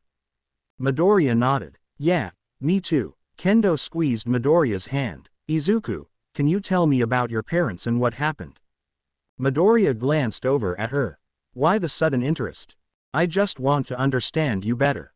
I can't say I understand why you want revenge, but I know practically nothing about your family. Just that they died in a fire and your dad was a scientist. Midoriya took a deep breath as a small flame sparked in the palm of his free hand. My mom was an angel. She supported my dreams and would play with me when I talked about being a hero. Midoriya laughed to himself as a tear rolled down his cheek. I have this one vivid memory where she sat in a room with a blanket over her head. She'd yell, "Help me." I'd run in the room in an All Might onesie and yell, "I am here." And then pull off the blanket. She'd thank All Might and then go, "You're not All Might, you're my Izuku." She'd pull me into her arms and we'd just laugh. She was my biggest fan. Kendo leaned into him more as she reassuringly squeezed his hand. She sounds amazing. I wish I could have met her. Midoriya nodded. Yeah, me too. She would have loved you. Kendo flipped her hair proudly. Obviously, I mean I'm awesome. Midoriya laughed softly as he leaned into Kendo. Dad was my inspiration. He's the reason I was so into quirks growing up. I told him I wanted to study quirks, so he handed me a notebook and said, pick a hero and write everything you know about their quirk and how they use them. After I had done that, he had me write other ways they could use their quirks. We'd read over them and he'd tell what was good and bad. Whenever he'd go away for work or conferences, I'd fill out pages of heroes and quirks. The second he'd get back, I'd hand him the notebook to go over. Looking back at it, I know he was exhausted and wanted to relax, but he never pushed me away. He'd smile and take me into the living room and we'd spend hours going over the pages I filled out. So he's where you got your tendencies to analyze from. I wish he would have taught you to have more tact when analyzing. He would tell you, facts and math don't care about your feelings, but your mother does. Kendo rolled her eyes playfully as she looked at the flame that was still in Midoriya's hand. She felt a lump form in her throat, but she needed to push through. What happened that day? Midoriya closed his hand, extinguishing the flame. When I was 7, I came home to see my house completely collapsed. My parents were trapped under the rubble, barely clinging to life. They were still alive, and they called out to me. I saw 3 people on the other side of the rubble, but I can't remember any of their features except one thing that still haunts me to this day. Those damn golden eyes.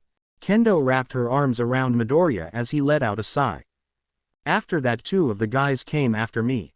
I have no clue what they were going to do, but I activated quirk. The next thing I knew, everything was in flames and all I could hear were screams. Kendo froze at his words. Izuku, did you kill them? Yeah, I did. My parents died in the fire too. Izuku, I'm so sorry. Well, it's not fine, but it's something I have to live with. Still, you were so young and it was an accident. Midoriya shook his head. I doubt it. If it was an accident, do you think I'd still want him dead after all these years? Kendo didn't have an answer. She only held onto him tighter. Do you have any idea why someone targeted them? My dad. Whoever it was wanted my dad's research. I honestly don't know if they found what they were looking for, but almost everything was destroyed in the fire. Kendo looked up at Midoriya, hoping to get a read on his emotional state, but his face was blank. Can I ask what the research was? He was researching quirk doomsday theory and possibilities to stop it from happening. Midoriya could feel Kendo's eyes on him. He looked down to see a confused expression on her face. There was a theory a long time ago that said that as quirks evolve they will get stronger and eventually people's bodies won't be able to safely handle them. He was trying to find a way that would stop quirks from mutating or combining. Is that even possible? Probably. Apparently my dad had some kind of breakthrough, but he died before he could prove anything. Nobody continued his research. Midoriya shook his head. Quirk doomsday theory is actually a bit of a taboo. No one wants to confirm its validity because of the mass panic it would cause. That's why it's still a theory after all these years. No one wants to prove something that could cause the downfall of society. So do you think your dad was targeted because someone didn't want it confirmed? It's either that or they wanted his research on stopping quirk advancements. No, it couldn't be, could it? Kendo let go of Midoriya and looked at him concerned. His face had become a contorted mess. Izuku, is everything all right? Midoriya's expression softened as he sighed. Yeah, something just came to mind and I don't know how I feel about it. Oh, do you want to talk about it? Midoriya shook his head. No, I'm tired of talking about the past. Kendo nodded as she relaxed into the hospital bed. That's fine, thanks for letting me ask questions though Izuku. It's helped put my mind at ease. Midoriya looked over at Kendo with a smile. After everything you went through, it's the least I could do. Kendo laughed as she pulled him to lie down next to her. You look exhausted after talking about everything. Why don't you take a nap? Midoriya yawned softly as he looked around. The nurses won't mind, will they? Kendo shook her head. I doubt it. It's not like we're doing anything wrong. With that, Midoriya shut his eyes. The past 2 days had finally caught up to him as he fell asleep almost instantly. Seeing him look at peace warmed Kendo's heart. She gently ran a hand through his hair as she watched him. She had gotten an answer to practically all the worries she had before the training camp, and it brought a sense of relief. But since the night of the attack, she had one more question that she wanted to ask him. Kendo's hand came to a stop as she thought about that night when she came face to face with Phoenix. The heat from his flames was intense. The screams of agony rang in her ear as the smell of a burning body filled her nose. She'd never forget that terrible smell, even just thinking of it made her want to vomit. But that wasn't the worst part of it all. What scared her the most about that night was that she felt a sense of comfort from Phoenix's flames. She didn't know why, but the moment the wall separated her and Tetsu from Phoenix and Mustard, she knew everything would be okay. She felt safe. Kendo didn't know if it was because she had become accustomed to Midoriya randomly sparking flames and staring longingly at them, or if it was because the flames themselves felt familiar. That sense of comfort and familiarity ate away at her and made her think about everything she knew about Midoriya and his quirk.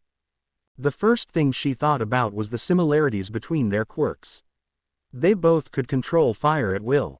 Sure, fire control wasn't exactly rare, but it still was a similarity. A big difference was that Midoriya told Kendo that he could only control his flames and not the colors. Phoenix had been seen multiple times with different color flames. Kendo knew Midoriya could be lying about his flame control, but she didn't want to believe it. As Kendo thought about this, her phone started going off. Their class group chat was filled with notifications letting everyone know when they made it home safely. She smiled knowing that everyone wasn't physically harmed, but that smile quickly faded as she thought about home. Midoriya's situation caused him to travel a lot. Phoenix seemed to pop up randomly and without any pattern.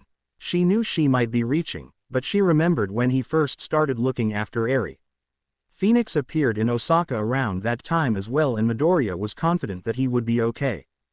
A chill ran through her spine as she thought about the Hosu City attack. She and Yaoyorozu were exhausted from a day of filming and were trying to relax when the news struck.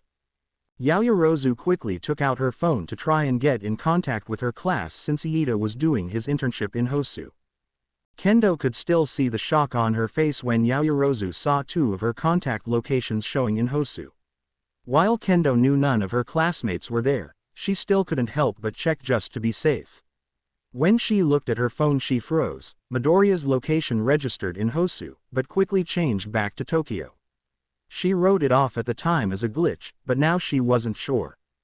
With a deep sigh, Kendo went back to running her hand through Midoriya's hair. She didn't want to overthink this anymore and decided to ask him when he woke up. She was certain he would deny it and laugh while saying she was reading into things too much. She wanted him to say that to her. She wanted to trust him. Kendo closed her eyes as she gently kissed the top of Midoriya's head.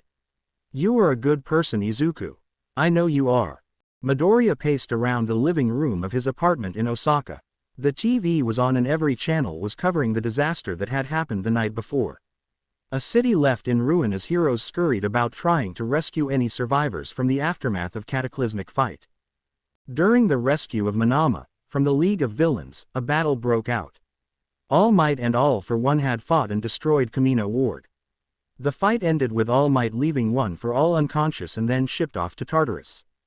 Thankfully they were also able to rescue Manama and he was safe at the hospital being monitored. The fight had taken place while Midoriya was still with Kendo the night before. The two of them both watched it take place in silence with horrified expressions. Kendo's was because the symbol of peace was brought to the breaking point and had his true form exposed. Midoriya's was because he knew the one person that had the answers he had been looking for years had just been locked up. He knew what happened wasn't a dream. He had pinched and hit himself plenty of times in the hope of waking up, but nothing happened. The only reason he had been watching all the coverage the entire morning was the hope that at some point All for One had sent a hidden message that only he would know. The idea was completely absurd, but he was desperate. His answer was within reach, just a measly 24 hours away, but they had been ripped away from him in the blink of an eye. Exasperated, Midoriya sat on the couch and sighed deeply. He pulled out his phone and checked to see if anything had come through from Kurogiri. He had only received one message from him. Apparently the rest of the league had separated for the time being, hoping to lay low for a while. As Midoriya stared at his phone he felt a gentle tap on his knee. He looked up and saw Eri looking at him with a nervous expression while holding something behind her back. With another sigh he put on his best smile. "What's up, Eri?" Eri looked away as she continued to fidget. After a moment she held out a notebook. "I finished. Could you check them for me?" Midoriya nodded as he took the notebook from her. "Of course, sit next to me and we'll go over them together." Eri nodded before quickly sitting next to him. Midoriya began to glance over her work. It was math. She had been practicing simple math with addition and subtraction. The simplicity of it made it easier for his mind to wander as he checked each question. When he was halfway through the question a voice broke his concentration. "Is everything okay?" Midoriya looked at Eri slightly confused before going back to the notebook. "Yeah, I'm just trying to process some things." "Does it have to do with what they're talking about on the TV?" Midoriya stopped and looked back at the TV. They were showing scenes of All for One being loaded into an Iron Maiden while Endeavor stood guard. Midoriya laughed to himself softly before going back to Ayer's work. "Was it that obvious?" Eri nodded. You've been walking around and watching it the entire time with a weird look on your face." Midoriya raised an eye. "Weird how? Was it funny?" Eri shook her head. "No, it was kind of scary. You looked kind of mad, almost like you were waiting for something.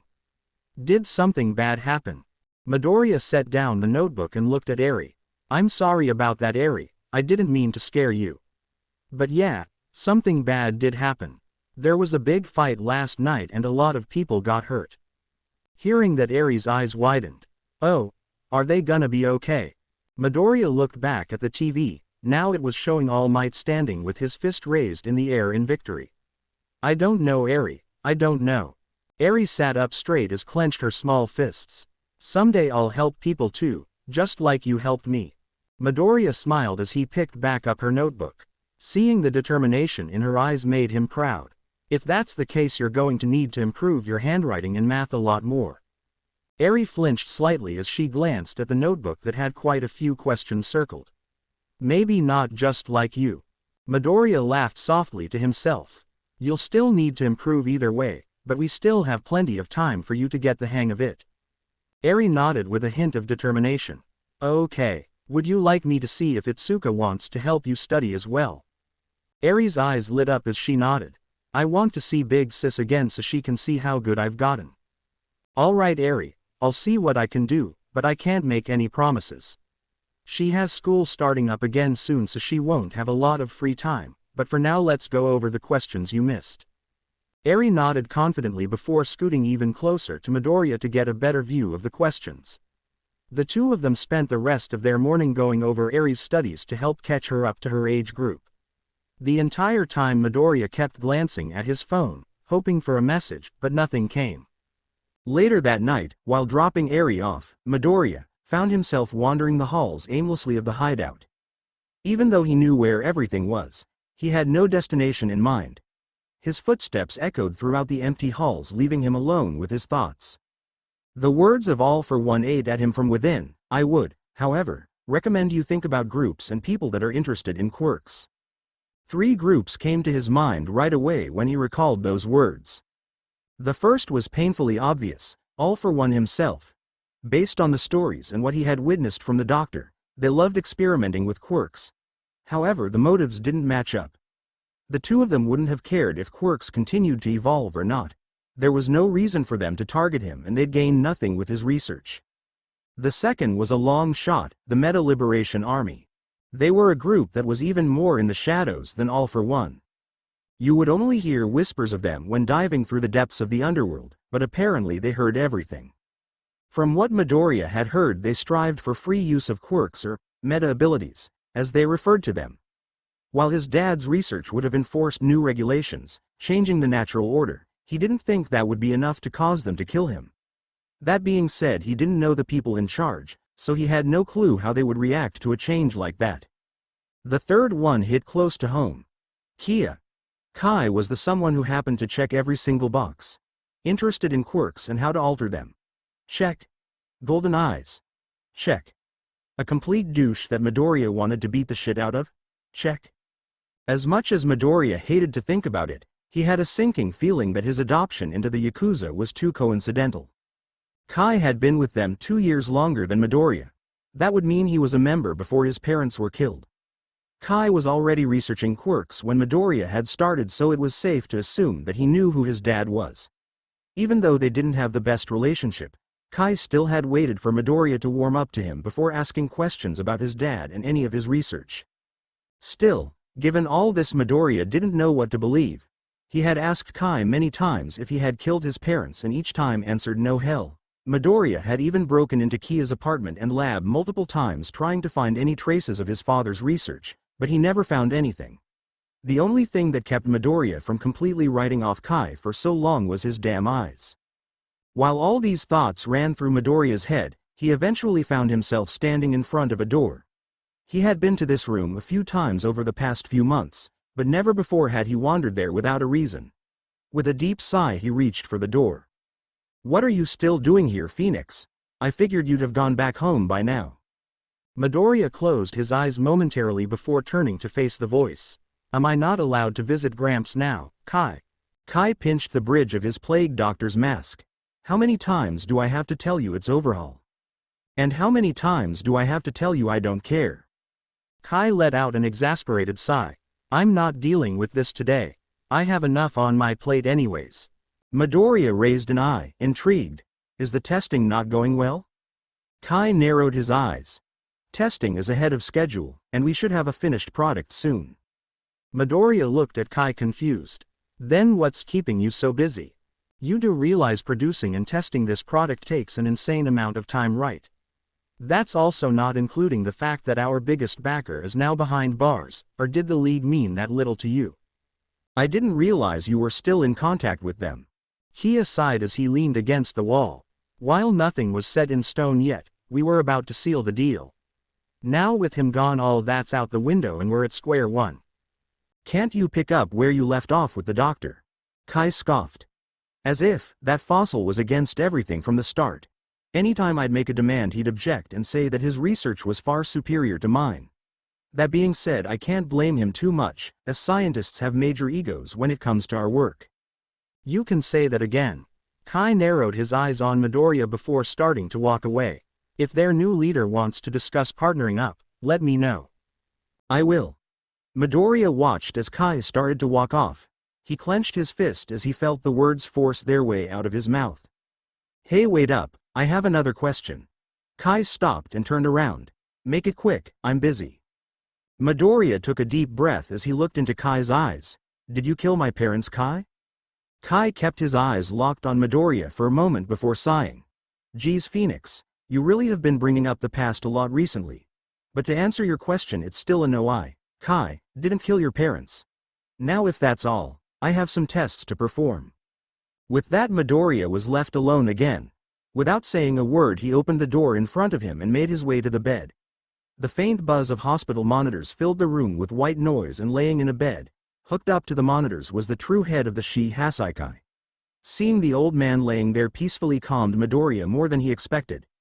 Midoriya was quick to sit in the chair that was placed by his head. "Hey Gramps, how are you feeling today?" No response came from the comatose body of the boss. "Yeah, I figured as much. You wouldn't believe how far Eri has come since you went under. While her handwriting still could use some work, she's practically caught up to other kids her age when it comes to studying. Honestly, if she wasn't so shy, we could even send her to an actual school next year. God, it would be great to see her make friends her own age. I really wish you could see her. I know she'd make you proud." Midoriya laughed to himself as he stared up at the ceiling. "I'm sure you'd probably be laughing about how I'm treating her now. I'm guessing this is why you asked me to watch over her first before Kai. You know, if I could go back in time I would have done it in an instant. Maybe then she could have had a somewhat normal childhood." Midoriya sighed as rested his head into his hands. "You know, we could really use you around here right now. I could really use you right now. I found some people that were able to figure out who killed my parents, but they got locked up the day before they told me the answers I needed. I honestly think he was my last chance of finding out who it was." Hey Gramps, should I just give up on all this and just get away from everything? I don't just mean leaving the Hasaikai, I mean pack up everything and start over in a different region or even country. My parents left me enough and I don't have too many connections keeping me here. "Would you be mad if I took Eri with me? It would be tough, but I'm sure I could make it work and give her a better life than what's here. I really wish you were awake and could give me some answers." Midoriya laughed to himself again as he sat in the silent room. "Who am I kidding? You wouldn't actually give me a straight answer. You'd probably tell me, do what you want, as long as you stay out of my hair." As he spoke into the open air, his phone went off, breaking him from his one-sided conversation. Midoriya quickly pulled it out, hoping it was a message from Kurogiri. The faint spark of hope was extinguished as he saw that it was a message from Kendo. "Itsuka. Hey, I know it's last minute, but I need you to come to my house tomorrow. It's an emergency and we need to talk. I know you're with Eri, but I really need to talk to you in person." Midoriya sighed as he rubbed his temples. "Sorry about that, Gramps, that was just Itsuka. Oh, I guess I never told you that I have a girlfriend now. I honestly think you'd like her. She's a hero in training and runs a tight ship. She even will smack me around to keep me in check when I act up. When you wake up, I'll introduce you for real." Taking a deep breath, Midoriya stood up and made his way to the door. He looked towards the boss one last time before leaving. "I'll be back soon, Gramps. Hopefully I'll have some answers to my questions by then. Make sure you get plenty of rest and wake up soon." Kendo paced around the living room of her house as she waited for Midoriya to show up. After the events that took place after the training camp, Uwa had decided to make changes. Letters had been sent out to the families of every student that attended Uwa, letting them know that the school would be switching to on-campus dorms starting immediately. While Kendo and her parents had no issue with the new living arrangements, that didn't mean there wouldn't be problems. The first issue was that Kendo realized she'd now have even less of a chance to see Midoriya. While she had no intention of ending the relationship, it certainly wasn't something she was looking forward to. The second and more annoying issue was that ever since her dad had realized that she'd see Midoriya less, he had a shit-eating grin. Of course, both her and her mother delivered prompt and excessive chops to his neck. The third issue was that Kendo had yet to tell Midoriya about any of this. While she was confident he wouldn't be upset, she still felt awkward bringing it up on the phone. That's the reason she told him to come over today, the day that just so happened to be the same day staff from the school was coming to get her decision. Kendo knew she didn't think this through fully. Hell, she hadn't even given Midoriya an idea about what she needed to talk to him about. The only thing she could hope for would be that he would understand and support her decision. A knock came from the door and Kendo hurried to answer it. She opened the door hoping to see Midoriya. She wanted to talk with him before the staff arrived, but she was met with a sight that left her confused. "Eri, what are you doing here?" Eri flinched slightly as she looked around nervously. Surprise. Kendo stood there with her mouth open trying to process what she was seeing right now. While she stood there stunned, a laugh came from around the corner. "Oh God, you should see your face, Itsuka, it's priceless." Kendo began to rub her temples as she sighed. "Seriously, Izuku, are you trying to annoy me?" Midoriya continued to laugh as he put a hand on Eri's head. "Oh come on, it was funny." Izuku, today really isn't a good day for this. We seriously need to talk and I don't know how much time we have. I get that, Itsuka, but you know that I'm taking care of Eri this week and I can't leave her behind. Still, Izuku, you should have gave me a warning. Eri looked at the two of them with concern. Am I not supposed to be here? Kendo looked at Midoriya before crouching down to Eri's height. It's perfectly fine, I was just surprised to see you is all. Eri nodded before walking forward and giving her a hug. Kendo gladly returned the hug, but sent a glare up at Midoriya. The three of them then made their way into the house to see a very confused expression from her mother. She just stared at them blankly for a moment before asking her question. It's good to see you again, Midoriya. Who did you bring with you? Eri quickly tried to hide behind Midoriya's leg. It's good to see you again as well. This is my niece Eri, she's pretty shy. Midoriya looked down at Eri and put a hand on her head. Why don't you introduce yourself? Eri slowly peeked around his leg and waved. Hi, it's nice to meet you. Midoriya nodded as he looked back to her parents. Sorry about not giving any warning. I had already agreed to take care of her today before Itsuka asked me to come over. Kendo's mom looked at Kendo to see her anxiously twirling her hair. With a soft smile she accepted it. It's perfectly fine and it's nice to meet you too. I'm sure it was a long trip to get here. Would you like to come with me to get a drink and a snack? Eri nervously looked up at Midoriya and Kendo to see if it was okay. Both of them gave her a reassuring nod. It'll be okay, Eri. I'll be right here if you need me. With the reassurance she needed, Eri went with Kendo's mother into the kitchen. With the two teens being left alone, Kendo grabbed Midoriya's hand and pulled him to the couch. Sitting down, she dragged her hands across her face. Seeing this, Midoriya gently put his hand on her back. Hey Itsuka, I'm sorry for not telling you I was bringing Eri. Kendo took a deep breath before leaning back into the couch. It's fine Izuku, it was just a shock. Midoriya took her hand in his and interlocked their fingers. So, what did you need to talk to me about? Did you have more questions for me? Kendo shook her head as she squeezed his hand tightly. No, it has to do with Ua and a new rule they have. Midoriya shot a quick glance over at Kendo before chuckling to himself. Did they make a no relationships rule? Kendo looked at him confused. No, of course not. Why would they make that a rule? Midoriya shrugged before readjusting to face Kendo. I don't know, but since you wanted to talk in person I figured it was something big. Kendo laughed gently, feeling the last of her nerves drift away. Even if they tried to implement that rule, I have no clue how they would enforce it. Midoriya laughed with her, as he rubbed circles on the back of her hand. I don't know, I've heard Ua has a ton of money. I wouldn't be surprised if they had satellites to monitor their students. Oh, I can think of a few people that would panic if that was true. Midoriya took a deep breath before looking into Kendo's eyes. Alright Itsuka, what's happening with Ua? Kendo took a deep breath herself as she matched his gaze. With all the recent attacks that have targeted Ua, one of them ending in Monama being kidnapped, and All Might having to retire, Ua has decided to move all their students to dorms on campus. Kendo braced herself for his reaction, but it never came. Midoriya's face was void of emotion as he sat listening intently for more information. Seeing this expression caused Kendo to be confused. Izuku, that was the big thing. Do you have anything you want to say or any questions? Midoriya blinked a few times as he now had a confused expression on his face. Was that really it? Kendo raised an eye at him, slightly annoyed. Yeah, it's kind of a big thing to drop out of nowhere. I mean, is it though? For your family, yeah, it's a big thing since you'll be moving out of their house and they won't get to see you every day, but for us it's not really a huge issue. I mean, we already only see each other after school for short amounts of time unless it's a weekend, so it doesn't feel like much is changing. Kendo felt her eye begin to twitch as she let go of his hand. So you're telling me that you don't think this is a big deal? Midoriya stopped for a moment to think about his answer and the outcomes it may have. I'm gonna go with no, we'll still talk every day and see each other on weekends. Sure, there may be some kinks to work out, but it's nothing a hero in training can't handle. Kendo sighed as she buried her face in her hands. She had been stressing about Midoriya's reaction, and to her surprise he didn't have a reaction at all. I can't believe I let myself get stressed over this conversation all last night. Midoriya broke into laughter as he watched Kendo's realization of how much she overthought the situation came crashing down. Oh God, please don't tell me you thought I'd be mad. Did you think I'd blow up and be against it? Should I have said, this is bullshit, you can't do that? What will happen to us?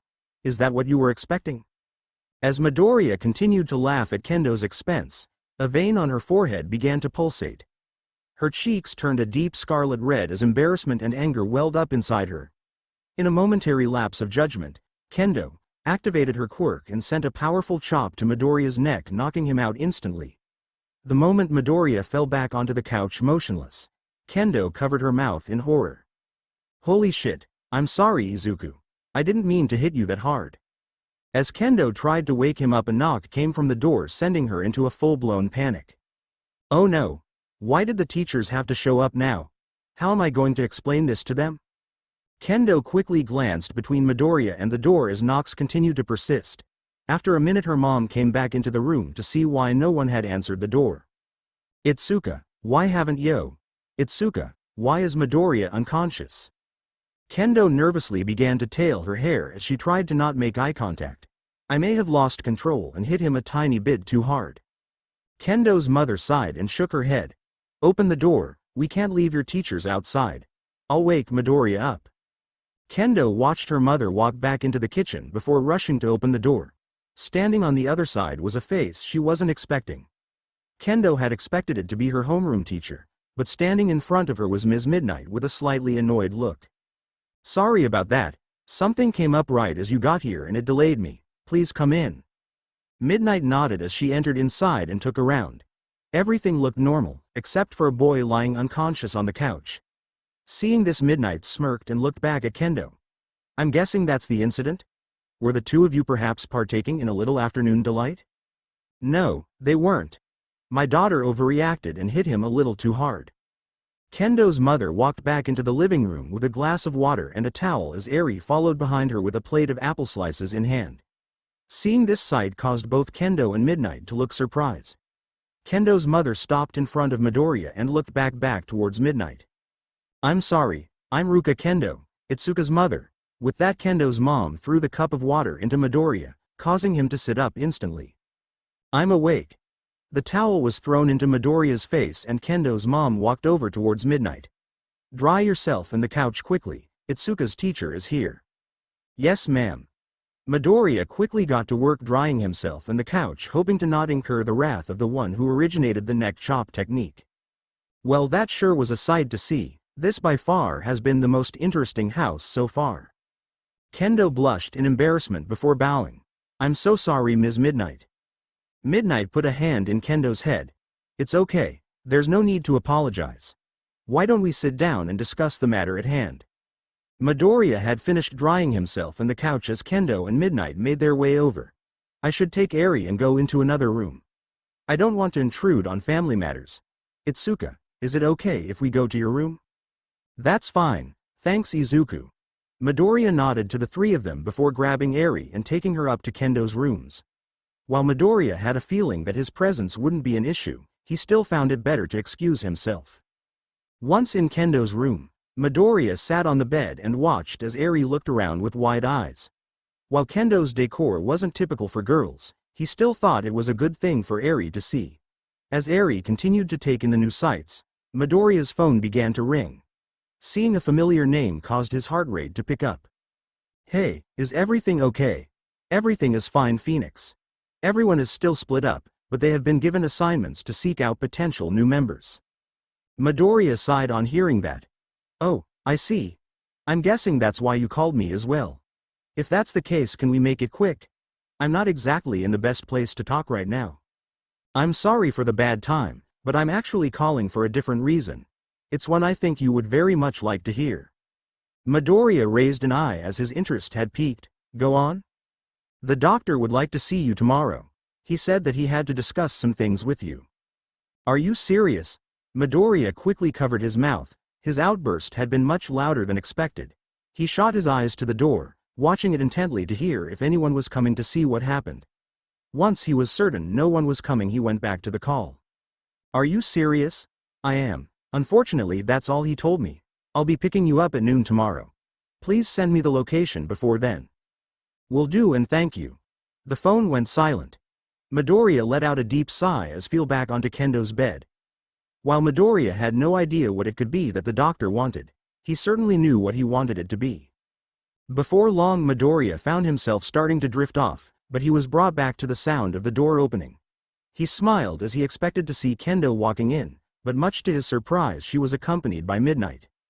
Did everything go well? Kendo rolled her eyes playfully as she sat next to him.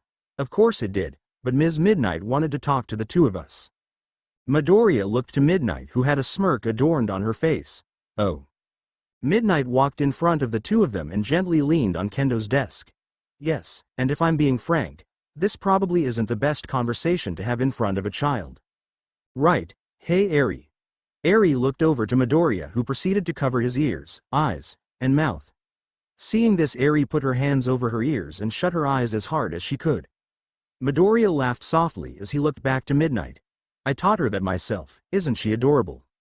Midnight nodded. Quite, are you sure she can't hear us? Midoriya nodded. Itsuka, would you mind trying to entice her? Kendo smirked as she looked at Eri. Eri, if you shake your head I'll make sure to get you more apples, okay? The three of them watched as Eri stood there motionless. Midoriya nodded with approval as he looked back to Midnight. Is that good enough for you? Midnight sighed as she looked back at the two of them.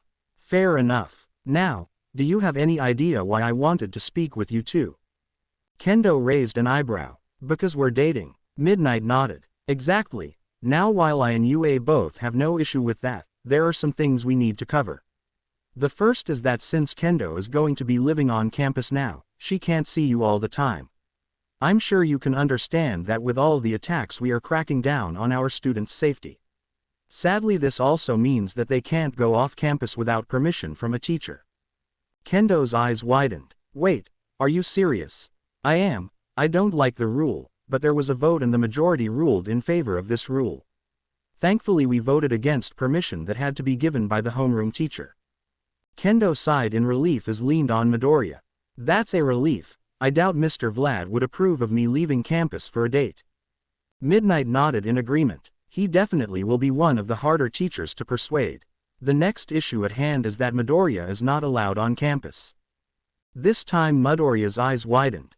Wait, did I do something wrong? Yeah, why can't Izuku come on campus?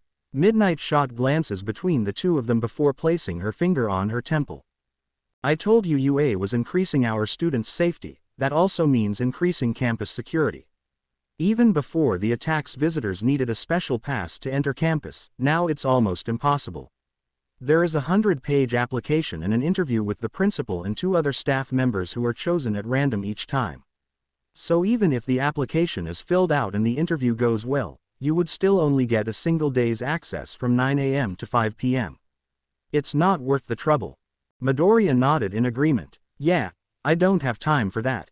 Now the third issue is a more personal matter. Kendo, you're going to be a hero, correct? Kendo nodded. Yeah. That's the whole point of being at UA. Good. Now what do you think would cause that dream to die, or at least be delayed? Failing. Well, technically yes, I was thinking along the lines of getting pregnant. Both Kendo and Midoriya blushed deeply as they looked away from each other. I don't think that getting pregnant will be an issue. Yeah, we haven't even gotten that far yet. Kendo glared at Midoriya as she punched him in the arm. Seeing their reactions caused Midnight to laugh. Oh, how innocent. I'm sorry. Midnight smirked as she looked at Midoriya. I've told you this before, but the tension is palpable between the two of you. Give it time and you'll be looking for any chance. Kendo blushed even more as she covered her face. Can we not talk about this? Midnight shook her head. I'm sorry, but this needs to be said. While I'm not going to discourage anything, you're young and experimenting is fun. I will encourage you to be safe, so wrap it up. Okay, we get it. If anything happens we'll be safe. Is there anything else you need to talk with us about? Midnight smiled as she looked at Kendo. Actually yes. Midnight focused her attention on Midoriya. While I know you're not a student, I want you to know that you're not a student at UA, but if you ever need help with anything just let me know. I can't promise that it will turn out well, but I'll do what I can. Midoriya looked at her with surprise. Thank you. I'll keep that in mind. Kendo smiled again as she leaned into his shoulder. You should take her up on it, she gives great advice. Midoriya smiled as he leaned back into her. I guess I'll have to take her up on it. Midnight shivered as she watched the two of them. It's palpable. Once again both Kendo and Midoriya blushed deeply as they separated from each other. To be continued. I hope you guys enjoyed this video and make sure to like and subscribe to the channel. Now we will see you in the next video.